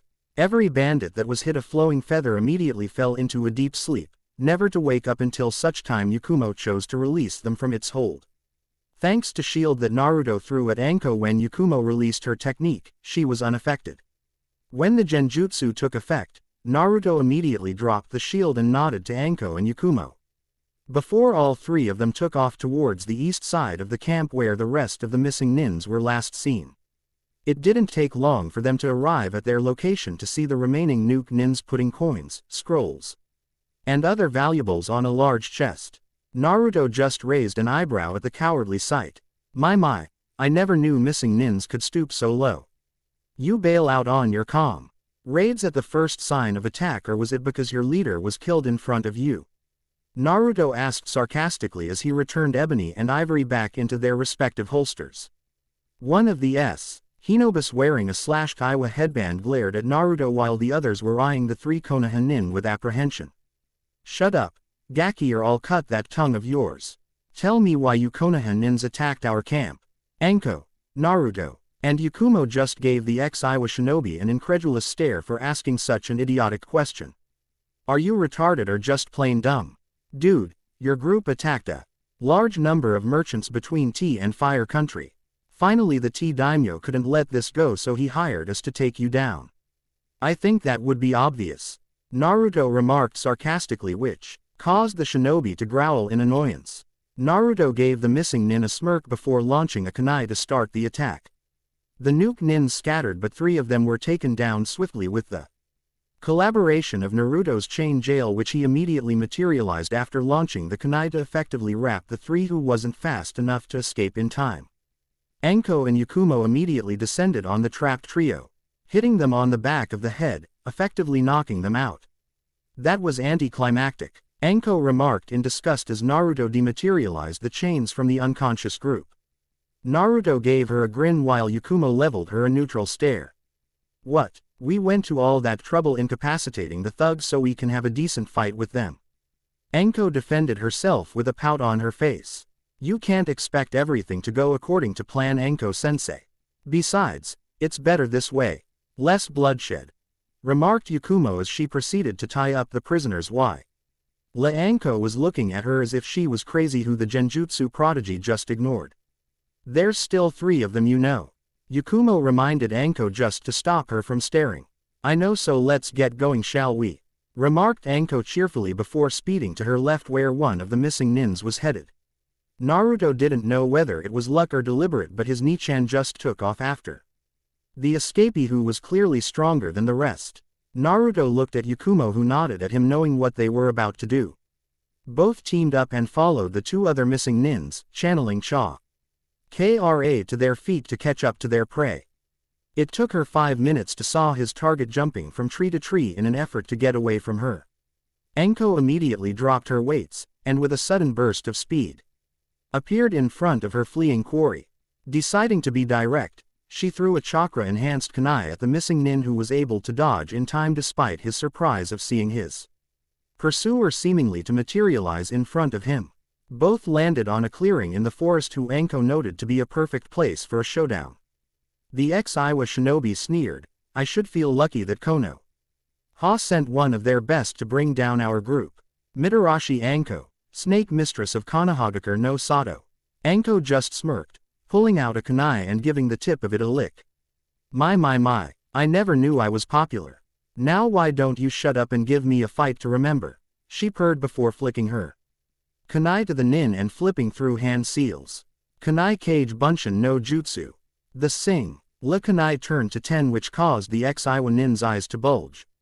Flipping through his own set of seals, he slammed his right hand on the ground and called out. Doden.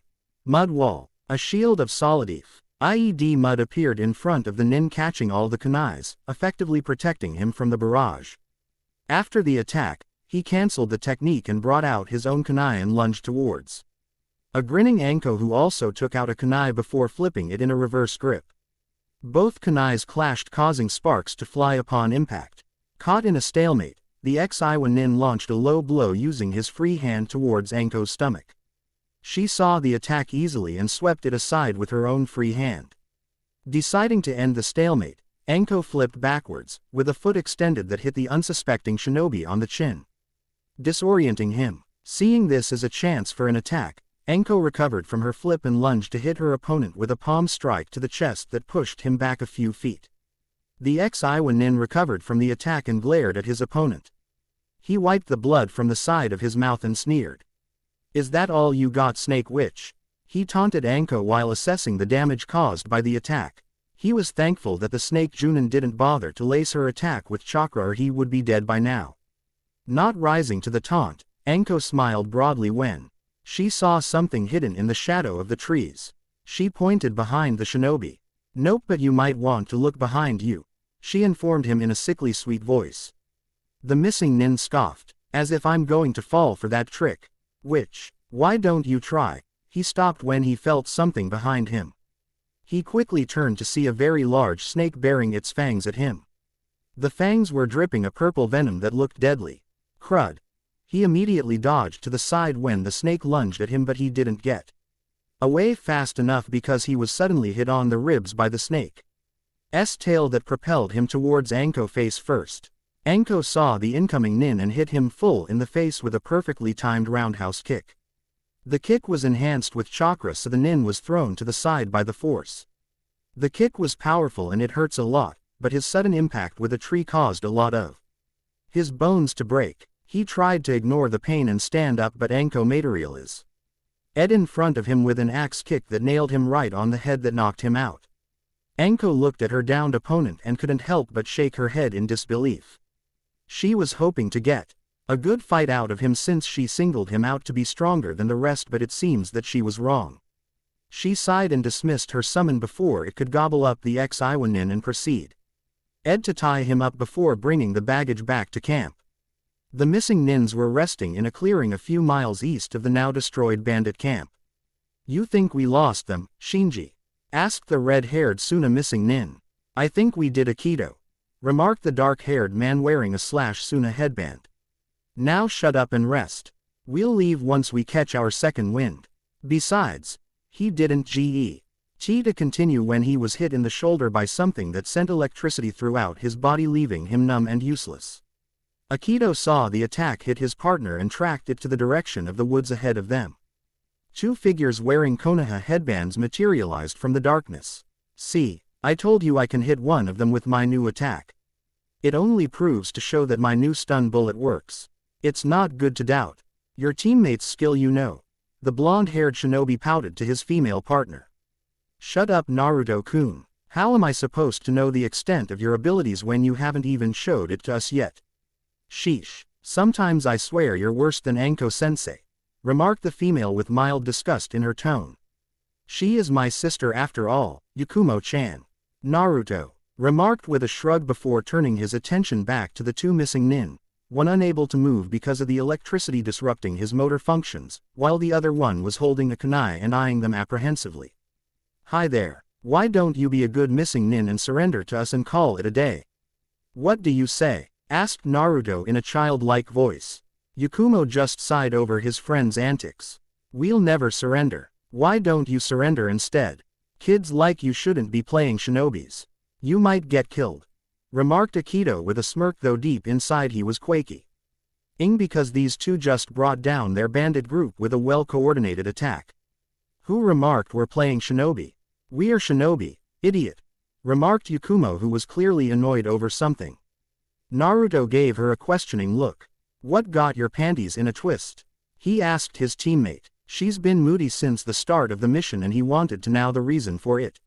Must be on of those time of the month thing his adopted sister mentioned." He shuddered when he remembered Anko almost turning him into a pincushion during her time of the month, after being a victim of a prank. He made a mental note then to be wary of any females during their moody day. "If you didn't know, I'm tired, hungry, and dirty. I want to go back to the hotel, take a long hot shower, wash my hair, eat something sweet before going to bed.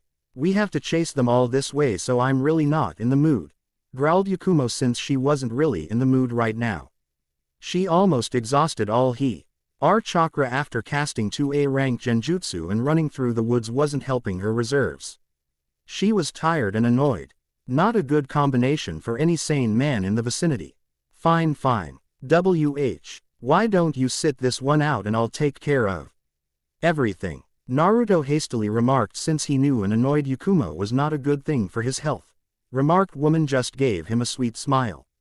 Before moving to a tree and sat underneath it, Naruto just shook his head in exasperation. "Sometimes I think Shika has a point. Women are troublesome," he murmured to himself. "What did you say, Naruto-kun?" Yakumo remarked in a sickeningly sweet voice. Nothing at all, Yakumo-chan. I remarked that I better take care of this quickly so we can go back to the hotel to do what you want to do." "Good," she remarked, then waved his hand to Naruto in a dismissing manner. "Carry on." Naruto and Aikido sweat dropped at the sight before turning to each other. "So," Naruto trailed off, "I guess you and me are going to fight, huh?" Aikido asked. "Seems like it," remarked Naruto while activating his chain jail and swinging it at the missing nin.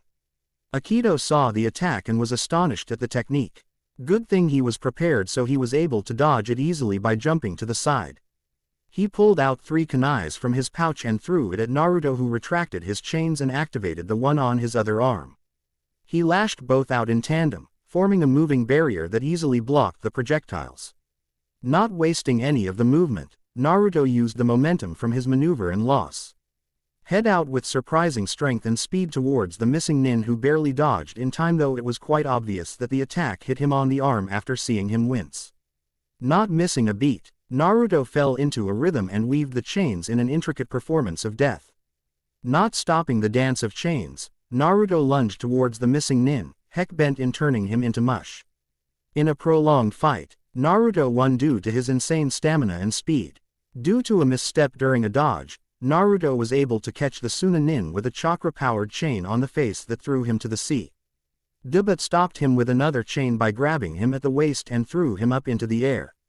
Naruto immediately channeled chakra to his feet and jumped after his opponent and started to attack using his chains. Hitting the nin with multiple attacks that hit vital spots, breaking bones, and causing blunt force trauma that would require a skilled medic nin to heal. He ended the dance with an axe kick that hit the nin on the stomach, causing him to plummet back to the ground, hitting it with a resounding crash. Naruto fell back down to the ground and looked at his unconscious opponent in the middle of a crater. Well, that's that. For missing nins, they sure are weak, he commented before tying the unconscious nin with a conjured ninja wire laced with chakra for added durability. He turned to the other nin and tied him up as well. He observed the twitching and nodded in self-congratulation. I knew inventing that skill was going to pay off sooner or later. Are you done yet? Came the voice of Yakumo, who was still relaxing underneath the tree. Naruto just gave her a long look. Yes, I'm done. Now come over here so I can teleport us back and rendezvous with Anko Nichan. I know well enough that she should be done with her opponent right now, remarked the blonde as he grabbed the twitching prisoner and threw him beside his unconscious comrade. Naruto grabbed both their shoulders when he felt Yakumo's hand on his own. Without another word, he teleported out of the clearing back to the bandit camp with his passengers. It didn't take long for Tokabetsu brigade to clean up the bandit camp. Naruto happily bound all the bandits with conjured ropes, not bothering to use chakra this time since they weren't that strong to begin with. All in all, only a few of the bandits were killed since he was using low-powered bullets that was only aimed to stun or knock them unconscious. However, they were a few bandits that died due to Anko's sadistic attack method. After tying up the bandits, the three decided to closely investigate the camp just in case they forgot something. It took them an hour with a dozen shadow clones from Naruto to search the entire camp and placed all the loot in the middle for sorting.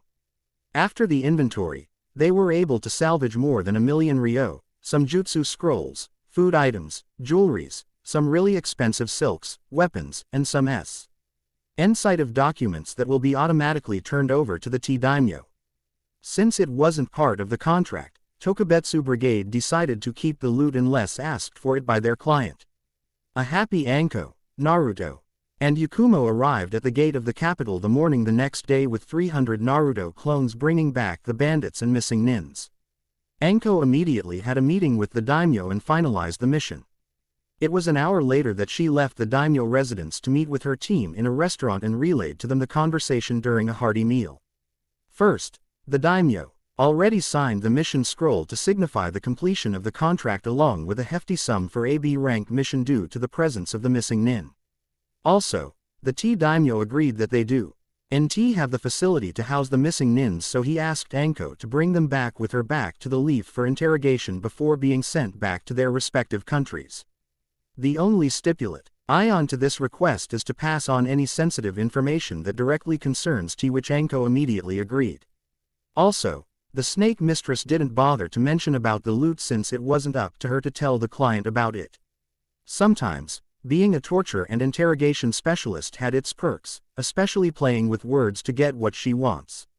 The Tokabetsu brigade lounged around INT country for 2 more days to relax, which wasn't up for debate no matter how Anko and Naruto protested, since Yakumo wanted to enjoy tea for a bit since it was a well-known tourist attraction. Also, the threat of a hellish genjutsu from the illusion specialist forced them to agree. They really don't want to get into Yakumo's bad side. The 2 days was spent having fun. Since there was a festival being held in the capital, the trio played games, the girls shopped with abandon since they have money to spare taken from the bandits, eat at different restaurants, which Naruto found out that there are better foods than ramen in taste, but nothing could ever replace his.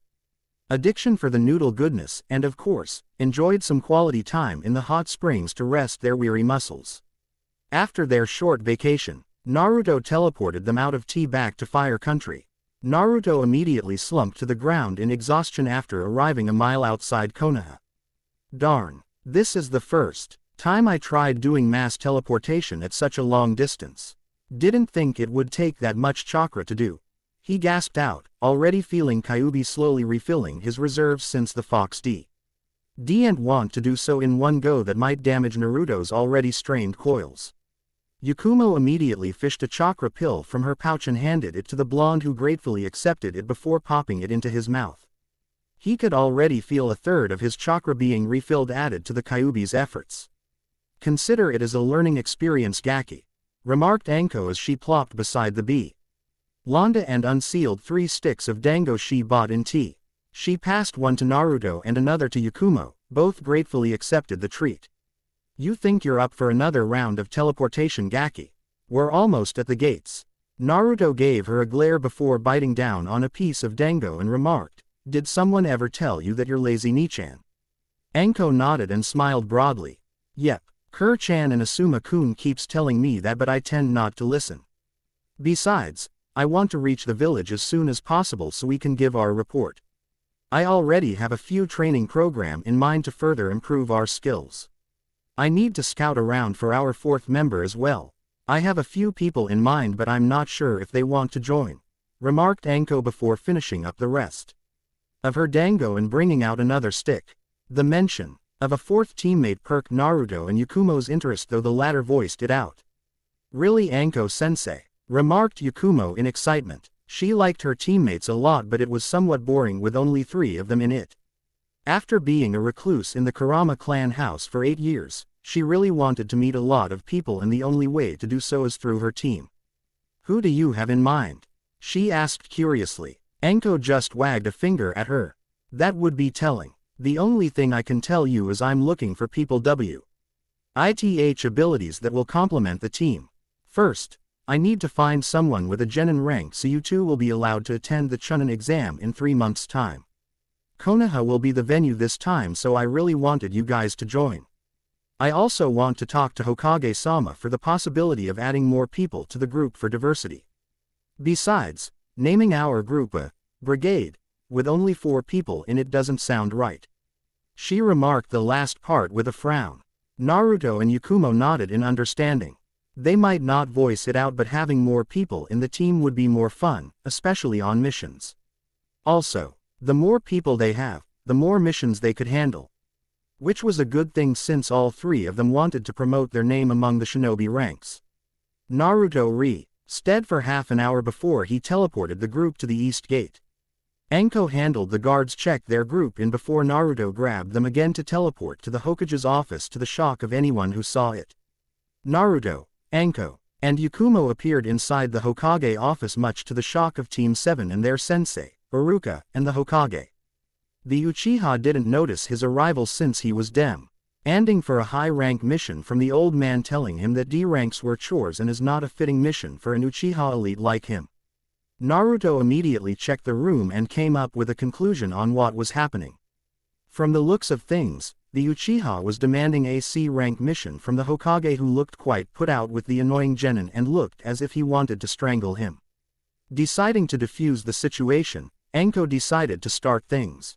Hokage-sama, Tokabetsu Brigade under Mitarashi Anko returning from a C-rank turned B-rank mission, declared Anko with shock. Ked everyone in the room for various reasons.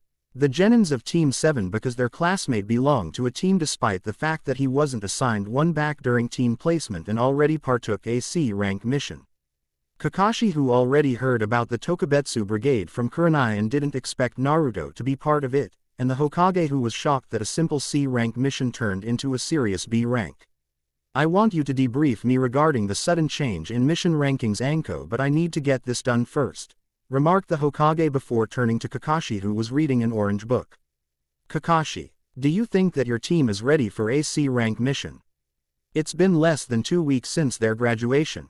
Kakashi looked up from his reading. I think they are ready, Hokage-sama. Their teamwork might need a little bit more work, but I'll be around to help them just in case. Kakashi lazily drawled put before going back to his reading. The Hokage hesitantly nodded before gesturing to Iruka, who also hesitantly passed to him a C rank mission scroll. The Hokage tossed the scroll to Kakashi before addressing Team 7. This will be a C rank escort mission to Wave Country. Your client, the bridge builder Tazuna, requires an escort from Konoha to Wave from bandits. Team 7 is instructed to protect him until he finishes his bridge. Any questions? No. Good. Team 7 dismissed. Ordered. The old leader in a voice that brooked no nonsense, which was solely aimed at a somewhat appeased Uchiha who was glaring at his surrogate grandson for reasons he can only guess. After Team 7 left the room, the Sandaime immediately set up a privacy barrier to make sure that their conversations weren't heard. Iruka was somewhat surprised over the precaution but decided to stay silent and listen. So Anko, tell me about your mission, ordered the Hokage. After passing the signed mission scroll to the aged leader, Anko immediately went into a detailed report about the mission, with some input from Naruto and Yakumo regarding their respective parts. Iruka was shocked that his favorite blonde student was now part of an exclusive group directly under the Hokage. He heard rumors being circulated around the Chunin and Junin ranks about a group directly under the Hokage. What he didn't expect was Naruto to be part of remarked group. What shocked him the most, however, was the mission. From a C-rank mission to exterminate a bandit camp, it became a B-rank mission because of the larger bandit force they were forced to put down, as well as the missing nins included in the package. He couldn't help but admire the various abilities and strategies Naruto employed with his team and could help but be proud of his favorite student. He did blush from time to time as his gaze lingered on a seductive-looking Anko and observed the byplay of emotions on her face. This wasn't lost on Naruto, who was starting to plot on how to get his favorite sensei to ask his Nichan for a date. He couldn't think of a better man for her. At the end of the report, a shocked yet proud Hokage was looking at his team with a beaming smile. I would say that the Tokabetsu brigade is a booming success. I expected you to arrive in a few days, but you were able to finish the mission before the allotted time despite the sudden increase in difficulty, remarked the Hokage with a proud look on his face. For a successful mission, I give Tokabetsu brigade 2 days to rest up before coming back for another. You can do whatever you want with your well-deserved vacation. Anko, I expect half of the loot tomorrow since we will be using that to fund the expansion of the brigade. You might as well give me the proposal for remarked expansion since I am most interested in what you cooked up. Your pay will be in your respective accounts tomorrow. That's all for now. You're all dismissed except you, Anko. We have something else to discuss.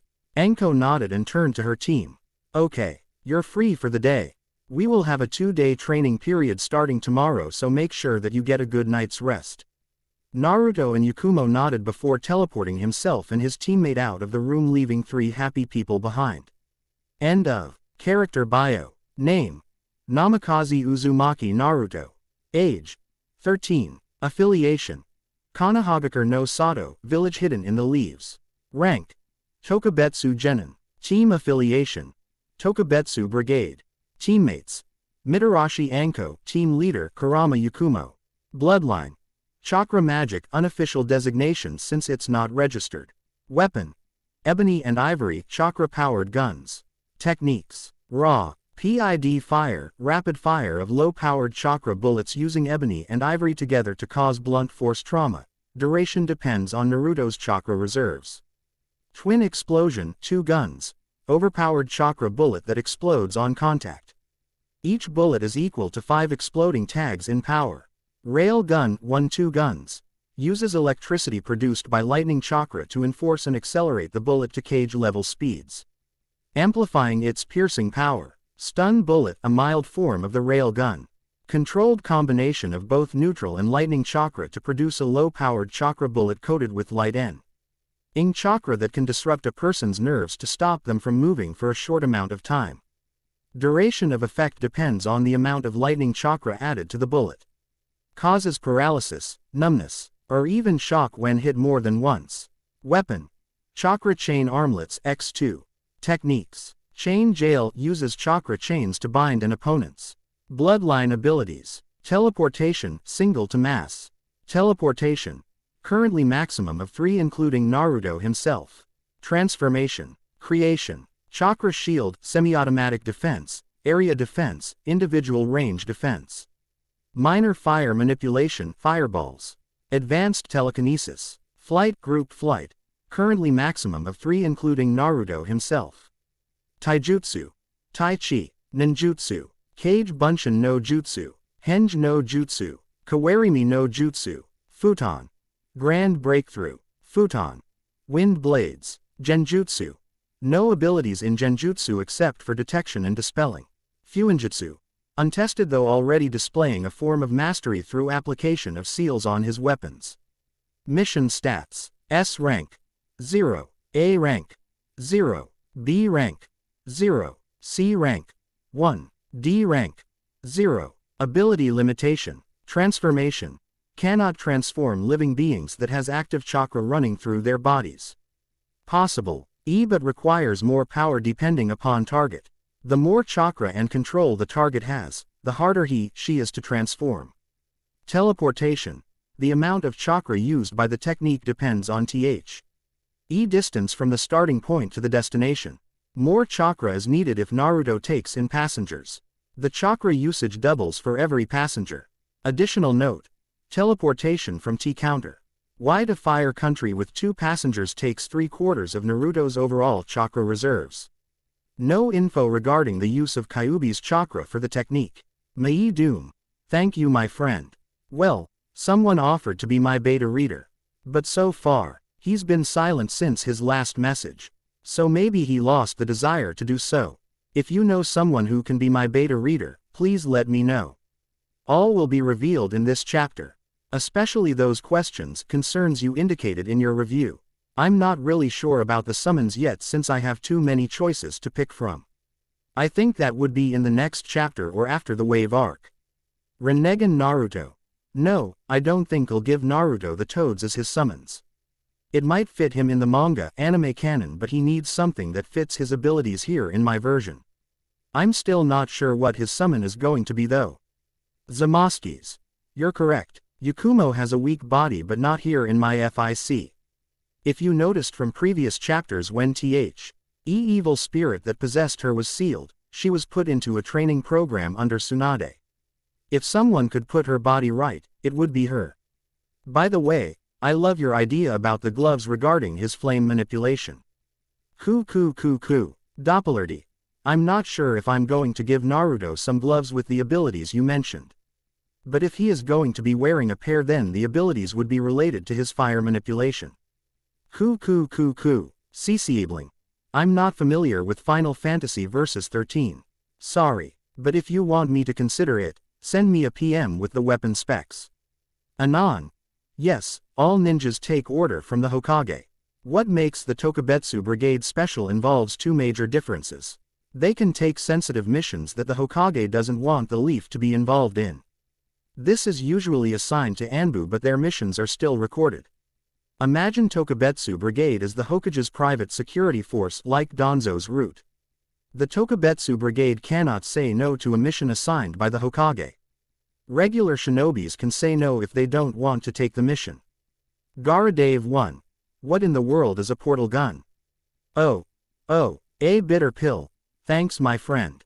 Yes, Kyuubi Kurama is a little bit too friendly. Don't you think? I have a reason for that but it will be revealed way later into the FIC. Unlike other fics that introduces a friendly Kyuubi, my version has a reason behind the sudden change. I got the idea from the manga actually when it came out. So stay tuned. Crescent Melody. I'm not sure if I want to save Kimimaro, his intro into the story is still a few chapters away. But I'll think about it. He is worth saving though if you ask me. Chidora for life. No bleach abilities in my FIC, sorry. Lightning Blade 49. Naruto with a machine gun, it has possibilities. I'll think about it. Addis. It is still too early for Yakumo to demonstrate her abilities as her being a side character. But she will be showing her stuff soon. After all, she is a genjutsu prodigy so she should have something that can make strong men shiver in fright. I apologize for the mistakes pointed out to me. For the 5 kilograms 10-pound chakra weight during the start of this FIC. It complete slipped my mind. Sorry, we'll correct that soon. Also, my mistake in the character bio is now corrected. Check character bio at the bottom of this page. Thanks for pointing these out to me. Uzumaki Naruto. Konoha's wizard. Naruto and Yakumo materialized in the living room. Looking around, he noticed that he needed to clean up a bit if the dust on the table was any indication. He just realized that no one would be minding the house if they go away on an extended mission. He wasn't afraid of thieves or raiders entering his domain thanks to the security seals he installed. In and out of the compound, but he really needed someone to look after the place when they're not around. He decided to talk to Anko later about it. Naruto decided to spend the day catching up on his many experiments down in his laboratory. He looked at Yakumo, who was currently enjoying the comfort of the couch with a smile on her face. Naruto smiled at the peaceful expression on his teammate's face. "Are you going to be staying here all day, Yakumo-chan?" he asked his teammate. Yakumo shook her head, eyes already half closed. "I think I'll go to the village to look around for a bit after a nap. Besides, we don't have much food in stock before we left, so someone needs to do the groceries," remarked Yakumo, eyes already closed. Naruto blushed at the direct jive since he was the one in charge of the cooking, so food supplies were his responsibility. "Sorry, Yakumo-chan. Do you want me to go with you?" he asked to cover for his mistake. The girl just waved him off. "No need. You already have a list sticking on the fridge before we left, so I'll use that to get what we need. Besides, taking you shopping always ruins the mood. I'll take care of it so you can do whatever it is you want to do," murmured Yakumo before going to sleep. Naruto just shook his head and created 2 shadow clones and ordered them to clean up the place before leaving the room towards his study. His study was located exactly in the middle of the house. It contains many personal books and journals, technique scrolls, and some interesting books he asked Yakumo to pick out from the village bookstore. However, the crown jewel of his study is the well-hidden entrance towards his secret place, his secret laboratory that housed his many experiments. He entered his study and walked towards one of the bookcases on the walls. He lifted out the book entitled, "The Secret Garden," and channeled chakra into a seal hidden on the edge of the cover, expertly hidden from unwanted eyes. It was a key seal he designed to protect the secret entrance to his hideaway. Its sister seal was behind the bookcase, connected to the modified lock seal that only he and Anko can open. At first it was only his chakra that the seal see and identify, but he later added his adopted sister just in case things go wrong or if needed something to be fetched. The key seal on the book glowed blue before dying down. The bookcase shuddered before sliding to the side, revealing a door with stairs leading down. Placing the book back on the shelf, he went down the stairs, but not before palming one of the seals located on the door frame while handling another small burst of chakra to close the entrance. When the bookcase entrance closed with a click, the room was temporarily in complete darkness but eventually lit up as many of the light bulbs automatically turned on, illuminating the way down. Another barrier blocked his path, so he placed his hand on a seal etched in the middle of the door and channeled his chakra. It was another chakra identification seal to ensure that his secrets are not compromised. The door to his laboratory unlocked with an audible click before swinging open to admit its master. Naruto entered his laboratory. Why is the door automatically closed with another soft click? Naruto looked around and couldn't help but to smile at the different unfinished experiments displayed on the walls. There were 4 of them. That made him giddy since these would make quite an addition to his arsenal when finished. First, his eyes landed on an 8-foot-tall cross made of chakra metal. The surface of the metal contains various seals that Naruto perfected. He walked over to the table that contained his many journals and picked one out that contained the information on remarked weapon. He opened it to the last entry to refresh his memory. Project Crucifix. Type: gun. Chakra cannon. Weight: 15 kilograms. Chassis: chakra metal. Seals: durability seal, anti-gravity seal, chakra battery seal, 5 chakra compression seal, acceleration propellant seal, conduction seal, mild explosion seal. Trigger. Function: concept similar to ebony and ivory. Crucifix was designed as a heavy artillery weapon with 3 basic functions. Function 1. Regular AR bullets. Utilizes the channeled chakra to fire medium-powered chakra bullets. More powerful compared to ebony and ivory's charged bullets. Function 2. Burst bullets. Utilizes more of the user's chakra to fire high-powered chakra bullet. Full power estimated to be comparable to 10 regular explosive tags. Function 3. Exploding bullet. Unlike ebony and ivory, crucifix can hold more chakra for a more powerful bullet equal to 20 explosive tags upon impact. Note: requires Chunin chakra reserves on initial draw. Support function. Chakra battery X5 crucifix is built with 5 chakra batteries. Each chakra battery contains enough power for 1 exploding bullet. Chakra battery is necessary for continuous shot while the chakra channeled by the user replenishes them. Experiment status. Untested. Additional notes. Untested for use in Kyuubi's chakra, though experiment shows that it's possible. Naruto smiled at what he read. If this project turns out to be successful, then he no longer need to worry about armies getting the drop on the Tokabetsu brigade. The sheer power of the weapon made him giddy. "I still can't believe you created that monstrosity," remarked Kyuubi as he read along with Naruto. From the description, its power was 10 to 20 times that of ebony and ivory depending on how much chakra to put in it. He drooled at the destruction it could cause towards the Leaf's enemy's eye. If they were unlucky enough to be in the blast zone. After I finished ebony and ivory, there were still other weapons in the various comics the clones read that I want to try out. In fact, crucifix is a planned addition to my arsenal. Ebony and ivory is good and all, but I don't think both will stand in front of a large group of enemies. Crucifix should counter that easily, remarked Naruto with pride, as he traced the cool metal of crucifix with his finger, feeling the many seals engraved on its surface. If it works, interjected Kyuubi, that caused Naruto to growl in annoyance. It will work Q. Its functionality and creation is similar to my guns, and I'm sure that Kato followed my specifications down to the letter. The only difference is that it's bigger, better, and badder compared to ebony and ivory. Coo, remarked Naruto, followed by an evil laugh, already imagining hundreds of enemies being blown to bits with one shot of his new baby. You know that's creepy, right? Kyuubi remarked with a shudder. Naruto mentally smirked at his tenant. I know. That's why I do it, to annoy you, remarked a smug Naruto, ignoring the spluttering going on inside his mindscape. Insufferable human, growled Kyuubi. Are you going to test that monstrosity right now? Kyuubi was secretly both awed and afraid of the weapon. If Naruto could mass-produce crucifix, then he wouldn't think he, the Kyuubi no Kitsune, would survive 100 of those aimed at him. He might be powerful and could shrug off jutsus thrown at him, but he knew that one bullet from Naruto's new project will hurt a lot.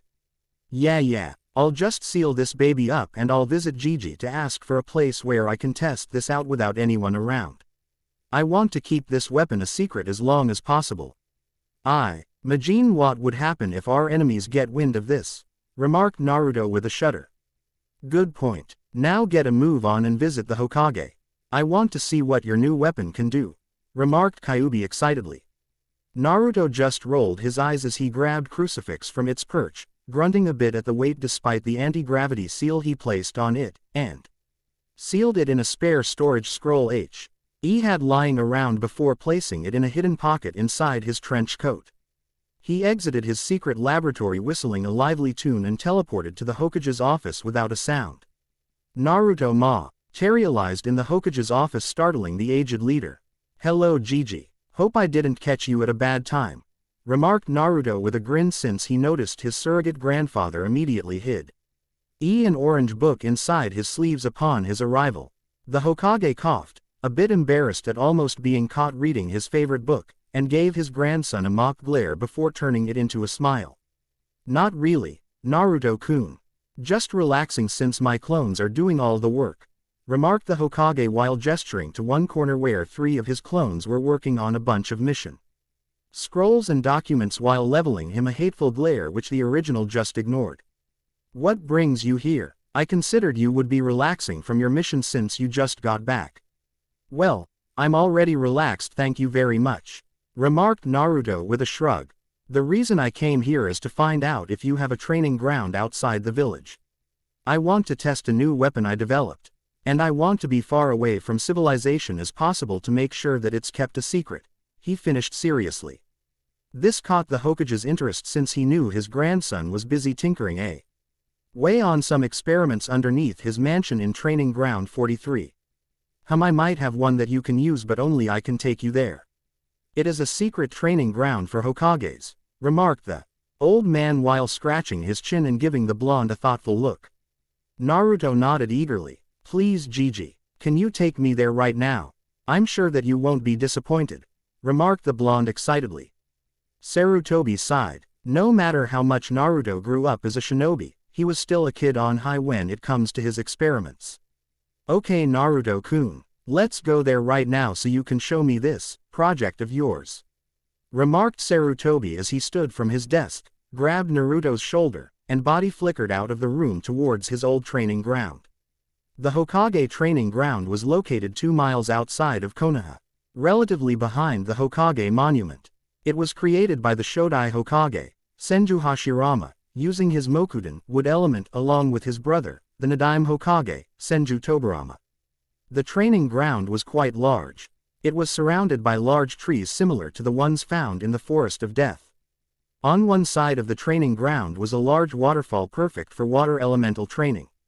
Training logs and practice dummies littered one corner of the area, as well as an outdated obstacle course that could give any elite Junin a run for their money. All in all, Naruto was quite impressed with what he was seeing. This is a great training ground, Gigi. Do you train here a lot?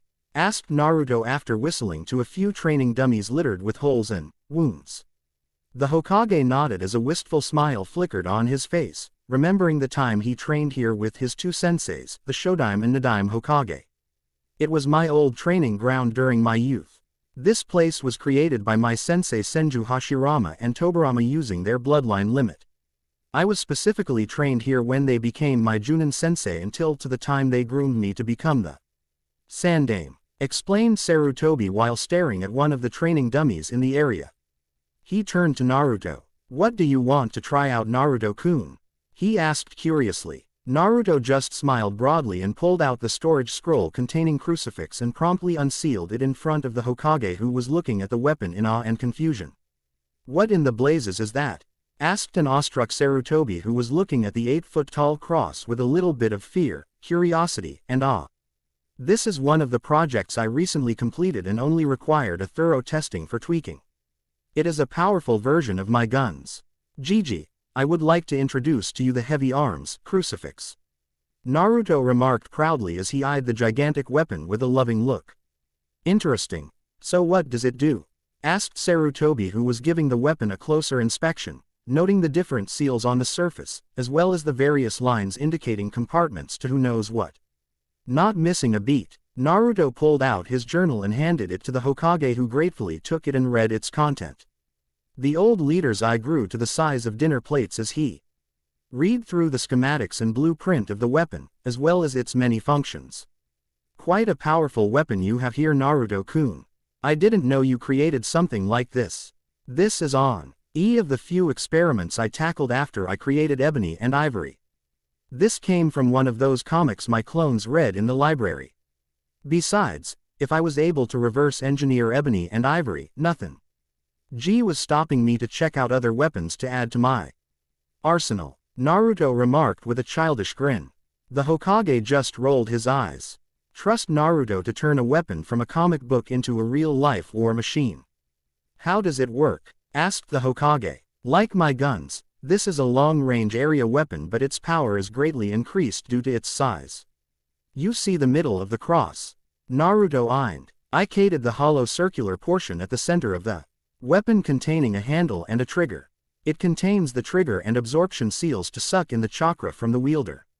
Unlike Ebony and Ivory, Crucifix requires more chakra since its basic output is much stronger. Another difference is the charging time. You can practically shoot continuously with this baby since I installed my modif IED chakra battery seal into the separate compartments located on the left and right arms. Right now, it is fully charged and ready to fire. So if you channel chakra to the gun, the energy will be stored in the battery while the energy there will be transferred to a barrel where the energy is compressed into a large bullet. There are 5 chakra batteries installed in this thing, which is the reason why it is so big. All you need to do is fire. explained Naruto while waving a hand towards one section of the clearing, creating a large boulder from nothing but air. The Hokage wasn't shocked at the sudden appearance of the boulder, since he was already used to seeing Naruto create something from nothing but air. After creating the target, Naruto hefted crucifix with a grunt due to its overall weight and aimed at the boulder. He could feel his chakra being channeled out of his hands to the built-in chakra battery, refilling it as the ones in there was transferred to the barrel to be worked on by the chakra compression seals. The tip of the gun, which was located at the bottom of the cross-shaped weapon, glowed a bright blue. Naruto pulled the trigger and braced himself as a large ball of chakra flew from the tip of the chakra cannon and traveled to the innocent boulder in Chunin-level speeds. What happened next stunned both of them. A loud explosion roared out as the bullet hit the boulder. The backlash of energy pushed Naruto and the Hokage back a few feet, not expecting the shockwave to be so powerful. The area where the boulder was located was filled with smoke and dust. It took quite a while to dissipate. But when it did, both of their jaws dropped at the destruction a single bullet caused. Instead of the boulder, the dissipating smoke and dust revealed a crater 20 meters wide and 10 meters deep. Not to mention that the shockwave uprooted some of the smaller trees and dummies from their positions. Wow, I knew crucifix was powerful, but I never expected it to be that powerful, murmured Naruto in awe. Even Kyuubi was silent upon seeing a single bullet turn a 10-foot boulder into nothing but dust. The Hokage could only nod in agreement. That was one powerful bullet, Naruto-kun, remarked the Hokage while making up his mind concerning the weapon. From now on, the construction of such weapon is considered an S-class secret. Who else knows of this? Demanded the Hokage, since he didn't want the knowledge of such power to fall into the wrong hands. He inwardly shuddered what their enemies would do if they found out the son of Minato created a powerful weapon almost similar to Hiraishin in terms of destruction. Not to mention the other experiment Naruto had in the works. Enko, and now you, Gigi. I'm planning to show it to Yakumo after perfecting it, remarked Naruto as he ran his chakra towards the gun for a brief diagnostic scan, noting that no damage was taken after the first test shot. The Hokage nodded in approval. Good. Make sure no one knows of its existence or creation. Now, is there anything else you need to test? Asked the Hokage, dreading the answer while being excited at the same time. Naruto adopted a thoughtful expression, deciding to push through with the next experiment or not. After a few seconds of deliberation, he decided to go with it. Well, Kyuubi wanted to know what would happen if I channel his chakra into crucifix. We all read. Why tried it out with ebony and ivory, and the only result we got from it is the increased power of the bullets, even if I do a rapid fire, though I haven't used that yet, remarked Naruto, who looked down at crucifix and shrugged. Well, better try it now than never. He hefted the gun again, this time aiming at a patch of dense forest on the eastern section of the clearing, opposite to the Hokage monument. Okay, Q, let's see what this baby can really do, Naruto mentally exclaimed to his tenant. My pleasure, Kit. Here comes my chakra, remarked an excited Kyuubi, channeling a bit of his chakra through the seal. Naruto could feel Kyuubi's strong chakra exit his navel and travel all the way to his arm into crucifix. Unlike the use of normal chakra, Kyuubi chakra lit up the entire seal matrix in red, telling everyone that the gun was currently charging using the Bijuu's potent chakra. An eerie red glow emanated from the opening, and Naruto could feel that the energy being stored in the gun was 10 times more powerful than regular chakra. He didn't know what was happening to the regular chakra being stored in the batteries, but he could check that out later. Here goes nothing. Brace yourself, Gigi, called out Naruto as he pulled the trigger. A large beam of red chakra was released from crucifix's tip, barreling its way to the forest and vaporizing everything it hit. The recoil was so powerful that Naruto had to grip the shaft with his other hand and channeled more chakra to his feet to avoid getting thrown off. The beam continued its journey, eliminating anything in its way with ease. It took a total of 10 seconds before the energy dissipated, signaling that the stored energy was fully drained, slowly thinning out until it disappeared. Naruto and the Hokage looked at the destruction in awe. Instead of the lush, powerful forest, there was a wide trench that marked the passage of bullet, no beam, since such a thing could never be called a bullet. It took 5 minutes for the two to compose themselves enough to talk. So, What do you think, Gigi? Naruto remarked nervously. The Hokage didn't say anything. The silence was deafening for one Namikaze Uzumaki. Naruto. Make that an SS class secret. No one is to know about it. Clear, remarked the Hokage in a voice that promised untold pain and horror if not followed. Naruto couldn't do anything else but nod while looking at Crucifix's smoking tip. Hiruzen Sarutobi was currently relaxing in his favorite massage chair thinking of the events that happened in the Hokage training ground. He couldn't believe that Naruto created a weapon that can easily rival a Bijuu's ultimate attack. Granted that it requires a Bijuu's chakra to pull off, but the result was simply amazing. After testing the weapon, using normal chakra this time, he asked Naruto to teleport them back to his office so they could discuss their discovery regarding Crucifix's power. It took them an hour to finalize everything, but they finally had an agreement. 1. All of Naruto's experiments, whether it be weapon or skills, will be considered a clan secret not subject to anyone outside the family. 2. The creation of Crucifix will be limited to on-e, meaning that Naruto will not be replicating the weapon for the possibility of being used against the Leaf, though the Hokage stressed that Naruto could display his more trigger-happy side with the weapon just in case some idiot want to raise an army against them, only as a last resort, of course. 3. Naruto was tasked to place a blood and chakra seal on the weapon, or in any of his creations, making sure that only Naruto and his descendants can use them.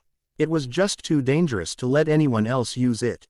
With that agreement in mind, he ordered Naruto to go back to whatever it is he is supposed to do, eliciting an evil grin from the blonde, meaning that the boy was about to prank someone or he has gotten another idea to add to his already impressive list of projects. He was both interested and scared at what Naruto could come up with in the future, though he discarded the latter since he knew the boy wouldn't make something that would put his home at risk. While thinking about today's excitement and revelation, he couldn't help but be proud of his surrogate grandson and his many achievements. Naruto teleported back to his home thinking about the success of Crucifix and its subsequent addition to his already impressive arsenal. He knew that he'll need to do a little bit of alteration to the seal matrix in order to produce more stable results, or an addition of another seal to control the output. But despite the control problem, Crucifix was ready for battle and he was giddy at the considered of using it against unsuspecting enemies. "Hey Kit, congratulations on Crucifix's success," remarked Kyuubi. "Thanks Q. Though I feel I need to alter the seals on Crucifix since I found that it was somewhat harder to control the power output. The firing is also sluggish at best. There was a 3-second delay in firing when I pulled the trigger," commented Naruto as he entered his laboratory. "You could easily rectify the problem if you have to. There are 2 things we need to talk about. One about the weapon and another about something I discovered back in T country." "Oh, how about you tell me about the weapon first? It's more of a suggestion really. It's not good to rely too much on my chakra. True, you could control up to 2 taels worth of my energy running in your system, but your body can't handle the stress. That would kill you in a prolonged battle," warned Kyuubi. "I already know that Q. That is one of the reasons why I keep my physical training up. I want to make sure that I have enough chakra for my battles without having to resort to yours." "I know. This is what leads me to my suggestion. Why don't you alter the seal to cause the same damage as my chakra using yours? What you released back in the clearing using my chakra was similar to a Bijuu's ultimate attack. The Biju Dama, tailed beast ball. If you can somehow replicate it using your own chakra, then you won't have to rely on mine. You never mentioned about Bijuu's having an ultimate attack. Anyway, I think I need to modify the chakra battery and compression seal a bit if I want to successfully replicate the attack using my own energies. From the way the seals lit up earlier using your chakra, it means that Crucifix was beyond its charging capacity, resulting in the attack. If I can increase the chakra battery capacity and improve the compression seals, I might be able to create my own Biju Dama using Crucifix," Naruto remarked excitedly, mind already whirling with ideas on how to get this possible. "Good. Now, on to the second subject I want to discuss with you. There is an island in T country that one of your clones discovered that I'm familiar with. I think we need to go there as soon as possible." "What's in the island that got you so excited?" asked a curious Naruto. "That island contains all my possessions. I had centuries accumulating treasures from you humans and I stored it in a large cave on that island. Niece. But how do you know that it's still there? Some people must have stumbled onto your treasure trove already and pilfered everything there. Naruto mused, a bit interested on what treasures Kyuubi kept in the island. It's impossible. I locked the cave entrance using my chakra. The only way to enter there is using mine. We need to go there since there are a few things inside that could greatly help you in your career. Interesting. What is it? Remarked the blonde with childlike exuberance. I won't tell you. Kyuubi deadpanned. Hugh, whined Naruto. Kyuubi just rolled his eyes. Just come up with something to get us on that island. Once there, I'll direct you to it. Your teammates are welcome since there are some things there that might help them as well. Fine. I'll broach the subject to Gigi when we have a mission in that area or near there. Grouched Naruto. He hated the fox for keeping things interesting and withdrawing information to get on his nerves. Kyuubi knew that he was overly curious and withholding information on the subject of his curiosity was pure torture for the blonde. Various missions followed Tokabetsu Brigade after their 2-day training rest period. Anko gave them different XR sizes to further enhance their abilities. For Naruto, Anko devised a much improved chakra control exercise for easier handling of Naruto's guns, as well as improving his control over his bloodline. Akumo concentrated more on physical training. Thanks to her weights, her physical strength improved by a small percentage, but Anko placed her in a grueling physical training program that she is supposed to follow both in and out of missions to put her on par with the group. Naruto also grilled Anko concerning the status of their new teammate.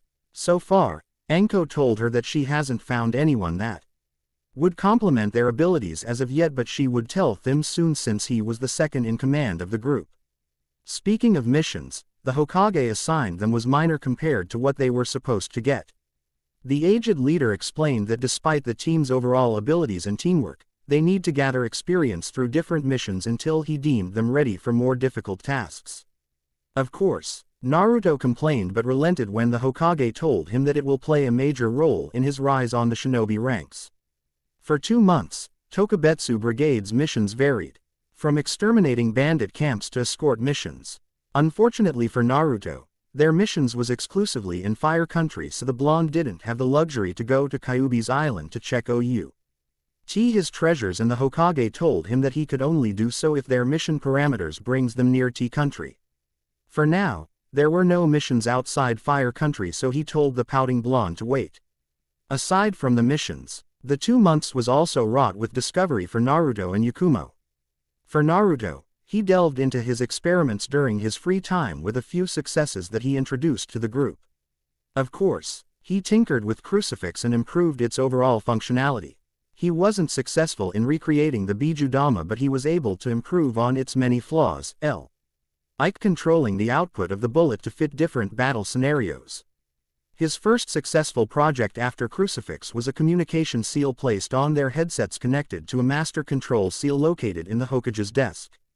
This allows instant communication to everyone who has a headset and the communicator panel on the Hokage's office. The project was also tweaked so that the Hokage can pinpoint the group's location anywhere in the elemental nation. Considered the latter function was untested since the Tokabetsu Brigade haven't had any missions outside Fire Country as of yet. Successful experiment was the hoverboard, which everyone in the Tokabetsu Brigade now has in their disposal. The board was created using the collaboration of Naruto's chakra magic and seals. The creation of the board was quite simple. Chakra metal and Kato's expertise. An absorption seal at the top of the board absorbs a person chakra and ambient energy. Conduction seal connects the aforementioned one seal to a set of propulsion seals at the bottom of the board. Control seals in the form of bracelet is worn by the user that allows them to control the direction of the propulsion. As a result, he board can be used as a method of transportation in varying speeds depending on the user's chakra supply and the supply of natural energy in the air. The bracelet also acts as a storage seal where he can store the boards until its next use. Lastly, Naruto used his chakra magic to saturate each of the boards. The result is a lightweight, almost indestructible, board that can easily convert raw energy to chakra to avoid draining the user. Other, more complicated, projects were put on hold due to the lack of time and focus on missions. Yakumo, on the other hand, concentrated more on her repertoire of genjutsu. After their first foray into battle, Yakumo realized that her overall skill in attack and defense was lacking. In truth, she was never satisfied with her role as a support Shino. In the team, so he delved into expanding her jutsu repertoire for a more devastating attack. Instead of an area effect, Yakumo decided for single targets this time to help her teammates in a full-blown battle. Also, a single target illusion wouldn't be exhausting her chakra reserves, so she can last longer and can bring out more of them if needed. Naruto was currently jotting down some notes on potential projects when a buzz in the house intercom alerted him to a communication directly from the Hokage. Tokabetsu Brigade, please report to the Hokage office at once. Pack in advance for A2WEEK mission. Naruto looked up from his journal upon hearing the direct transmission from the Hokage. He frowned when he detected the seriousness in his Gigi's voice. Deciding to get there as soon as possible, he placed a bookmark on the page he was writing on and slid the journal on a small shelf in front of him. He stood up from his work table and exited his laboratory. He met a flustered Yakumo when he reached the living room. Naruto-san, did you get the message from Hokage-sama? Asked Yakumo as she exited the kitchen. Naruto nodded. Yep. Gigi sounds serious. Is Anko Nichan in the house? He asked while beckoning her to follow him to the armory. No, I tried to find her before I met you in the living room, but it seems she's not in the compound. Why don't you call her? Asked Yakumo as she and Naruto entered the vast armory of the Namikaze Uzumaki household. The armory was carefully stocked by Naruto for missions, with both Anko and Yakumo chipping in to make sure that they have very thing they need when the occasion demands it. In most cases, their contribution depended on their specialties. For Naruto, he filled up the place up with various shinobi gears and weapons using his creation ability, like kunais, shurikens, senbons, windmill shurikens, ninja tent and sleeping gears, various weapons, and of course, a lot of supplementary seals for their use, like explosive tags, chakra suppression tags, shock tags, gas tags, and the likes. Naruto didn't really need the weapons since he could create them out of nothing if there is need, but his teammates didn't have that luxury.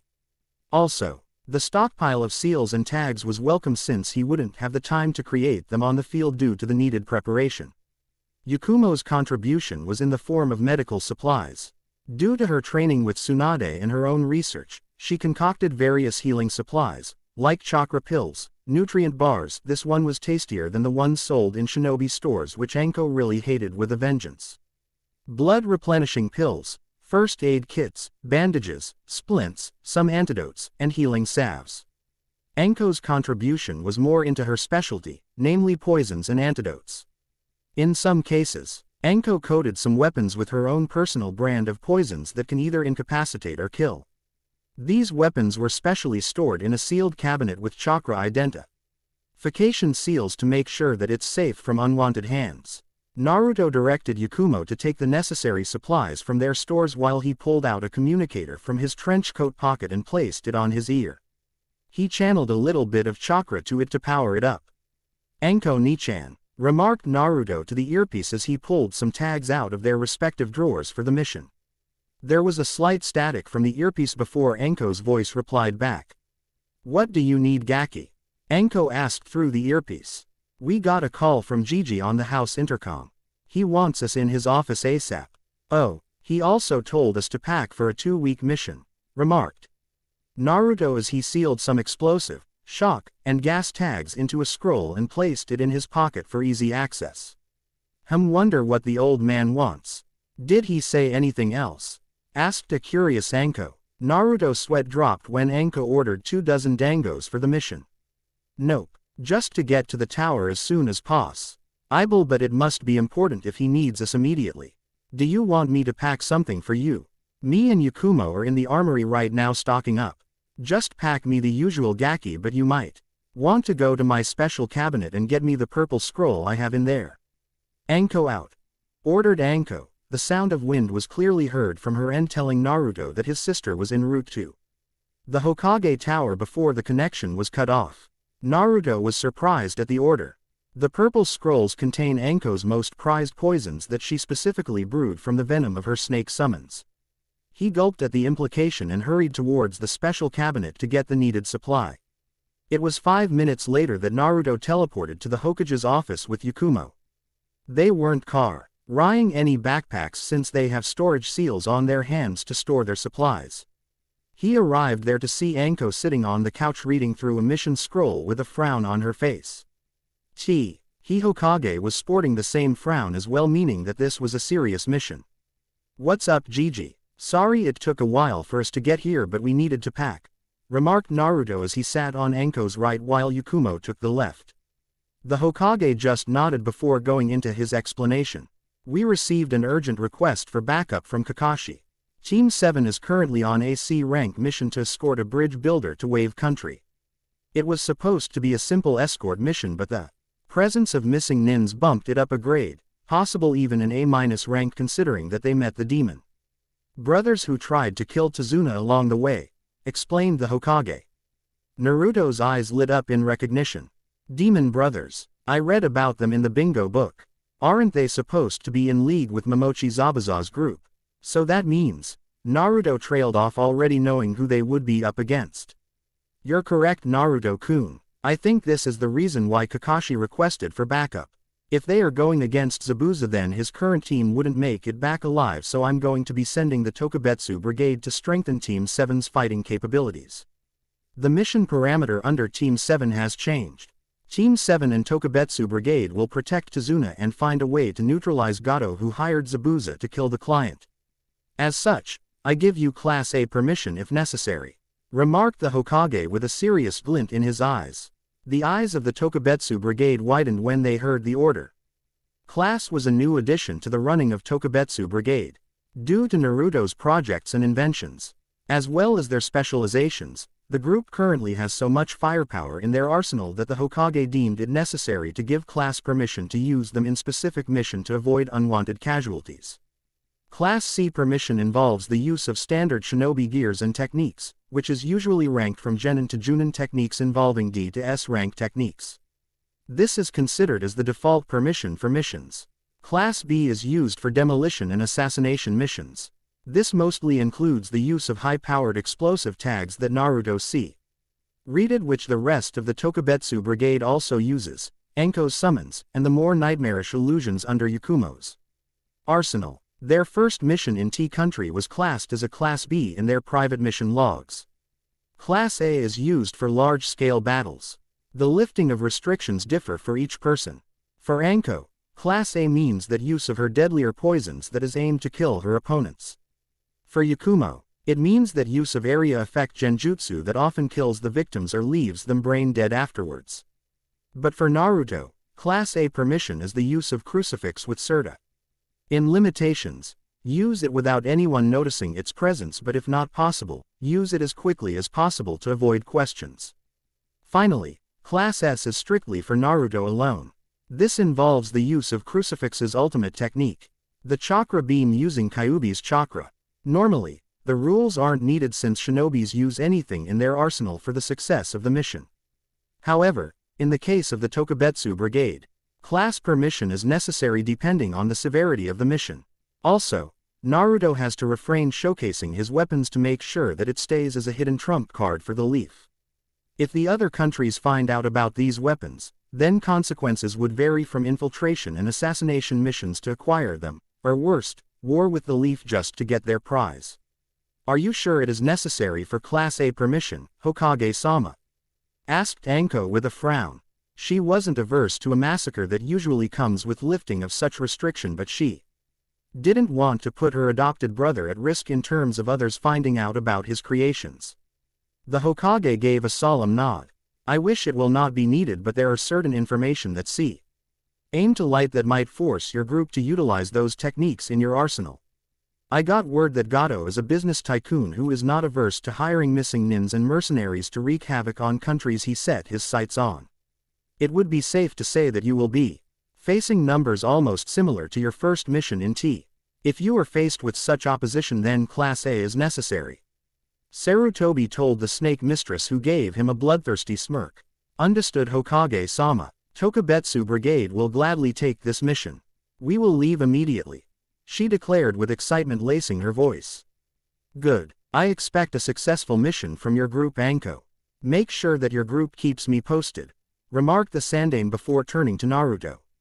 I'm not sure if the communicators will be able to reach me from wave, but I want you to test it out when you get there. Naruto nodded since he didn't have the time to experiment on the communicator's range. This will be a good time. To test it out, or if he needs to put the project on priority for improvement after the mission. Sure thing, Gigi, remarked Naruto while throwing the purple scroll to Anko, who deftly caught it with a grin before putting it inside her equipment pouch. Sarutobi didn't bat an eyelash at the display since he knew the content of the scroll. Trust Anko to go overboard with her arsenal even if the situation might cause her to use it. Excellent. You're all dismissed and be careful out there, ordered the Hokage. Anko, Naruto, and Yakumo nodded before teleporting out of the office, leaving the aged Eater to relax back into his chair and pulling out his orange book, giggling all the while. Naruto was busy fiddling around with his bracelet while Anko was talking to the Chunin guards on the northern gate to see if Kakashi signed out. They would have been en route to Wave already, but they decided to follow Kakashi's trail so they could rendezvous with his team instead of searching blind. Naruto looked up and saw Anko walking towards them with a grin on her face. Any luck, Anko Nichan?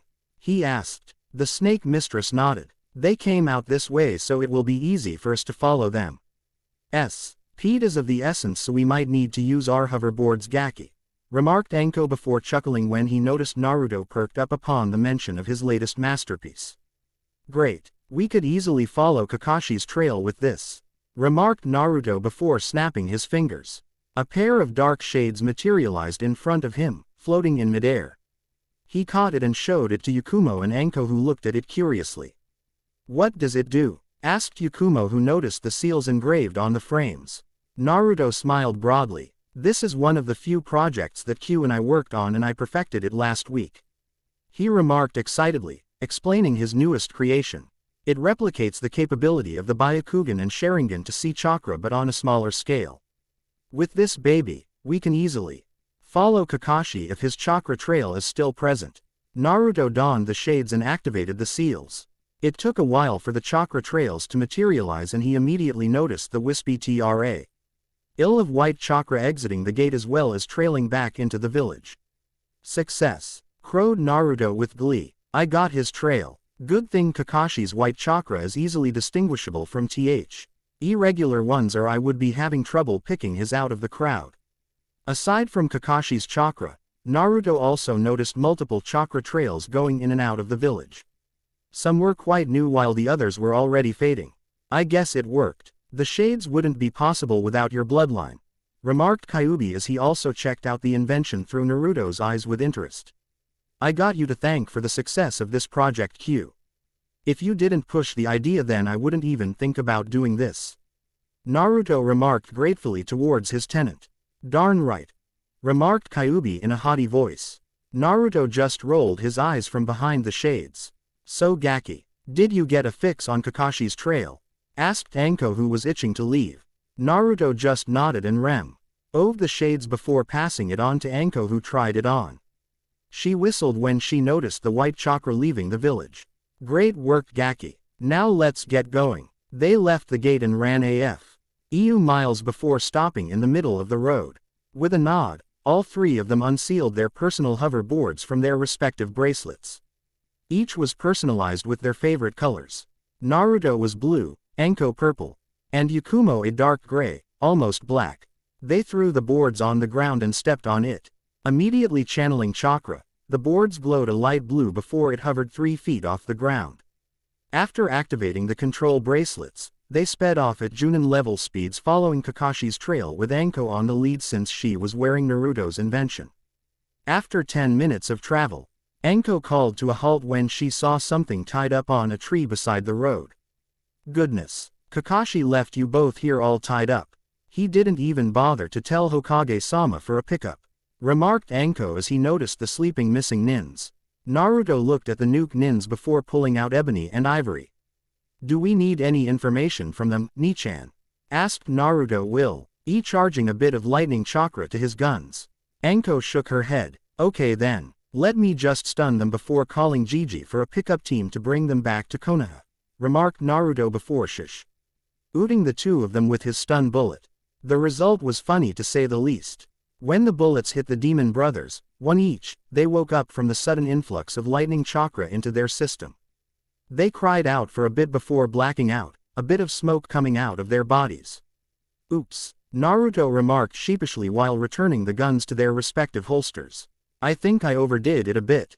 You think? Remarked Yakumo sarcastically while eyeing the smoking nins. Naruto just gave her an embarrassed smile before channeling a bit of chakra to his ear communicator. Hey Gigi. Hello, Naruto-kun. It's too early to give me a call. Is there a problem? Came the Hokage's curious voice from the earpiece. No problem here Gigi. We encountered the demon brothers while we were traveling to Wave. I put them under the effects of my stun bullet and requests to have a pickup team bring them back to the village. Asked Naruto. I'll get right on it Naruto-kun. What's the location? 2 miles from the north gate Gigi. Just tell the team to follow the path. They are tied on a tree beside the road. Over and out. Remarked Naruto before signaling Anko to get a move on while turning off the communicator. What did he say? Asked Anko as they continued to follow Kakashi's chakra trail. He remarked he will deploy a team to pick up the demon brothers. That's it. Replied the blonde. Anko nodded. Okay team. Let's speed up and catch up to Team 7. The sooner we rendezvous with them, the better. This is one of those times that Kakashi hated being a shinobi. Having a in team was good and all, but having a team that sucks only spelled disaster. Despite having a high success rating compared to other genins, they were a constant source of headache. First off, he was outvoted regarding the mission. Sure, he had complete control and could have easily told them to go back to Konoha to request for backup. But no, he had to leave the decision to them. He had nothing to blame but his laziness.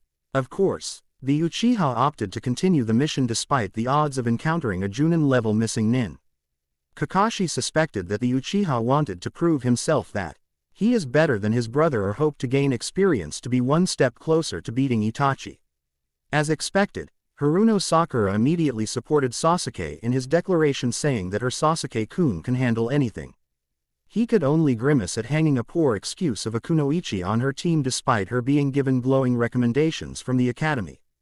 He swore to complain to the Hokage about falsification of academy reports when he gets back to Konoha. If he gets back, that is. Sai, the third genin of the team, just agreed to go along with the rest. Kakashi suspected that Sai was in his team because of the Uchiha, since there was more to the boy than meets the eye.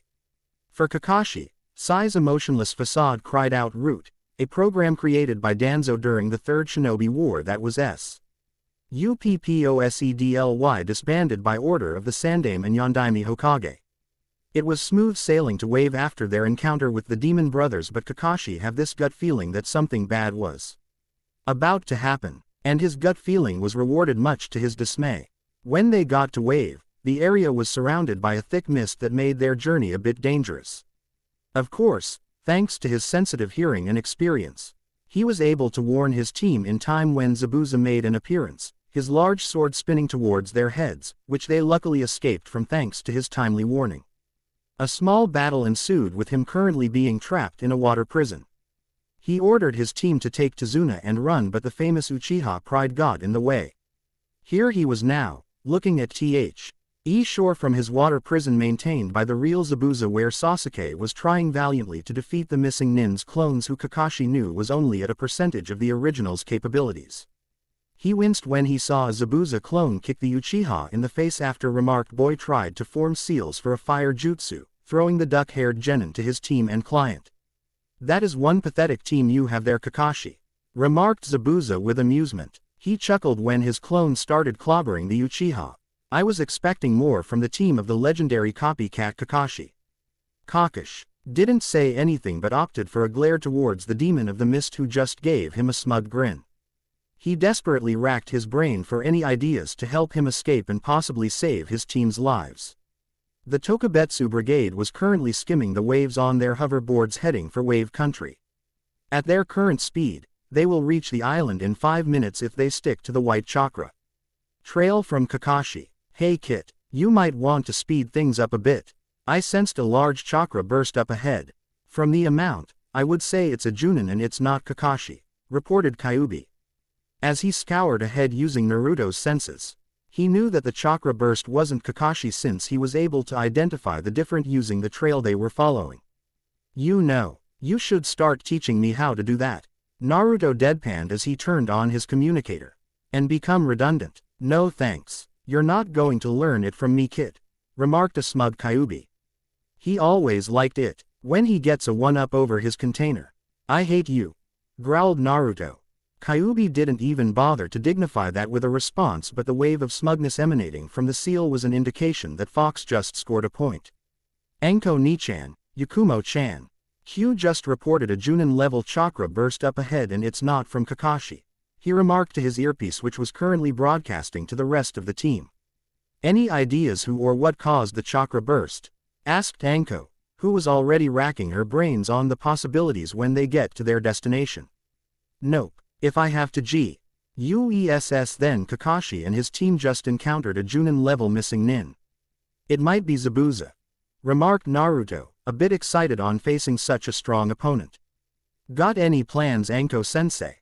Asked Yakumo. Nope, but if it is Zabuza then we are going to have a battle on our hands.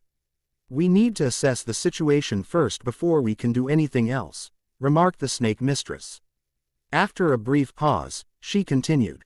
We need to scout first, so we are going to hover at 70 feet to keep us out of sight. Yakumo, cloak us in a genjutsu.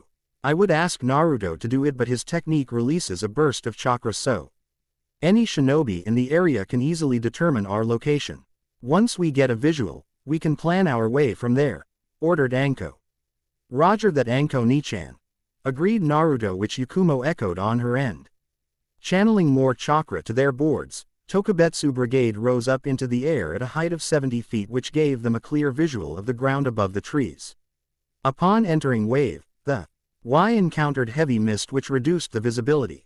Naruto asked Kyuubi to guide them to the location of the chakra burst, which the fox readily complied. It didn't take them long to arrive at the location. The battle was taking place in a small lake a mile inland from the coast. Tokabetsu Brigade observed the situation. Looks like Kakashi's in a bind. His team is not doing too good as well, observed Anko in a smug tone, since she knew that her team was way better than the renowned Junin. Seems like it. Ouch, remarked Naruto with a wince after seeing a clone of Zabuza kicking the Ucha on the chest, sending him skidding back to his team. That got to hurt. Our first order of business is to get Kakashi out of the water prison. I'm familiar with the jutsu. In order to maintain the construct, Zabuza needs to maintain his hand on the jutsu to channel constant flow of chakra. If we can remove his hands from it, then the jutsu will fall. Collapse, remarked Anko. Naruto nodded and observed the situation closely. An idea came to mind that should probably work. Nay, Anko Nichan, I'll take care of it. I'll get Kakashi out of that sphere. Why don't you and Yakumo go to those trees behind Team 7 and get ready to intercept after I free Kakashi? Remarked Naruto as he pulled out a blood-based storage scroll from his trenchcoat pocket. Anko and Yakumo saw this and were shocked. Had Naruto is bringing out his hidden ace. What do you have in mind, Naruto-san? Asked a nervous Yakumo as she kept the illusion on the team. She was always nervous when it concerns Naruto's new toys. You'll see, Naruto remarked mysteriously as he channeled more chakra to his board and rose up into the air, out of sight. Upon reaching a suitable altitude, Naruto unsealed crucifix from the scroll and took aim. Since Zabuza and Kakashi were near the shore, he targeted the middle of the lake with crucifix and started pumping chakra into it, bypassing the energy stored in the chakra battery. Thanks to some slight alteration to the crucifix's seal arrays, Naruto can easily bypass the chakra battery and divert his energy into the chakra compression chamber. This is necessary for controlled shots that require more power than the battery can safely handle. Naruto held crucifix steady while charging it with a large amount of his chakra. He could see it reaching its limit thanks to the indicator seal on the side of the chassis. Upon reaching the required energy output, Naruto steadied his aim to the center of the lake and pulled the trigger. A large ball of concentrated chakra the size of a basketball shot out of the crucifix's tip directly towards the center of the lake. The recoil caused Naruto to go up a couple more feet before he was able to stabilize his board and stopped. The blonde watched in morbid fascination as the chakra ball hit the center of the lake and disappeared into its depths with only a small splash that gave evidence to its entry. It was a few seconds later, when a light emanated from the impact area followed by a large explosion causing large waves to ripple out from the blast zone. Zabuza looked up after sensing a surge of raw chakra. He saw a ball of omething appear out of nowhere and traveled down to the center of the lake at Chunin level speeds. He ignored it since he was far away. Needless to say, he was unprepared for the explosion that followed. Wed from the impact zone in the center of the lake, causing a large tidal wave to appear bearing down on his position. Not wanting to get pummeled by the powerful water wave coming his way, the demon of the mist released his hold on his technique and jumped to safety, leaving his prisoner to his fate. Kakashi was caught unawares when the water prison dissipated around him and looked on in horror as a large tidal wave came his way. He tried to push himself out of the water, but a hand grabbed him by the arm and whisked him to shore. Anko gave a sadistic grin from her hiding place in a patch of trees just a few feet away from the imprisoned Kakashi when she saw a large ball of chakra appear out of nowhere and hit the center of the lake. Her grin grew when a loud explosion rocked the lake and sea. Couldn't help but be proud of Naruto's new weapon. It was disappointing that the Hokage forbade Naruto to create another crucifix before she could ask for one, but that's life. She saw Zabuza leap away from the lake, which cancelled the flow of chakra to the water prison, destroying the construct. Seeing her chance, she pumped chakra to her feet and dashed towards the disoriented Junin and grabbed him on the arm before using Shunshin body flicker to get away from the incoming tidal wave. Yakumo quietly landed a few meters behind Team 7 and their client. She immediately sealed her hoverboard back to her bracelet to avoid unwanted questions and observed the group in front of her. Team 7 wasn't faring well, and their client, who she assumed to be Tazuna the bridge builder, was cowering behind them. She released an annoyed snort when she saw the state of the Uchiha, who will need quite a bit of medical attention if his bloody facade was any indication. She also spotted their pink-haired mate, who was shaking like a tree in the middle of a storm, holding a kunai as if thinking it would protect her from the demon of the mist. Their last teammate, a pale boy with black hair, was unconscious because of reasons unknown to her. She looked up from her hiding place when she caught a ball of light enter the lake's surface with a splash. Must be Naruto-kun and that new weapon of his. That bow. Why just love to make things that can cause explosion, she considered in exasperation. The following explosion and the tidal wave it caused on the lake stunned her a bit, biting back a curse towards his trigger-happy teammate. Yakumo caught another movement after the explosion and saw her team leader grab Kakashi from the water and disappeared. She sensed Anko's chakra signature reappear 10 feet to her left. Her sensei must have used her as a rendezvous point. Sighing, she moved out from her hiding spot and walked towards the down Team 7 while flipping through seals for one of her personal defensive illusions. Naruto smiled broadly from his hoverboard on top of the lake as he observed the large tidal wave he created using crucifix. He saw Anko grab Kakashi and disappeared to safety. I wonder where Yakumo-chan is, he mused as he sealed crucifix back into its storage scroll before pocketing it. She's behind Team 7. Your sister is somewhere to her left, remarked Kyuubi, who was using Naruto's senses to keep track of the rest of the team. Thanks, Q. I guess I better prepare for the next phase of the plan. He was about to activate his communicator to coordinate with his team-up when he saw Zabuza appear in front of Team 7 flipping through a series of seals. Crud. He's going to attack Team 7. Yakumo's there. Naruto cursed before teleporting a few feet in front of Team 7. Zabuza was silently cursing after landing safely from the massive explosion at the center of the lake and the huge tidal wave that followed it. He didn't know what that ball of chakra was, but he assumed that it caused the explosion. He wondered where that came from and who released it. He immediately shoved the questions for later when he saw Kakashi's team in front of him, unprepared. He released a nasty grin hidden behind his bandage mask and flipped through hand seals, intending to destroy the genins along with his target. He finished his preparation and called out his technique. Sweden. Water Dragon. A huge dragon materialized behind him, powered by the many water puddles in the area. With a mental command, Zabuza sent his ultimate technique towards the genin, grinning all the while. He was unprepared, however, when a blonde-haired teen suddenly appeared in front of his target staring intently at the incoming water dragon. He was shocked when a blue dome of raw chakra materialized, effectively covering him and Kakashi's team. Not concerned with the interruption, the water dragon continued with its trajectory and hit the shield with amazing force, spraying water everywhere. Is caused Zabuza to grin since there were no way those kids could have survived his attack. His elation, however, was put to a grinding halt when he felt something hit his shoulder that caused a lot of pain. He grabbed his shoulder before looking in front of him. There, still safely ensconced in a shield of chakra, was the teen holding a weird weapon aimed right at him whose tip was releasing bits of smoke. And Kakashi's team safely behind him. End of. Name: Namikaze Uzumaki Naruto.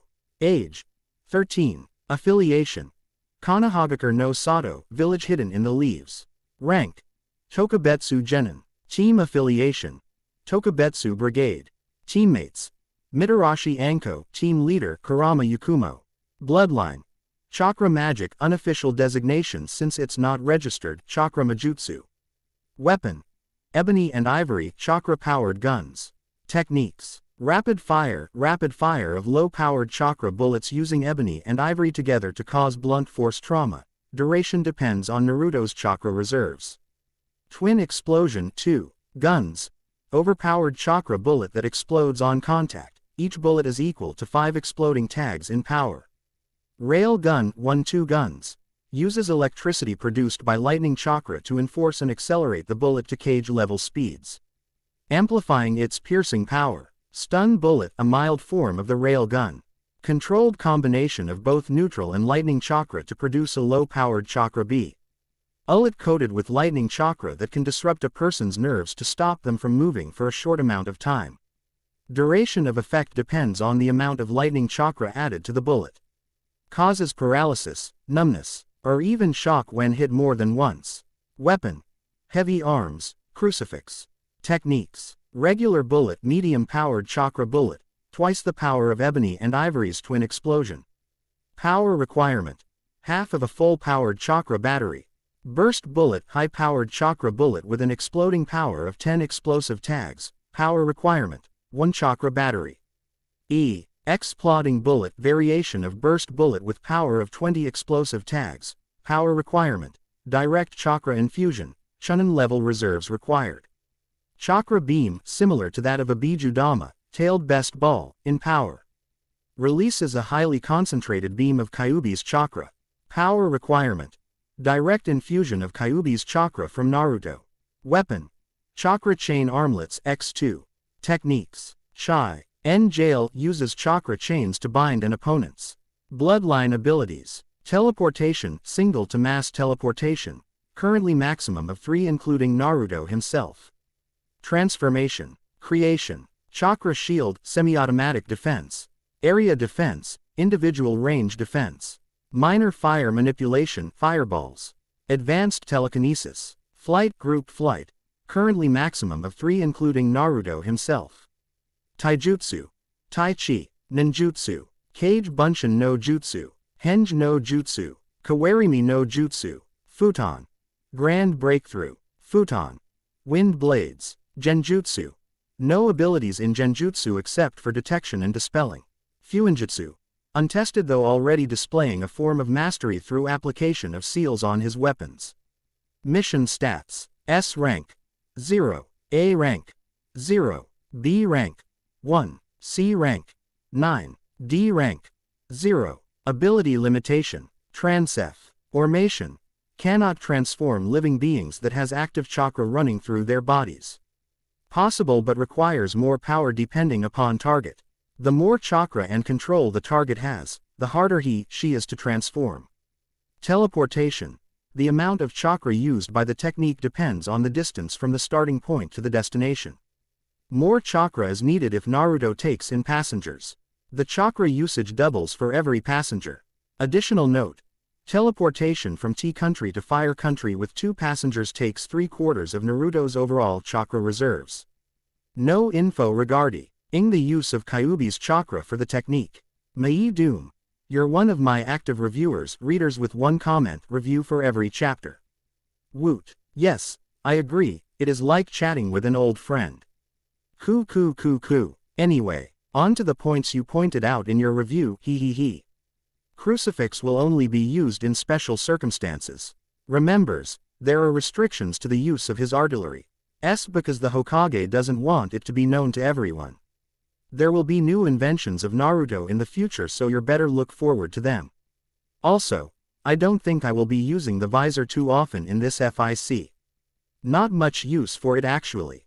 You can consider it as a supplementary cache of items he may or may not use. Like James Bond, I'm not really keen about Naruto giving weapons to his peers. He might give them supplementary items but no weapons. Anon. There are reasons why Naruto didn't kill Zabuza directly. Reason 1. He can't use Crucifix to kill Zabuza because Kakashi was in the blast zone. The risk was just too big and there is no justification to do so. Reason 2. There are certain rules when it comes to shinobi fights. In terms of their current mission, Naruto can't kill Zabuza using any of his assassination techniques because 1. A known enemy is better than an unknown enemy. 2. He can't just charge up his railgun because it takes too long and Zabuza will surely sense it. He is a freaking Junin after all. 3. He can't sneak up on Zabuza using invisibility or any of his chakra majutsu skills since it is heavy on chakra, meaning, it can be detected by anyone skilled enough to do so. Keep in mind that Naruto's specialty is in frontline assault. Tomo 243. No, Crucifix is my name for the chakra cannon, though the design is similar to the one used in Trigun. Couldn't help it, I love that thing. Addis. To be honest, I'm not really good at writing bash but I could do mild ones. I don't hate Sasuke, per se, but I don't really like his attitude in the manga. There will be some mild bashing during the wave arc but Naruto will do something about it. By the way, thanks for the idea on the location locator seal. I'm not sure how I will integrate that into my plot but it sounds promising. Dragon Bard. Thanks for the review but you're basing the concept of Naruto being a wizard in an anime or the Harry Potter concept. If you look closely in many fantasy novels in the market, wizard or magic per se is not solely dedicated to magical stuff. If you've noticed, magic tends to border on the imagination, thus allowing them to do, well, practically anything. The story is still in the beginning phase and I think you already come to a conclusion that Naruto is currently in inventor mode. Trust me, that will pass with the right push and force him to focus more on his abilities. Darn 2K, thanks for giving me a new name for Naruto's bloodline. Starting from this FIC onwards, Naruto's bloodline will henceforth be called Chakra Majutsu. Sang 28. I like the idea of a focusing aid, like a wand or some sort, similar to what he uses to amplify the power and versatility of his chakra chains. I'll think of something unique for him to use. Skalo. Oh yes, I'm familiar with the Pandora box of Devil May Cry. However, I don't want to put in weapons that I can't explain to the readers. I'll think about it though. Lightning Blade 49. I know. I love it too. Best idea of mine yet. Doppler D. I'm already thinking about introducing abilities in Fairy Tail for Naruto, especially the Fire Dragon Slayer style but I'm not yet sure how I can introduce it to the plot. Don't worry, I'm thinking hard about it. Rinnegan Naruto. I have some ideas on non-gun weapons. I'm still thinking of something unique though. CC'bling. I checked it out. It is very interesting. I'll think of a way to introduce it to the plot if I am able. Isn't this laugh getting old? Uzumaki Naruto. Konoha's wizard. Naruto was nervous. He was facing a renowned killer in the shinobi world. Momochi Zabuza, the demon of the mist, master of the silent killing technique.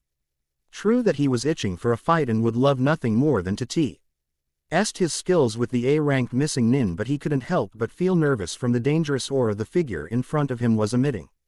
Zabuza was eyeing Naruto with intensity. This kid Saint appeared out of nowhere and erected a powerful chakra shield that stopped his ultimate water technique. It was unheard of. There was no skill ever recorded in the shinobi world of a ninja having a shield of chakra though the Hyuga's Kaden was a close similarity. This was different due to the lack of spinning involved with the Hyuga's technique. He channeled a bit of chakra to his aching shoulder. Happy that some of the pain and numbness left it, he reached over his shoulder and pulled on his weapon, Kubikiri Hako, and pointed it at the kid, who was still standing inside the shield with a strange weapon pointing at him. "Who are you, kid?" asked Zabuza, releasing a bit of his killing intent to drive his point home. Naruto gulped but didn't let it show. "Uzumaki Naruto of Konohagakure no Sato," replied Naruto as he shifted his stance and drew his other gun from its holster, channeling chakra to both of them just in case. "And of course, you must be the demon of the mist, Momochi Zabuza." "Correct." Zabuza chuckled. "I never knew I was that famous already that a mere genin knows my name," remarked the missing nin with a chuckle before giving Naruto an intense glare. "Beat it, kid. I don't want to kill you. I'm only after the bridge builder behind you," he declared, increasing the amount of killing intent he was emitting to drive his point home. Naruto shook his head and leveled Zabuza a childish grin. "No way. My mission is to protect Tazuna. If you want to get to him, then you have to go through me first," declared Naruto in a confident voice, though he was getting more nervous inside. He tensed when he felt a surge of chakra behind him and immediately sensed it to be Yakumo's. He willed his chakra shield to protect Team 7, Yakumo, and Tazuna while he stepped out, causing a ripple on the surface. It didn't take long for Yakumo's technique to take effect. The surface of the shield rippled, then took on an orange glow, causing the shield and everyone underneath it to disappear. Zabuza was shocked when his prey disappeared. He glared at the blonde, assuming that he had something to do with it. "Wrong move there, boy," he remarked before lunging at Naruto in a speed that the boy could barely catch. Naruto saw Zabuza charge at him and decided that he needed to keep a solid distance between them if he was to survive. He teleported out of sight and appeared a few meters behind the charging nin. He aimed his gun and started firing low-powered bullets, hoping to incapacitate the missing nin or slow him down enough for him to land a decisive blow. Zabuza was shocked that his opponent disappeared before sensing a burst of chakra behind him. He swiftly turned and used his giant cleaver to block the incoming bullets from Naruto. He was able to defend himself from the attack, but the strength of the bullets made his arm tingle. Not seeing any of his attacks hit the mark, Naruto stopped firing and charged Ivory with lightning chakra to hit Zabuza with a rail gun if he finds a chance. Zabuza noticed Naruto stopped firing, so he removed the sword from its defensive position and placed it on his shoulder. "Some weapon you have there, Gaki. Tell me, what is it?" he demanded as he crouched low, waiting to attack. Naruto just looked at him as if he was crazy. "Why in the world should I tell you?" remarked Naruto before whipping out ebony and starting raining bullets again to keep Zabuza on the defensive. However, the demon of the mist already expected the attack, so he dashed to the side, avoiding the barrage, and lunged towards Naruto while swinging his blade down. Naruto saw the incoming swing and couldn't do anything but to block. He raised both ebony and ivory in an X position to block the incoming blow. Both weapons hit with a resounding clang, causing sparks to fly to the air. Zabuza was amazed that a small weapon could easily block his swing without even breaking. Naruto, on the other hand, was visibly shaken by the blow, which caused his arms to slacken a bit. Of course, Zabuza noticed this and immediately applied more pressure to overpower his opponent. He was about to gloat when he saw something coming for him to his left, so he jumped back, luckily avoiding a kick to the head from Anko. Naruto sighed in relief as his arms were visibly shaking from the strength of Zabuza's blow. He let the build-up of lightning chakra in ivory dissipate and ced both guns back to their respective holsters. "Took your time, Anko Nichan. Zabuza's pretty strong," remarked Naruto as he sent chakra to his chakra chain armbands to launch a surprise attack at the last minute. Anko just smiled broadly at him before pulling out one of her kunais before putting it in a reverse grip. "What do you expect, Gaki? He's a freaking Junin, so it's only obvious that he's strong," exclaimed Anko with a bloodthirsty grin on her face. She turned to Naruto and nodded before lunging towards Zabuza, engaging him in a taijutsu match. Naruto watched on as punches and kicks were traded at amazing speeds. He could barely catch up with the speed they were releasing and dodging blows. Zabuza was alternating between using his weapon, punches, and kicks, while Anko countered each using a hand or a kunai. However, Zabuza feinted with an overhand slash which caused Anko to dodge on the side. The demon of the mist was expecting this, so he reversed his grip on Kubikiri Hako Fo. RA's sideswipe that could have hit Anko on the ribs but was stopped when a chain appeared out of nowhere, wrapping around the blade, stopping it in its tracks. Zabuza followed the length of the chain to an index finger of Naruto. Remarked boy just smiled broadly and grabbed the chain in front of him with his other hand and yanked with all his strength, causing a tug of war between the blonde Jinchuriki and the demon of the mist. Anko saw this and jumped away to plan a strategy or to wait for an opening for her to attack from. Oh, first, the weird weapons, and now you're using a chain out of chakra. Quite impressive for a brat. Zabuza remarked curiously before leveling Naruto a mocking grin which was obvious despite the bandages covering half of his face. However, you're too young to take me on, kid. Zabuza channeled a large amount of chakra to his muscles and yanked on his blade with an overhand swing. Surprised by the sudden counter, Naruto wasn't able to get rid of the chain in time with the swing, so he was thrown forward towards the demon of the mist, who saw his chance for a quick kill. Zabuza corrected his grip on his blade and was about to do an upward slash to kill the blonde. However, he was thrown out of the loop when remarked teen was pointing the white weapon at him while giving him a cute childlike smile, not that he would admit it. Hilu, remarked Naruto, in a childlike voice before opening fire. Zabuza was able to correct himself again and placed his sword in front of him to block the incoming bullets. However, he didn't notice Anko coming at him with a kick on the stomach that threw him back into the lake. Luckily, he was able to correct himself and landed on the surface, clutching at his stomach in pain. Naruto, however, saw his chance to attack. He quickly dematerialized the now useless chain and pulled out ebony. Holding both guns in front of him, aimed at Zabuza's feet, he charged as much chakra as he could towards his weapons, causing it to vibrate and glow. Twin explosions. Quote, Naruto called out before firing the concentrated chakra bullets from his guns, heading straight for Zabuza's feet. The missing nin saw this and determined its trajectory. He swore when he realized what the blonde was planning, so he jumped out of the way, but it was too late. Both bullets hit the water and exploded, causing a shockwave of water that hit Zabuza with enough force to propel him back to the lake shore, smacking right onto a tree. Naruto knew that Zabuza's skills would allow him to evade the attack, but the explosion afterwards will surely cause some damage. And it did. After seeing Zabuza hit the tree with a sickening crack, he immediately charged up ebony and ivory with as much lightning chakra as he could.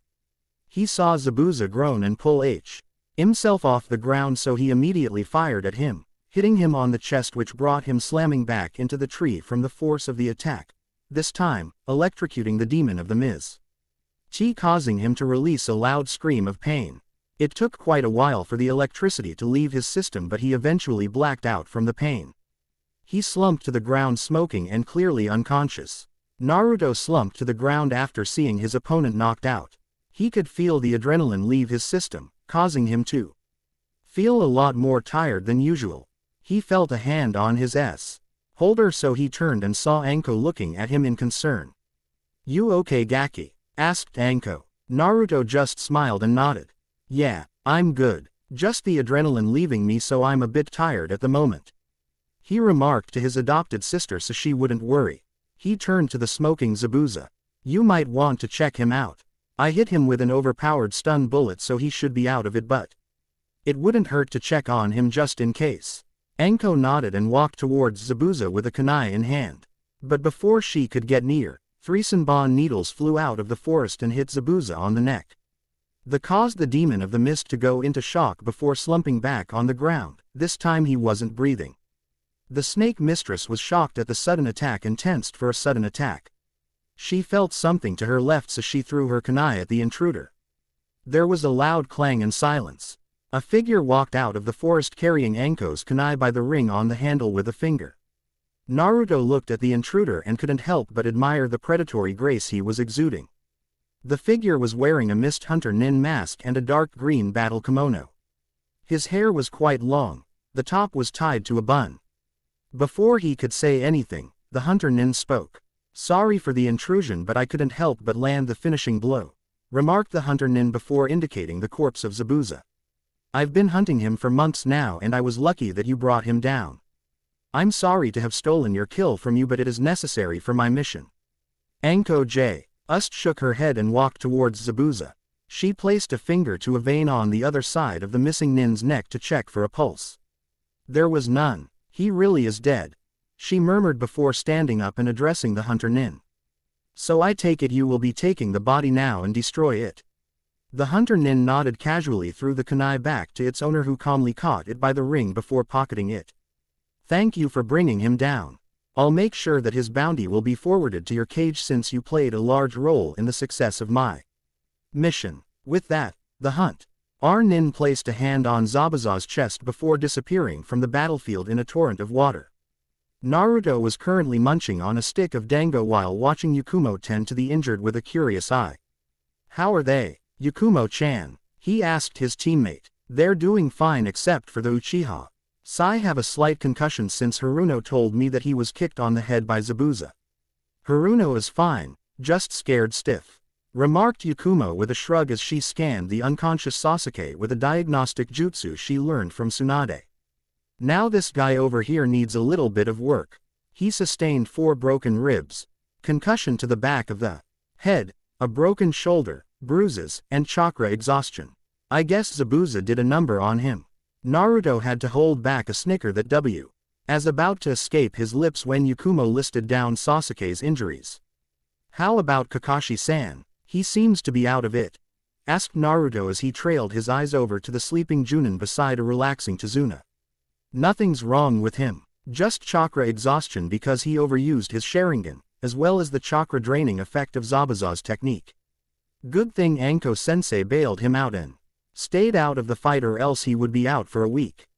He just needs to sleep it off for a day or two, then he'll be fine, replied Yakumo as she started to heal Sasuke's broken ribs. Naruto nodded. Eden walked over to where Anko was interviewing the bridge builder. Yo Nichan, what are we going to do now? Asked Naruto as he seated himself beside the snake mistress. Anko shrugged. We're going to Tazuna's place after Yakumo finished healing the Uchiha, remarked Anko with a shrug, then pointed to the old man. His place is only a couple of miles north of here, so we can get there in a few hours. We'll just have to take it slow because of the injured. Do you want me to transport them using the hoverboard? It will get us there faster, asked Naruto with a frown. He really didn't want to expose his creations to the world, but he might need to for the sake of his teammates, even if he didn't like some of them. Anko just shook her head. No need, Gaki. We don't want to show our equipment to people who will surely blab about it. Kakashi's safe though, but I don't trust his genins. Besides, you can easily transport them using your abilities, remarked Anko with a grin. Naruto smiled broadly back before nodding. Too true. After Yakumo-chan patches up the Uchiha, then I'll create some stretchers, then levitate them to Tazuna's house. With them floating behind us, we can get there faster, remarked the blonde with absolute confidence in his abilities. It took an hour for Yakumo to patch up the Uchiha for travel. It wasn't a quick fix considering the injuries the boy sustained, but it was enough to avoid aggravating other injuries during transport. Naruto created 3 stretchers for the injured, much to the surprise of Sakura and Tazuna, considered the latter voiced it out in shock. How in the world did you do that? Asked a shocked Sakura, who couldn't believe that his former classmate just created something out of nothing without even bothering to do hand seals. Naruto just shrugged and gave her an answer while levitating Sai, Sasuke, and Kakashi to their respective stretchers. It's my bloodline, chakra majutsu. I can do a lot of things that no normal shinobi can do. That's all I'm willing to tell you, remarked Naruto, not bothering to elaborate his abilities since he knew that Sakura couldn't keep her mouth shut. He levitated the stretchers with a wave of his hand, and turned to Anko, who was talking to Tazuna. Anko Nichan, I'm done with the preparations. Good work, Gaki. Can you maintain it until we get to Tazuna's house? At our current pace, we will get there in 2 hours. Anko asked her adopted brother, who just graced her with a confident grin. Easy. I can levitate them from Wave to Konoha and back without any problems, declared Naruto in total confidence. Anko nodded and addressed everyone in the group. Well, those that are awake anyway. Okay, here's what we're going to do. Me and Tazuna will take the lead since he's the only one who can lead us to his place. Sakura and Yakumo will flank the injured in the middle. Naruto, you take the rear, commanded Anko. Getting a nod from everyone, she nudged Tazuna to lead the way and they were off. Naruto immediately used his telekinesis to place the stretchers in the middle of Yakumo and Sakura's position. He didn't have trouble maintaining it due to his training with the Hokage and Kyuubi, and he can easily do it while taking care of the back just in case they were attacked. It took them more than 2 hours to get to Tazuna's place because they have to take things slow since the bridge build. R warned them that Gato was in complete control of the island and Anko didn't want to get ambushed during their travel. Once they got there, Tazuna enthusiastically introduced them to his daughter, Tsunami. Though Naruto had to blush a bit after Tazuna told the woman that he was a super ninja with cool powers. After the brief introduction, Tsunami, despite being shocked at the floating stretchers behind Naruto, guided the injured to a vacant room where Yakumo can treat them easily without any interruptions. Naruto have to resort to creating 3 medical beds since the plain bed in the room didn't look too comfortable for the patients. Yakumo gave him some instruction on what she needed for the treatment, like some fresh bandages, pillows, medical gowns, and the likes. The blonde Why created everything she needed without question. It was an hour later that Naruto was hanging out with Anko on the roof of Tazuna's house since Yakumo didn't want any distractions while she was treating the injured. So what are we going to do now? Yakumo-chan assured me that Kakashi and Sai will wake up tomorrow but Sasuke would take 3 days of complete bed rest before he can combat ready. Reamer said Naruto as he looked at the state of the village with a frown on his face. We can't do anything right now, Gaki.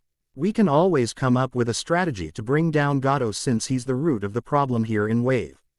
The sooner we remove him, the sooner the bridge will be finished without any problems. Besides, I think we have other concerns to worry about, remarked Anko. Naruto gave her a questioning look. Problem? He half-asked, half-stated. I mean, we already took care of Zabuza and only Gato is there to worry about. That's the thing. I don't think we've seen the last of Zabuza, remarked Anko with a large frown on her face. Seeing the questioning look on Naruto's face, she continued. I think Zabuza is still alive. Did you notice anything weird about the Hunter Nin? Naruto shrugged. Nope. I mean, he did kill Zabuza and that's his job, right? Yes, and that's the problem. A Hunter Nin is supposed to dispose of the body on the spot, after removing the head, of course. The one that took Zabuza didn't do that. He just removed the corpse out of the clearing. And the weapon he used to bring Zabuza wasn't suited to kill. I want to talk to Yakumo about this. Maybe she can shed some light regarding this situation since she's trained to be a medic nin and they use senbons in their line of work, explained Anko. Naruto nodded, comprehension dawning on his face. Maybe we should check on Yakumo right now. I think she's done treating Sasuke, remarked Naruto, snickering a bit. I can't believe that he was arrogant to believe that he could take Zabuza by himself. You did tell me that he's been always a braggart regarding his superiority, remarked Anko, snickering as well. Hopefully this will teach him a few things about reality. Why don't we head on down and check if Yakumo is available? With a nod from Naruto, both of them dropped to the ground without a sound and walked into the house to go to Yakumo. They both greeted Tsunami, who was currently in the kitchen preparing dinner, and ignored his brooding son, Inari, on the table. They went up the stairs to the makeshift infirmary and entered as quietly as they could. Naruto saw Yakumo wrapping a bandage around Sai's head. Hey Yakumo-chan, can we bother you for a minute? There are some things that we need to talk to you about.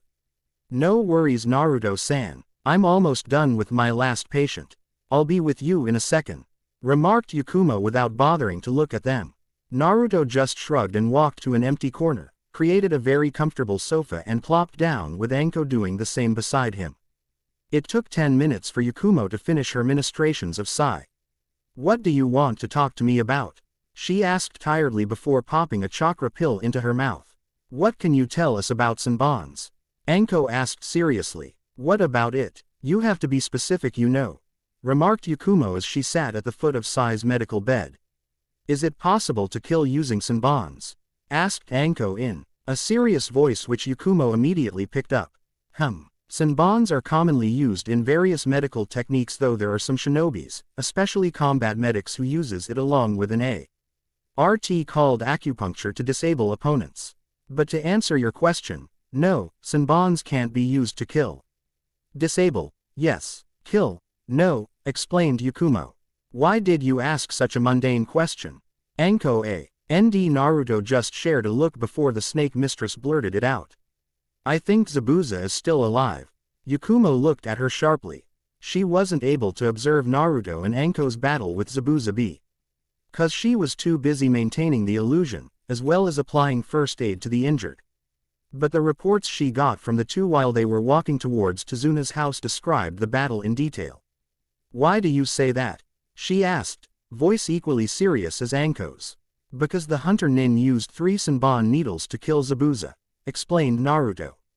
Yakumo turned to him sharply. Where was he hit? She asked, tense. At the neck, Naruto supplied. She caught the worried look on his teammate's face. What got you so worried? You're right. Zabuza is still alive. If what you remarked is correct, then Zabuza was put in a death-like state commonly used by experts in acupuncture to put the body in a full coma, physically and mentally. This is mostly used as a preparatory procedure to cure terminally ill patients. It is no longer being used because of the side effects, though, explained Yakumo with a thoughtful frown on her face. Naruto was about to ask but was interrupted by a voice from one of the medical beds. What side effects? Asked a very tired Kakashi. Kakashi-san, you aren't supposed to be up yet, remarked Yakumo while running a diagnostic jutsu over his stomach and chest to check on his chakra levels. You're still not fully recovered. You need to rest. Kakashi just shook his head before giving the medic nin a smile. Don't worry, I won't be leaving this bed without your express permission. I woke up while you were talking and listened. From Naruto and Anko's questions, I would assume that Zabuza is still alive, and from your explanation, I second their assumptions. Now what can you tell me about the side effects caused by the death-like state? Yakumo just sighed and pulled out a chakra pill from her pouch and handed it to Kakashi, who just accepted it without question and popped it into his mouth. The main reason why this method in acupuncture is no longer used is the long recuperation time when a patient is brought out of the state. From the questioning looks she got from Anko, Kakashi, and Naruto, she continued. The death-like state is aptly named. By targeting the pressure points in the neck, it can relatively halt all body functions without killing them, hence the term death-like. However, this causes the body to stop its basic functions for a time. The longer you are in this state, the more damage there is for the body to heal. Body is not meant to be put in this state. That is why it is clinically advised to remove a patient from the state within 10 minutes, or else their body would lock up. The studies conducted by medical experts show that a person in a 30-minute death-like state requires at least a week to recuperate. So this means that Zabuza would be recuperating from this for a week, correct? Asked Anko in a happy tone, which immediately disappeared when Yakumo shook her head. It would take a week, but a skilled medic nin can easily decrease the recuperation time by using medical chakra to speed up the healing process, explained Yakumo. We can assume that Zabuza has access to a medic nin, or the hunter nin as a medic nin, since he used senbons as his weapon. If that is the case, then we can also assume that Zabuza was a skilled associate with him aside from Gado's hired thugs. That complicates things a bit, mused Naruto as he fingered ivory from its holster. Kakashi nodded before adding his 2 cents. I could say that Naruto hit the nail on the head. Even if the hunter nin can heal Zabuza from the death-like state, we can still assume that it would take longer since he sustained other injuries during your battle. I would say a week, give or take a day or 2 before he will come back again. This time, I'm sure he will be targeting Tezuna out in the open, specifically at the bridge, since that is where the old man will be spending most of his time. He turned to Yakumo. When will Sasuke and Sai be ready for training? Sai will be alright tomorrow. He only had a concussion and I already healed him, so all he needs is a night's rest. Uchiha, on the other hand, will take 3 days to fully heal. He sustained a lot of injuries during his meeting with Zabuza, remarked Yakumo before shaking her head in disdain. Stupid idiot. A genin shouldn't tackle an A-rank missing nin head on like that. That would be hypocritical, don't you think? I mean, Naruto also faced Zabuza, remarked Kakashi with a frown. Trying to defend his student. It was true that what Yakumo remarked was true, but it didn't mean that he'd like it. If you observed the battle, I'm sure that Naruto-san only meant to distract Zabuza long enough for Anko-sensei to butt in, which she did. Naruto used his range weapons to make sure that he isn't hurt from the face-off. Anko-sensei got there in time to face him with Naruto-san acting as support, so I don't think Naruto-san was as stupid as your student, remarked Yakumo with some heat. She was very overprotective of her teammates and she didn't like it when someone ridicules them without any reason. Kakashi held up both of his hands in surrender. Fine, you're correct and I'm wrong.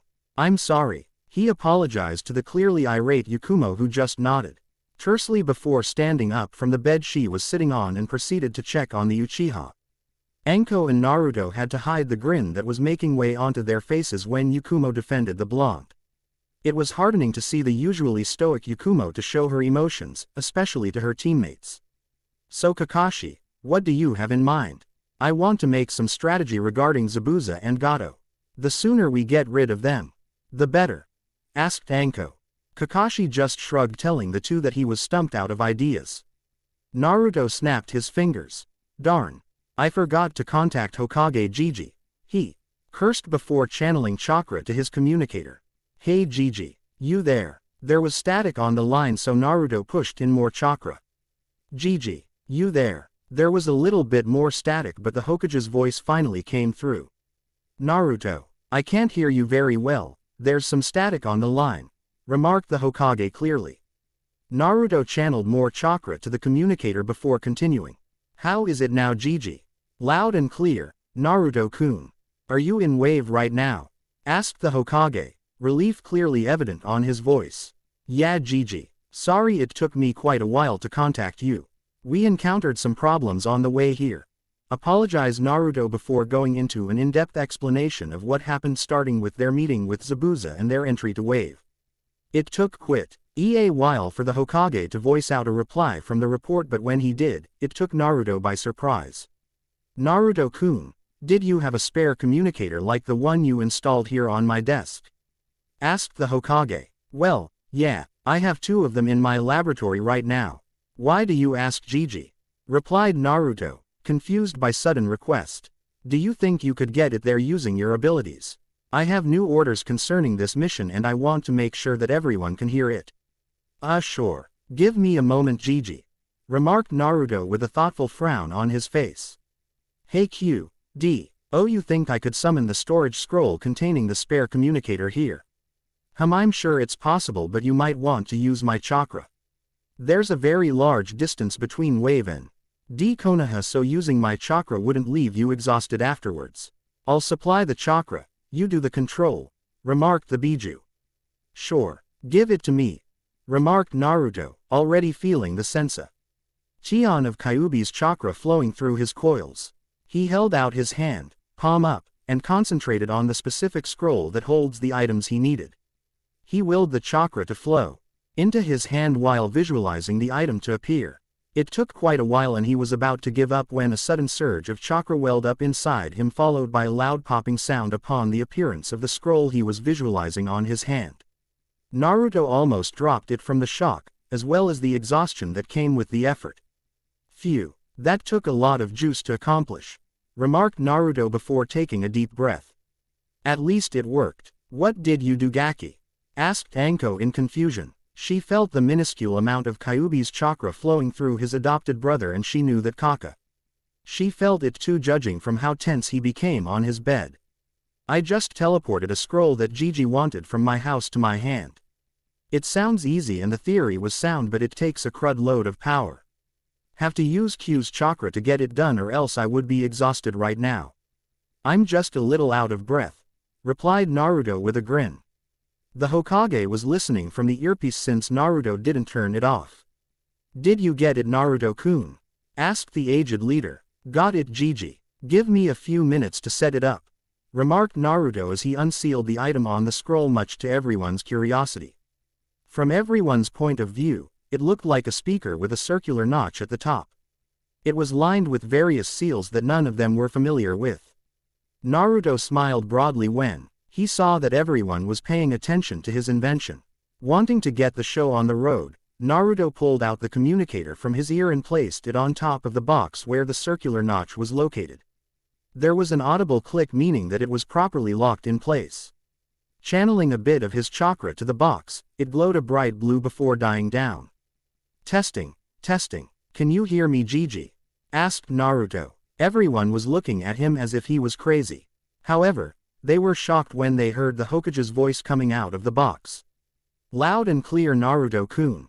It seems that your secondary communication panel worked. This would make it easier to discuss things with the group, remarked the Hokage in a happy voice. Hokage-sama, stuttered Kakashi, unable to believe that he was talking to the Hokage who was miles away from them in his office in Konoha. From the voice, I think that's Kakashi, correct? Remarked an amused Hokage. Hi, how is this possible? Asked the one-eyed Junin, looking at the box contraption in total disbelief. Well, you have Naruto-kun to thank for that. We can talk about that later if you want to. Anyway, back to business. Can everyone hear me loud and clear? There was a chorus of "Hi" from everyone in the room except for those who were unconscious, namely Sai and Sasuke. Sakura was downstairs helping Tsunami in the kitchen, and so she was absent from the impromptu meeting. Good. This will make it easier to give you your assigned duties for this mission. Team 7 under Hitaki Kakashi will continue with their parameters to guard and protect Tazuna. Due to the appearance of Momochi Zabuza and his accomplice, the C-rank mission will be bumped to A rank. Understood, Kakashi. Hi, Hokage-sama, declared Kakashi with a nod, already plotting a training and guard schedule once his team is up and about. Mitarashi Anko and the rest of the Tokabetsu brigade. You will find and infiltrate Gato's base and eliminate him. You have my permission to take any valuables within his person if you can find them. However, make sure to look for the documents concerning the citizens of Wave. Return any assets that was stolen. The rest, bring them back to me here in Konoha for perusal. Understood. Gotcha, Hokage-sama, Anko exclaimed happily while Naruto was rubbing his hands together at the possibility of getting more money for his future projects. Perfect, Kakashi. Everything concerning Naruto's weapons and inventions are S-class secret, punishable by death, remarked the Hokage in a calm voice, but the underlying threat was quite obvious. Of course, Hokage-sama. Are there any orders concerning me and my team? Asked Kakashi, since he already knew that Anko's team was directly under the Hokage and not in his command to spit. The fact that he has seniority over the Snake Mistress. None. You have your orders, so carry them out. And Naruto-kun, Yakumo-chan, Anko, please be careful. Over and out. Remarked the Hokage through the speaker communicator before static was heard informing everyone that the Hokage cut off communications from his end. Naruto grabbed the box and pulled out the communicator and replaced it back to his ear. He sealed the box inside its scroll and placed it inside the storage seal on his hand. So I guess we got our orders. When are we going to get started, Anko Nichan? He asked his adopted sister. Anko was scratching her chin. Deep in considered. I think it would be best to lie low for a few days since Yakumo will be busy taking care of the injured. Once Team 7 is up and running, we will proceed with our mission to find Gato's base and destroy it. She paused for a bit before continuing. After we ransack it, of course. She added with an evil smirk, which were followed by both Yakumo and Naruto. Kakashi saw it and a shiver ran down his spine. The 3 days they have to wait for Sasuke to heal up from his injuries was quite boring for the two teams. After getting their orders from the Hokage, Tokabetsu brigade and Kakashi had an impromptu strategy meeting. They only decided a few things from there, nothing concrete, but it would get the ball rolling before they could come up with anything solid. For Kakashi, he decided to train his team when they're ready. He woke up the next day dragging Sakura and Sai into the woods to train them in chakra control, as well as fine-tuning their taijutsu to prepare for the potential battle in a week's time. Naruto, Yakumo, and Anko scoured the town of Wave for information concerning Gato and his band of merry men. What they discovered sickened them to the point that they were about to declare a full-blown war on the midget tyrant. It seems that Gato's hold on the island was absolute. Every townspeople had their assets stolen, see the deeds to their properties which Gato let them have for rent, which was paid every day. All their profits for the day, which was already quite small considering that entire town was destitute, was seized. Food was scarce and morale was slow. Naruto even snarled one time when he saw the kids looking for good in a garbage dump. The worst of all is the abduction of the women of Wave, which was currently being held in Gato's hideout. Rumors has it that they would be sold in other countries as slaves or in prostitution rings. Naruto was about to blow his top, but thankfully, Enko and Yakumo W. as there to restrain him before he can do something that could compromise their mission. Sasuke woke up the third day and was given a free bill of health when Yakumo checked him for injuries. Kakashi immediately dragged him out of the house into the woods for training, so there wasn't any time for the Uchiha to question about the Tokabetsu brigade's presence. Remarked team hoped that Kakashi would inform the absent member of the chances in the mission parameters to avoid compromising whatever plans they have. Of course, while Kakashi was training his team, Naruto was voted by Anko and Yakumo to guard Tazuna until they could come up with a strategy to destroy Gato. Needless to say, the femme fatale of Tokabetsu Brigade weren't idle and spent most of their time scouring the island to search for Gato's base. It was on their fourth day that Anko and Yakumo returned to Tazuna's house to tell everyone that they discovered Gato's base and come up with a strategy to bring him down. Gato's base is currently located in a forest on the other side of the island. Thanks to Yakumo's genjutsu, we were able to determine their exact numbers, as well as the status of Zabuza and his apprentice, Repo, RTED Anko, while enjoying a cup of tea courtesy of Tsunami. It was pretty cold and wet outside, so a spot of warm drinks definitely hit the spot for the snake mistress. "What did you find out, Nichan?" asked Naruto, who was quite eager to know what they found out about their enemies. Of course, Team 7 and Kakashi was eagerly waiting for her answer, so they remained silent. Gato's base is a 3-story mansion. He has around 400 thugs composed of bandits and mercenaries. Not really trained to pose of a threat, so all they have is numbers. After infiltrating the mansion, we found out that Zabuza is currently being taken care of by his apprentice named Haku. "If you must know, he was the hunter nin that took Zabuza out," reported Anko before taking another sip of her tea before continuing. "The captive vase composed of the women of Wave are being held in a secure cage in the basement. They have 4 guards keeping an eye on the prisoners, so we weren't able to break them out, though we wouldn't have to since it wasn't part of the plan. I found out that Gato is planning to double-cross Zabuza after he kills the bridge builder. Their plan includes ambushing Zabuza on the bridge when he takes down Tazu and kill him along with his apprentice. From the looks of it, this has been Gato's modus operandi regarding missing nins. Hire them then kill them after their mission is finished," remarked Yakumo in disgust. Her foray into Gato's mansion stretched her patience to end the life of the tyrant there and then, but she knew that she had to still her hand, or else it would cause Gato's thugs to kill the townspeople of Wave in retaliation. "Sounds like a big battle coming in for us. Even if we did manage to take down Zabuza and his apprentice, then we will still have to face Gato and his thugs," Naruto remarked with a thoughtful frown on his face. Kakashi nodded. "Our best bet would be to take down Gato first before they can launch an attack. Zabuza is not a problem at this point since he is still recuperating, and it might be possible to sway him from his current mission if he finds out that Gato is planning to betray him," remarked Kakashi, adding his 2 cents. Sasuke, who was listening to the whole report, frowned. "Why don't we just take them both out and be done with it? There's quite a lot of us here to bring them down," declared Sasuke with a smirk on his face. "Yeah, Sasuke-kun can easily destroy them without anyone's help," remarked Sakura in a determined voice. Everyone else just gave the two an incredulous stare. Sai chose to burst their bubble with a sarcastic comment on his own. "Sure, Uchiha-san can easily bring them down. After all, he was clobbered silly by Zabuza during our battle, so it only stands to reason that 400 thugs, Gato, Zabuza, and his apprentice is a very easy solo mission for him," remarked Sai in a sarcastic tone, though it was quite hard to determine that since he was speaking in monotone. Naruto snickered at the direct jab at the Uchiha's incompetence. Of course, Sakura saw this and immediately attacked the blonde. "What are you snickering about, Baka? Sasuke-kun can easily take care of our enemies, called out Haruno. Naruto just leveled her a stare that froze her in her seats. Shut up, Sakura. I considered you're the top kunoichi in the academy, but I didn't know you were this stupid, growled Naruto. If you think you're, Sasuke-kun, can handle the enemy, then how come he was easily defeated by Zabuza, sustaining injuries that took Yukumo 3 days to heal? Not to mention that you were frozen with a kunai while we were trying our best to defeat Zabuza. So tell me, Sakura, where is the logic in your statement?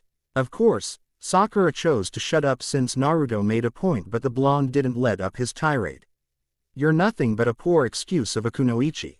Sure, you have the brains, but your blind devotion to the Uchiha robbed you of your common sense. Tell me, Sakura, how can you expect your Prince Charming to protect you if he can't even protect himself? All you know are the basic academy jutsu and your book smarts, which you don't even use, remarked Naruto in a scathing tone. This is the reality of being a shinobi, Haruno-san. If you don't fight for yourself, then you're as good as dead. That is why we are assigned a team to make sure that all of us survive while we finish the mission. From what I can see, in your team, you're expecting everyone to save you. Well, care to tell me I'm wrong? I dare you. Naruto, stop antagonizing Sakura. That was uncalled for, scolded Kakashi, though he knew that Naruto was right. No, Kakashi-san. Despite her fangirl attitude, she is still a member of the Konoha Shinobi Force, so I'm helping her right now by telling her the truth. If she doesn't shape up, then she wouldn't last long in this career. Let's face it, almost every girl in the academy in my group joined because of Sasuke, expecting to curry his favor by being a kunoichi but not training themselves to actually be one. Haruno-san here is the daughter of a rich merchant, so she's been spoiled rotten. If she thinks that there's always someone there to save her, then it would be merciful to just let her quit the program or bump her back to the academy for re-education, remarked Naruto in a cold voice. This caused a lot of reactions in the group except for Naruto's teammates, since they knew about the hardship of shinobi life. It's either to shape up or die. Sakura was tearing up at the verbal abuse she was getting from the blonde. She couldn't fault his explanation since it was true. Her main concern in Biko Minga Kunoichi was to woo the last Uchiha, and she didn't bother to learn the harsh realities that comes with the job. Sai, on the other hand, was looking at Naruto with his emotionless face, though if you look hard enough, you could see a glimmer of admiration in his eyes directed at the blonde. Sasuke, however, was seething at how the blonde was actually pointing out the facts that he lost to Zabuza. He failed to realize that the Demon of the Mist actually had years of experience on his resume and abilities that is far beyond his reach at the moment. He was blinded by hate and anger that he failed to realize the reality in front of him. Naruto saw the look on Sakura's face and how his words had hit her hard. His frowning visage softened and used his telekinesis to push her chin up so that she could see the look he was directing at her. A look of understanding and a true smile. I didn't say those things to hurt you, Sakura, but you need to realize that being what you are right now will get you killed in the future. Sure, there is nothing wrong in trusting your teammates when it comes to your safety, but sometimes you have to improve yourself to avoid problems in the future, he remarked with a smile on his face. You are a very talented kunoichi, Sakura, and I know that you will be stronger in the future. Heck, you might even become the best there is since Tsunade of the Sannin. All you need to do is to put a more effort into your training and you wouldn't have to worry. Naruto released his ethereal hold on Sakura's chin. Sakura nodded and gave Naruto a grateful smile, which the blonde happily returned. Well, it's getting late, so I'm going to go to sleep early. I have some training to do tomorrow to prepare for the mission. Good night all, remarked Naruto as a farewell before heading up the stairs towards his team's room. The dinner table was silent as Naruto's words washed over everyone. No one could deny the fact that what the blonde remarked was true, except for Sasuke, who just scoffed and going back to his usual brooding. Each of the Konoha nins were deep into their own thoughts to notice a frowning boy at the bottom of the stairs listening to every word that was remarked. Kakashi was quite proud of Naruto in that moment. Sure, he was a bit put out that the blonde hurt one of his genins, but he couldn't deny the fact that everything that Naruto remarked was true. Ever since he passed Team 7, he was trying his hardest to make the team work. He had no problems with Sai since he worked well with the rest of the team, except for the times that he released some sarcastic comments that caused both Sasuke and Sakura to clobber him silly. Sasuke was a problem child in his team. The boy was quite talented, possibly in the same caliber as his brother, Itachi. His drive of revenge caused the dark-haired Uchiha to shun the rest of the group as if they were the plague. All he wanted was to get stronger and viewed his team as a hindrance to his goal. Sakura, on the other hand, was one of Kakashi's project. He tried hard to get into her head and get rid of her fangirl tendencies to no avail. He tried everything, offering training, talks, even beating her in team exercises. Nothing worked. However, he saw that Naruto's moment of heat hit her where it hurt the most. Naruto, obvious to his tirade, hit Sakura's pride of being a kunoichi. He could now say, that the girl was now taking things seriously. He vowed to continue Naruto's work on the pink-haired genin and train her to the best of his abilities. Naruto opened the door to his room and entered with a sigh. He closed the door and walked towards the open window and gazed upon the waters surrounding Wave Country. He didn't mean to hurt Sakura with his speech downstairs, but she got on his last nerve in regards to her fangirlish view of being a kunoichi. He didn't like her since the academy and he knew that she didn't like him as well, but he couldn't help but try to reach out to her as a fellow Konoha shinobi. He sighed and looked up to the sky and saw that it was a great night for flying. He jumped out the window and brought his telekinesis to bear. He floated for a few seconds outside his window before shooting up to the sky. Naruto can't deny the fact that out of all the skills he had at his disposal thanks to his chakra Majutsu bloodline, flying was the best. He liked how the cold air buffeted his face as he soared up to the sky and granting him the best view anyone could ever ask for. When he reached a high enough altitude, he stopped and floated in a lotus position, letting his thoughts overcome him as he gazed at the twinkling lights of the town of Wave below. "How are you doing, Kit?" asked Kyuubi, despite the fact that he already knew what Naruto was feeling since he was inside his mind. "I'm fine, but I don't like it when I lose control of my emotions like that," Naruto told his tenant. "Understandable. It was a good thing you did back there. A bit harsh but good nonetheless," complimented the fox. "Anyway, I was thinking that maybe after this mission we can go to that island we talked about." "You mean your private stash?" "Yes, since T Country is just south of here. You can easily take your teammates with you for the ride. With your hoverboard, it won't take but an hour or two at top speed to get there. I might need to clear it up with Gigi, but since I can contact him from anywhere now, then I don't see a problem with that." "Good. I'll go back to my nap. Wake me up if something good comes up," remarked Kyuubi with a yawn before the connection was cut off. After that short conversation with his tenant, Naruto decided to stay in the air enjoying the view. Thanks to all his training, maintaining flight was easy for him even if had to keep it up for hours. Even when he brings someone along. It was an hour later that he decided to call it a night and dropped down to the ground, which landed him on the pier. Seeing that it was still early, he willed a silver flute to appear on his hand and proceeded to play throughout the night. Inari was currently brooding in his room, thinking about how hopeless the situation is because of Gato's tyranny. In the past, Inari was a cheerful boy who loved nothing more than to just have fun with the rest of the kids. He became subdued when Gato infiltrated the island and took over. His demeanor made a complete change, however, when he was forced to watch his stepfather, Kaiza, murdered in front of him in a public execution. Today, Inari was a bleak kid who kept telling people that everything is hopeless. The only person who he ever gave a smile to was his grandfather, Tazuna, and his mother, Tsunami. However, those were still fake smiles. As he brooded in his room, a melody echoing across Wave floated to his room. The melody was full of life, though there was a wave of sadness in it that he couldn't explain. It soothed him, and at the same time, it brought out memories of a time where everyone was happy. He looked out the window to see a person sitting at the edge of the pier playing an instrument. He couldn't tell from the distance, but he recognized the trench coat wearing blonde that came in with the team from Konoha. Inari frowned at the sight of the shinobi. Why should they be coming here and helping his grandfather in making the bridge? Can't they understand that it's hopeless?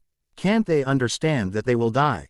He decided then to confront the teen and speak his mind. He walked to the other side of his room and took his hat from the cabinet. He placed it on his head and exited the room. He didn't bother to greet his mother or grandfather, or the Konoha shinobi discussing strategies to bring down Gato while protecting his grandfather. He exited the house in a determined gait, not noticing the sad look directed towards his retreating back from his mother. Naruto was enjoying the tranquility of the pier as he played his flute. He was quite good with the instrument ever since he discovered that he had a knack for it. The song he was playing now was one of his original creations, a sad song filled with longing for a family and what might have been. The serenity, however, was shattered when a child's voice broke through his concentration. You should just leave with the rest of your team. Gato will kill you. Naruto turned to see a scowling Inari. He knew the child's story thanks to Sasuke asking their client when they saw a photo of a man ripped out of picture frame. He understood the child's bitterness, but he could never condone the aura of hopelessness that the child seems to exude. The aura of defeat. Naruto frowned at the sight. What do you mean, Inari? Asked Naruto, playing innocent to get the boy to talk. He already knew what the boy wanted it to say, but he wanted Inari to voice it out first and put in his 2 cents. You're all going to die. No one can stand up against Gato. Everyone who does ends up getting killed. Inari ranted with tears trailing down his cheeks. If you know what's good for you, then you'll leave. You don't have any right to barge in here and act as heroes. Naruto looked at the crying boy for a few seconds before turning back to the tranquil waters below the pier. Of course, Inari was infuriated in being ignored, was about to lash out with another tirade, but stopped when the blonde started talking in a soft, yet determined voice. You know, Inari, we didn't come here to be heroes. Shinobis are never heroes to begin with. The life we live is never easy. Shinobis are faced with dangers every day. Naruto remarked in a voice filled with passion. Sure, we are trained to be fighters, but we can never deny the fact that we could get killed in facing enemies that are stronger than us. That is what we do. That is the life we live by.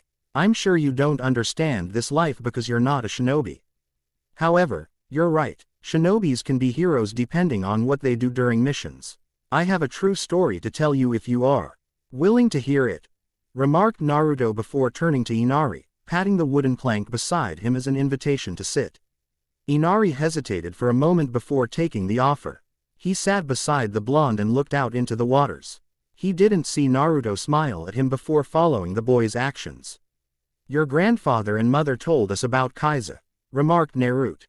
Before pausing, waiting for the boy to flare at the admission. Thankfully, Inari stayed silent except for a slight tensing to his slouched posture. The blonde took it as a good sign and decided to continue. Your stepfather, Kaiza, died to protect everyone here in Wave. Sure, he could have done better, but we can never deny the fact that being ganged up on by dozens of thugs with weapons backed by a rich tyrant are never good odds. However, he fought for what he believed in and died to protect those he loved. You, your mother, your grandfather, and the people of Wave. Naruto paused, taking a deep breath before continuing. This is what your grandfather is doing right now. He braved the bandits in between Wave and Konoha to ask for help. He lied about the mission because he didn't have money to hire more experienced shinobis for the job. It took courage to lie to a shinobi since it always leads to dire circumstances. But why did he do it? Inari murmured, not knowing what Naruto trying to tell him. He already knew all this. Simply, because he wanted to protect his loved ones. Same as what your father Kaiza did, which caused him to be killed. Good thing we were there to stop the threats, remarked Naruto, adding the last part jokingly to alleviate the tension in the air between the two of them. But I don't understand why he did it. He could have been killed like what happened to. Inari trailed off with a sniff, remembering his loving father who was brutally executed by Gato and his band of thugs. Let me tell you a story, Inari. This is a true story that happened in Konoha more than a decade ago. The village was attacked by the most powerful of bijus by the name of Kyuubi no Kitsune, the nine-tailed demon fox. The demon was so powerful that the Konoha shinobis who fought it were either injured or killed. Nothing could stop his rampage, remarked Naruto in a solemn voice. However, the leader at that time, the Yondaime Hokage, sacrificed his life to summon the Shinigami and defeated the demon. He didn't kill it, but he did seal it to a newborn child to keep it imprisoned until such time that the child dies. Why did he do it? Asked Inari in an incredulous voice. Being a kid, he loved stories, especially when there's a good fight involved. But he couldn't understand the reason behind the Yondaime's actions. Naruto just gave the innocent kid a smile before answering. It's simple, Inari. He did what he did because of his precious people. He loved Konoha and its people. Like a good Hokage, he made sure to protect them with everything he had at his disposal. He knew that it would kill him to seal Kyuubi inside the baby, but he did it anyway since he wanted to protect those that are precious to him. I see. Remarked Inari with a little bit of hesitation. So this is what my father and grandfather is doing right now. Naruto nodded. Correct. Your father died because he wanted to protect his precious people. Your grandfather is constructing He bridge to make sure that wave is free from Gato. He is also doing it to secure a bright future for you and everyone else in the country. He finished with a smile, which turned into a grin when he noticed the understanding in Inari's eyes, as well as the steely determination within. Silence descended upon the two as they enjoyed the peace and quiet of the night. Not seeing anything better to do, Naruto went back to playing his flute. A melody filled with life and happiness wafted through the town from the pier. Aniki, what were you doing before coming to the pier? I didn't see you before when I was watching the place from my bedroom window, asked Inari curiously.